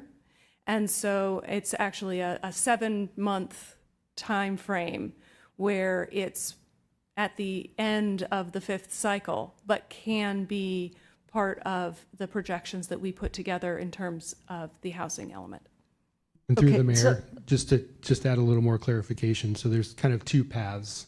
So there's the housing element itself and what we can count, but there are also some of those units that are in that number have already been counted in our annual progress report with HCD. We're not going to get to count them again in our reporting for the 6th cycle, but for the housing element effort and preparing the housing element, it is allowed to count those as part of your, they're similar to pipeline, but they go a little farther than that with the ones that have received certificate of use and occupancy from July 1, 2022 to January 31st, 2023.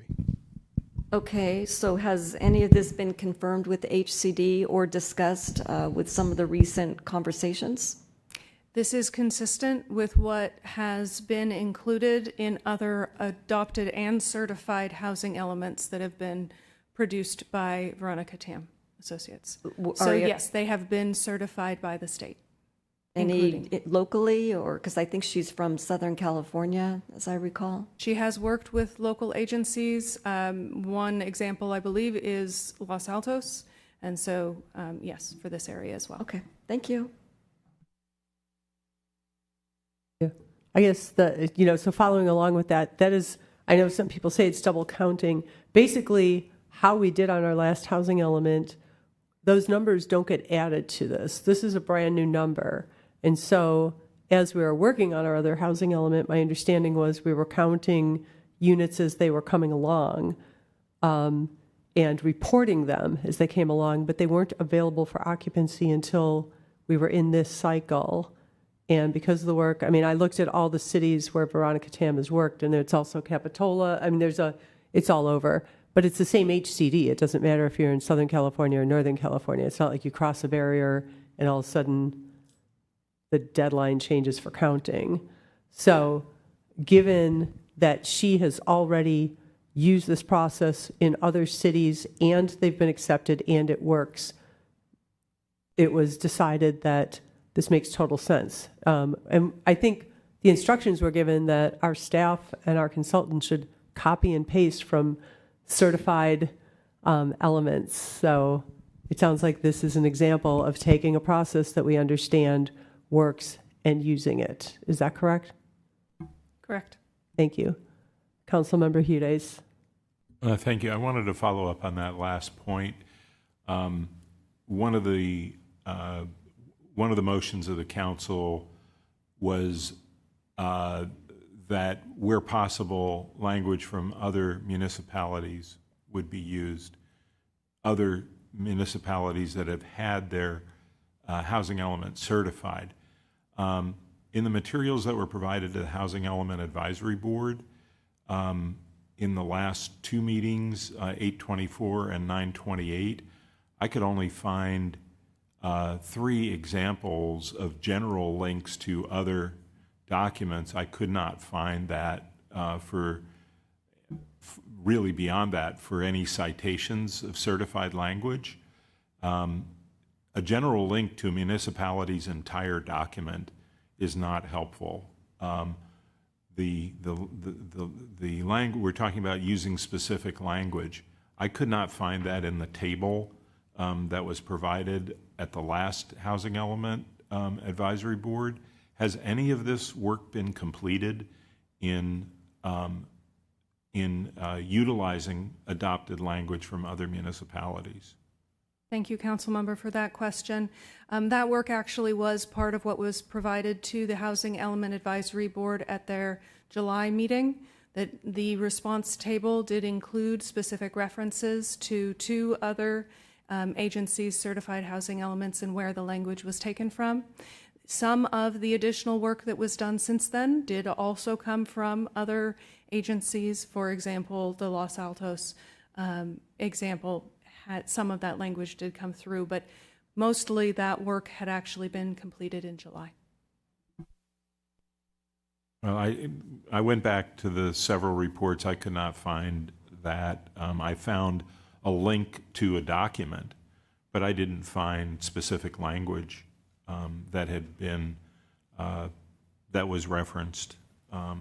So again, maybe I can't read, but I don't know. I went back and I could not find that. Okay, thank you, Councilmember. We could provide you with the link if you'd like to connect you with that specific document. It is in the response table where we have the list of comments from the state, the responses, some of which were in progress from staff and our consultant, and then there were two additional columns referencing specific pages from, I believe it was Campbell and Los Altos, where we did take some language and transfer over with specific references to which pages that language came from.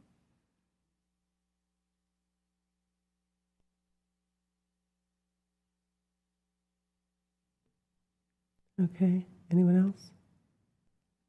All right. Are you continuing, Councilmember Hughes? I have more questions. Okay. Should we go to the public, Mayor? Oh, yes. Yeah, should we take public comment? All right. I think we've gotten past the initial questions. So I have no hands on Zoom, and I have two people in the room. So Leaf, I go.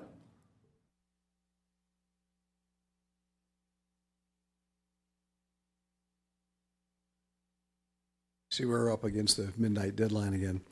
Thank you all for the work that you've been doing, staff and council, on this project, as well as the Housing Element Advisory Board and the Planning Commission. They've put in a lot of time and work.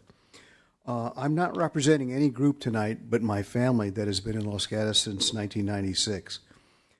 We are very concerned that there is not an adequate transparency nor enough council oversight in the housing element development, nor the council or citizens' prior review of filings to HCD. As we learned tonight, the filing was made yesterday before this council meeting. After 3 failed applications to ABAG in the last 12 months, each then with ABAG's guidance for corrections, which were missed for each following submission, and with 13 canceled Housing Element Advisory Board meetings this year, we have not just wasted time, but allowed builders remedy, as we have applications now for a 93-foot tall building on Los Gatos Boulevard, which is not in compliance with the North 40 specific plan, and for other submissions for increased density and height beyond the limits and the current nor any new drafts of the housing element throughout town, including our downtown post office site, which we've talked about earlier this evening. These builders' remedy submissions are going to continue. And if the current draft housing element is approved, this will yield almost a 36% buffer for more housing units than the required 1,993 units, which itself is more than 3 times any prior 8-year housing cycle. The Housing Element Advisory Board had only suggested a 15% buffer, not the 30+% in the current draft. You've each put in a lot of work for our town, but this challenge is growing, and there are some other examples. The Housing Element Advisory Board met last Thursday before getting the full 7 days of required public input before the public's Friday evening public comment deadline. The Housing Element Advisory Board, an advisory body, apparently was not able to give advice to our appointed and elected decision makers, the Town Council and the Planning Commission, which is their role. The mission to the state agency was without your review. The submission that was yesterday, without your review because you're meeting tonight. The new consultant was again not available to meet with the Housing Element Advisory Board or the Council, much less the combined workshop in mid-September, which was a very good workshop, incidentally. So citizens could not learn from the consultant. And while the public workshop on September 12th was helpful, there is serious community concern of public council and elected representatives that they did not have an adequate opportunity to review and edit in advance the next draft submission. Thank you. Questions? Thank you for staying with us so long. Thank you for all you're doing. Our next speaker is Ronald Meyer.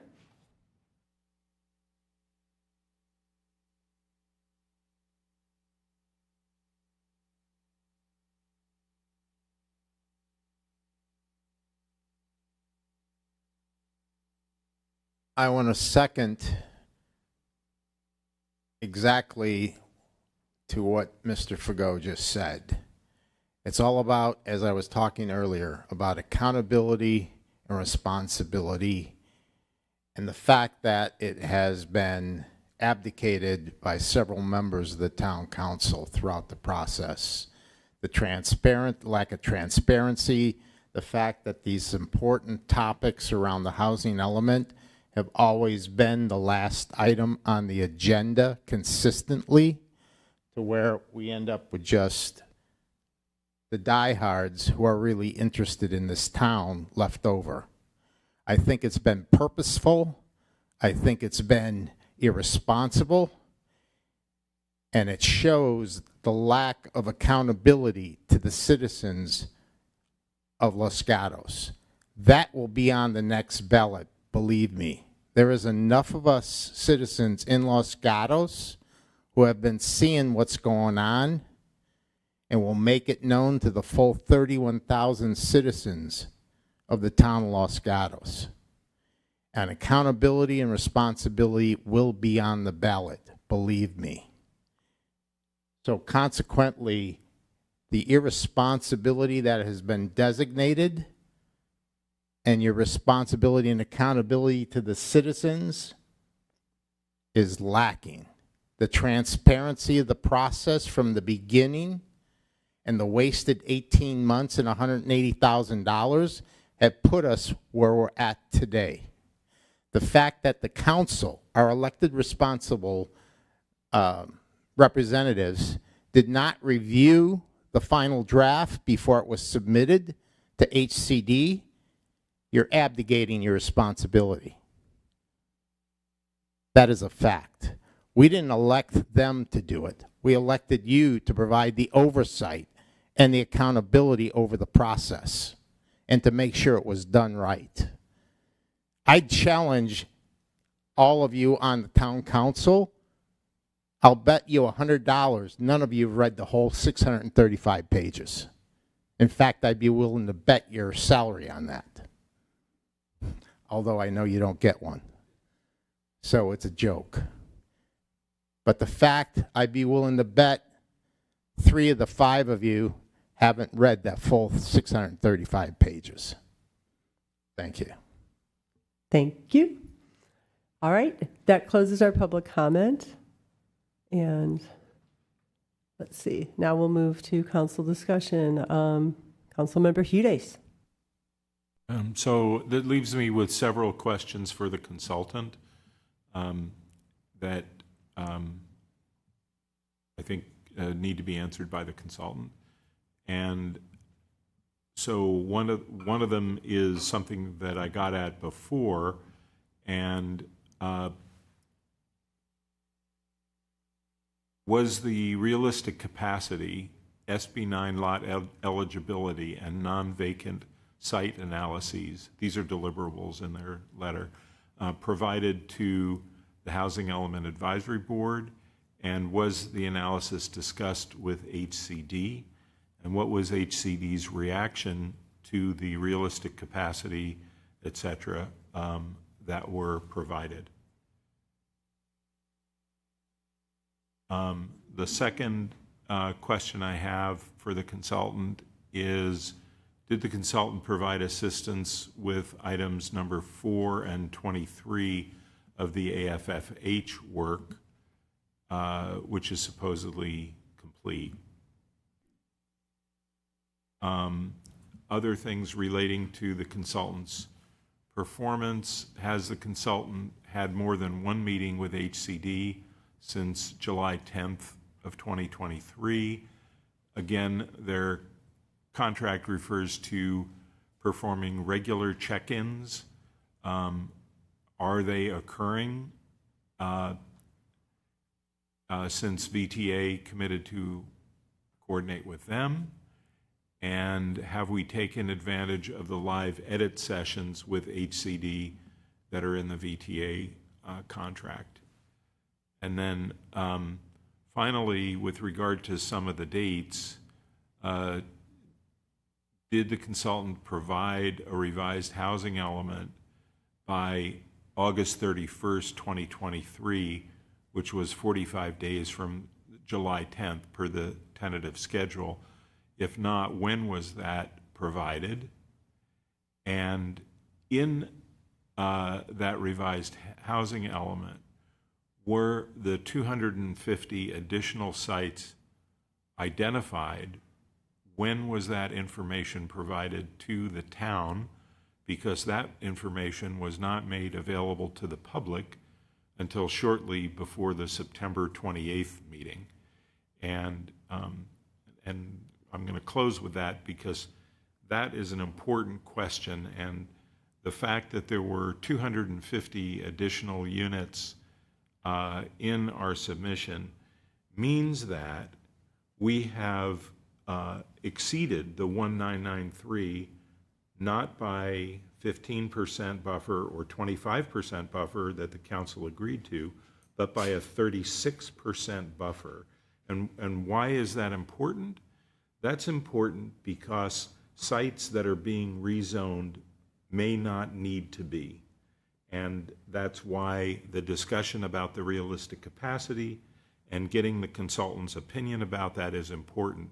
And it's not a game that we play to put deadlines on the Housing Element Advisory Board or to prevent the consultant from being available.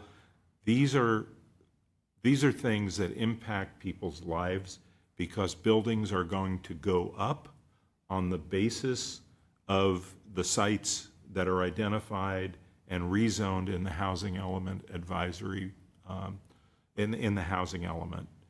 So I think it's critical that we have interaction with the consultant and that we be kept up to date on what's going on with HCD with regard to our application, and that we take full advantage of the consultant's ability to meet with HCD once since July, considering, you know, we're in October, doesn't seem to be consistent with our contract and with our intention.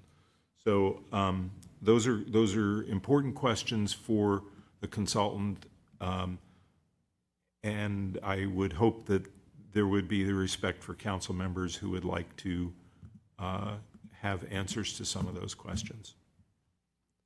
Councilmember Rennie.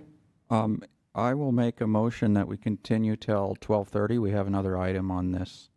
Right. I was just going to say we kind of missed our window to make that motion. Councilmember Moore? Second. Okay. Motion second. Call the question. All in favor? Aye. Aye. Okay. 5-0. So we go to 12:30, and we do have another item. So, all right. Councilmember Moore. Thank you, Mayor. Yeah, I'll just make one quick comment on this. As the other council member that's appointed to serve on the Housing Element Advisory Board, I think it's important for all of us and the public to know that the Housing Element Advisory Board that we all voted to appoint, voted to send the housing element to the state 9-1 with Councilmember Hudis dissenting. And that conversation, I think, was a really productive one, and the conclusion, was that the Housing Element Advisory Board has really taken a deep look at this document, and I would posit that most folks on that board have read the entire thing. I have, and I know there are others who have. And thank you. And we all thought it was a very strong document, and I think that was universal. And I think the changes that we observed from submission 3 to submission 4 were also, it was really, I think it's just a fantastic document. And I think I think that will be seen by HCD. And the last thing I'll say is that those 27 comments, the 27 deficiencies, none of those talk about the sites. They're all about something else. They're about AFFH. They're about, history. They're about all these other things. Not one of them is about the sites. And so while I understand Councilmember Hudis's worries and concerns about the sites, as that's where we're going to be rezoning and allowing for the potential for more development, I think that it's important for all of us to remember when we eventually have to vote on this thing that the sites have not been the concern of HCD for the last several months. Thank you. Councilmember Rennie. And I'll just add, we're one of the few cities that has a housing element advisory board, so we have one or more housing element board meetings before it goes to planning commission. Most other cities are just going to planning commission, so we have many more public hearings. People keep talking to us here that there's no transparency. There's more transparency in our process than most of the other cities. And I had another point, but this time I forgot. Maybe I'll come back to it. Thank you. I think I've made that point before as well. I mean, I don't know any other city that has a housing element advisory board. So it actually gives residents an opportunity to sit on the board and have that discussion. I think we started with that in the last cycle, maybe 2 cycles ago, but it gives the public more opportunity to learn about it, to give input. And when people get concerned about, we didn't hold a meeting every other week, don't confuse holding a meeting with actually getting work done. We hold a meeting when there's time for where input is needed, where it's the next step, where staff is moving forward, and we need to weigh in. Holding a meeting every 2 weeks just takes up time. It doesn't actually get work done. So, when I look at how many meetings Los Gatos has had on this housing element, it is perhaps an order of magnitude more meetings than other communities. I also do not think there is a single person sitting up here that would ever say that this housing element is a game. And one of the things when I hear from residents that, have written to me saying, please don't approve the zoning tonight, we already have too much overbuilding. I don't think people understand that the housing element, when it's certified, is not here to stop housing. It's here because it's a plan to encourage housing. The whole point of this is that we have a target and we have to encourage housing. This whole process has been really, really hard. The number of units that we have to plan for are unprecedented. The penalties for not doing it are draconian. And the process has been harder than ever. I know that our staff, and when you talk to other professionals in the field, nobody has seen a process like this. So the fact that we are so close, and I would say that people may not like a 36% buffer, there's uncertainty around every single site. It's redevelopment. And while we've got applications and pre-applications coming in and people are suddenly saying, oh my gosh, look at all this development, that's not even close to what we're going to have. We're talking about 2,000 housing units. So when somebody is upset, and I get it, it's near them, a 50-unit building, we're talking 40 of those. So this is going to impact the whole community, and we are working really hard on it. But it's not a game, it's not easy, and finishing the housing element doesn't stop the development. It's there to encourage it, whether people want that or not. This is what is being required of us. Councilmember Rennie. I remembered my other comment.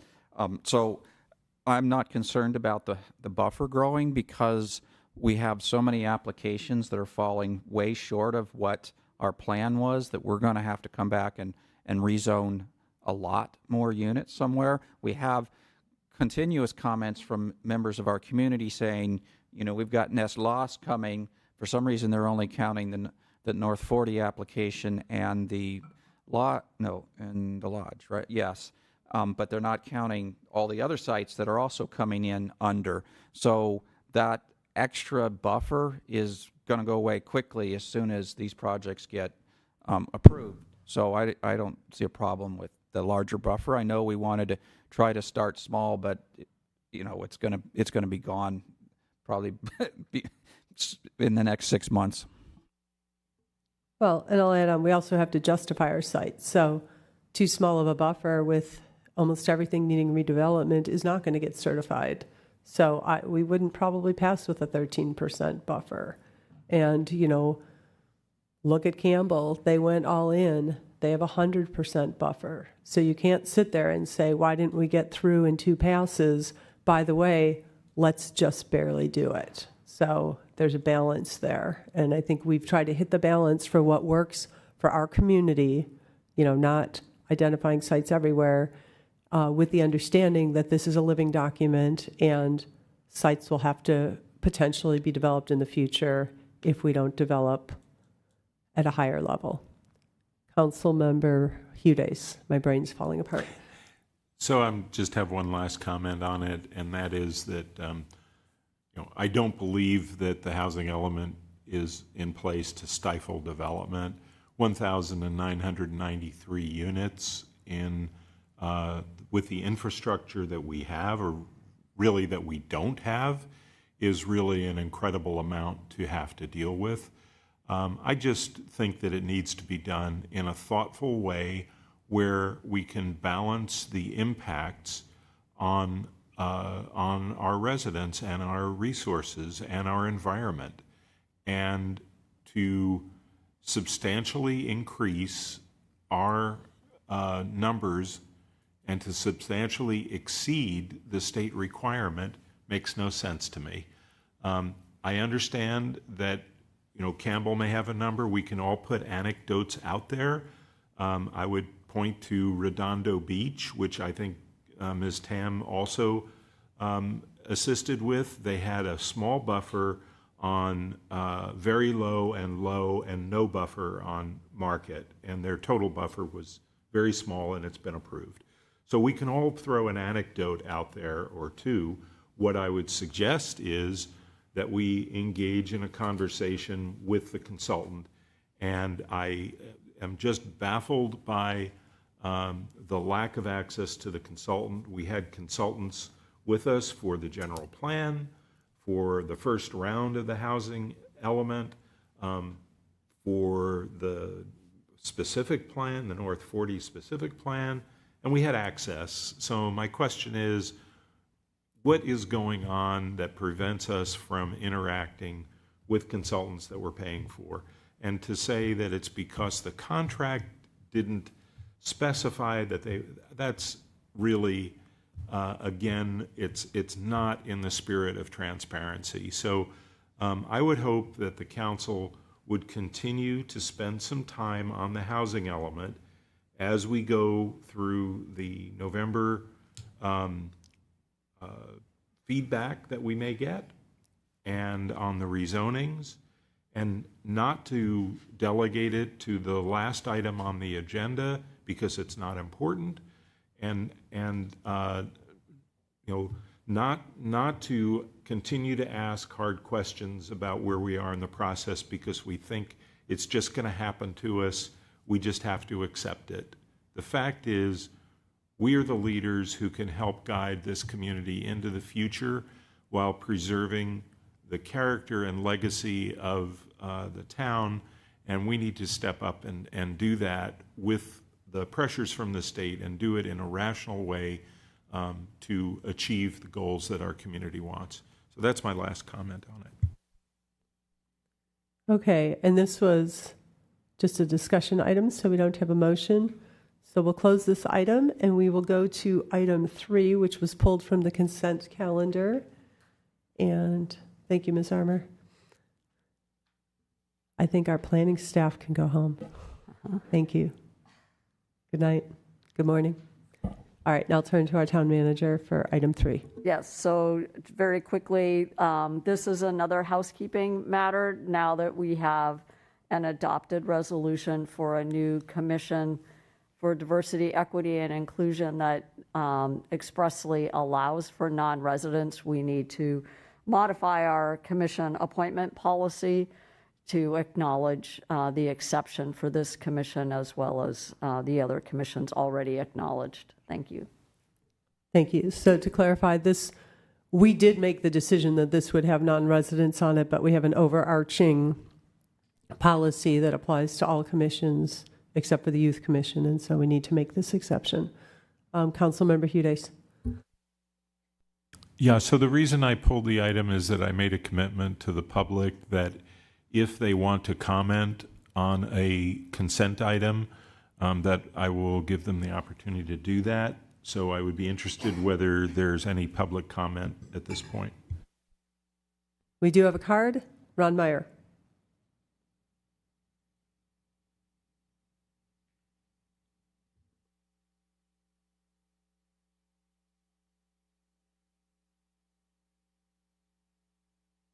Yes, I am objecting and against the change to the policy to allow non-citizens to participate in this committee, whatever the heck you want to call it. The fact that you need to modify an existing policy where historically all committees, all commissions are staffed with volunteers who are citizens of the town of Los Gatos. This is objectionable. It's irresponsible. And again, this is something that the citizens of the town of Los Gatos need to know about. Because what you're doing is you're allowing outsiders to come in and to tell us, the citizens of Los Gatos, what we need to do with respect to DEI. That's objectionable. It's obscene. It's irresponsible. And the fact that you're allowing this to happen,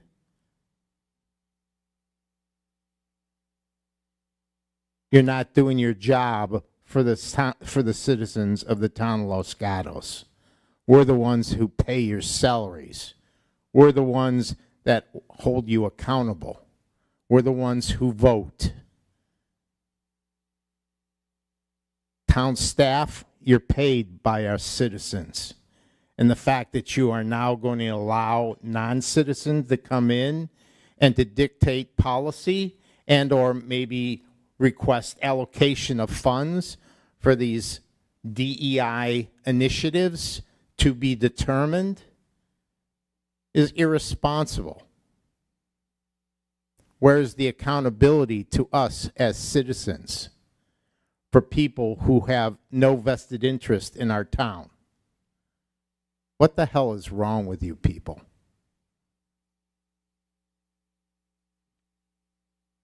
Thank you. Okay, with that, I'll close public comment. And I just want to comment that we're talking about residency or not. And that, like all commissions, this is advisory. So the council makes their decisions. And this is not a decision of staff. This is a decision of the town council. So, Councilmember Rennie. So my problem with this item is we've already made the decision on the enabling resolution for the commission, so we just need to codify it in here. The problem I have is historically we've had a Montecito resident on the Parks Commission, and we changed that a few years back. And we've had them on the Parks Commission because Montecito doesn't have parks. Their residents use our parks. Bachman Park has Montecito residents that live 50 feet away or less, kind of thing. So it, Los Gatos had an agreement with them a long time ago to allow their residents, and then at some point we decided, well, we weren't going to allow any residents on the commission. Now it's non-residents on the commission. Now it's creeping back that we're allowing residents, and I guess that's fine. We already voted for that. I think we should add back in the ability to have the Montecito Parks Commission person be clearly a non-resident if they're Montecito. Would you like to have that agendized for the meeting when we discuss our commissions? Originally tonight, I was going to vote no on this item on the consent calendar for that reason, but not pull it, with the idea that we would discuss it when we relook at how we might realign our commissions. But now that it's off consent, I would ask council if they wanted to consider adding the Montecito representative for Parks Commission. That wasn't on our agenda. Yeah, if the council is interested in going in that direction, my recommendation would be that this item be, the council ask that this be placed on a future agenda for discussion of adding a Parks Commission change. I mean, I would be amenable to agendizing that, but because we didn't put this on the agenda, anybody interested in the Parks Commission wasn't notified, and we can't take action on our town manager. I was just going to say, if it is the will of the council, we can bring back the Parks Commission enabling resolution at a future meeting. We could bring it back next time when we are talking about the commissions. I just want to mention we do need to get going on our recruitment, though, so I'm not sure we would, if the enabling resolution for parks is modified in some way, I'm not sure we would be able to, excuse me, how that would affect the recruitment. So the town clerk may have additional guidance on that. I'll go to the town clerk and then Councilmember Moore after we get through this. Currently, our applications do state that they must be a Los Gatos resident in the incorporated area. So that would require a change to the application. We can discuss it, but if we agendize it, would it be okay if it applied to the next recruitment if we can't get it done before this year's recruitment? Councilmember Rennie? I fail to see which one's the chicken and which one's the egg here, right? If you change this, you got to change the Parks Commission enabling one. You change Parks Commission, you got to come back and change this one. I don't understand why it has to go that way. But that's fine. Just call the vote. I'm going to vote no on it. Okay, well, I think this is housekeeping because this is being publicized differently, but maybe I'm wrong. Or does our recruitment for all of our commissions say you must be a Los Gatos resident? Correct. The applications all state that at the top. So right now, the application for this commission says you have to be a resident. Well, this is a new commission, so it doesn't have that stipulation yet. Okay. Councilmember Moore. Thank you, Mayor. I'll just I don't agree with Councilmember Rennie's suggestion on this one. So I wouldn't be in favor of bringing this forward. Unless we want to open a whole bigger can of worms. I live at the San Jose border. Live Oak Manor Park has a bunch of San Jose residents that border it. So then you have to include San Jose, and then you have unincorporated county residents that border a bunch of other places. And then I don't know why it's just parks, right? Then, your community health and senior services could have non-Los Gatos residents and so I'm not super interested in opening that can of worms right now. Councilmember Hudes. I think the parks is a little bit unique because Montecito doesn't have any parks, but I do think it might be wise for the town manager to confer with the town manager of Montecito to see whether there's any interest in their participation if that were to come back. And as I understand it, the origin of having a Montecito resident was because we were getting their share of some state parks money. And so because we were getting the Montessorino share for our town parks, it seemed fair to have a Montessorino resident then talk about how that money should be spent. And that money no longer exists. I think there's merit in taking that up after conferring with Montessorino a little bit. And this one is being done specifically for the DEI Commission. I would just point out that the non-residency applies to a subset of members, the faith leader, business owner, and employee. And while I was reluctant last time, I was convinced that certainly a faith leader and a business owner who doesn't reside in town could contribute in a positive way to our DEI. So, it was 2 out of 3, and I kind of went along with it. So I'm okay in supporting this motion this item as it's written, and I could make a motion. Okay, go ahead. So I move to, now I've lost my place, sorry. I move to approve modifications to Council Policy 211, Commission appointments, residency, and attendance requirements, and establishing a quorum to accommodate the exception to residency requirements for the newly established Diversity, Equity, and Inclusion Commission. Thank you. Councilmember Moore? Second. And I'll just comment that, that motion sounds like we're saying that there isn't a residency requirement, but it's very specifically called out in here which positions need to be residents and which do not. So I think you stated that well, Councilmember Hudes. Vice Mayor. I'm just going to add a couple comments that, along with Councilmember Rennie, unless he's changed his mind, that per my comments that were expressed at the September 19th council meeting regarding process, I'll be voting no. All right. I'm going to call the question. All in favor? Aye. Opposed? No. Motion passes 3-2 with Councilmember Rennie and the Vice Mayor voting no. And does staff have what they need for this item? Thank you. And with that, I'll call the meeting adjourned.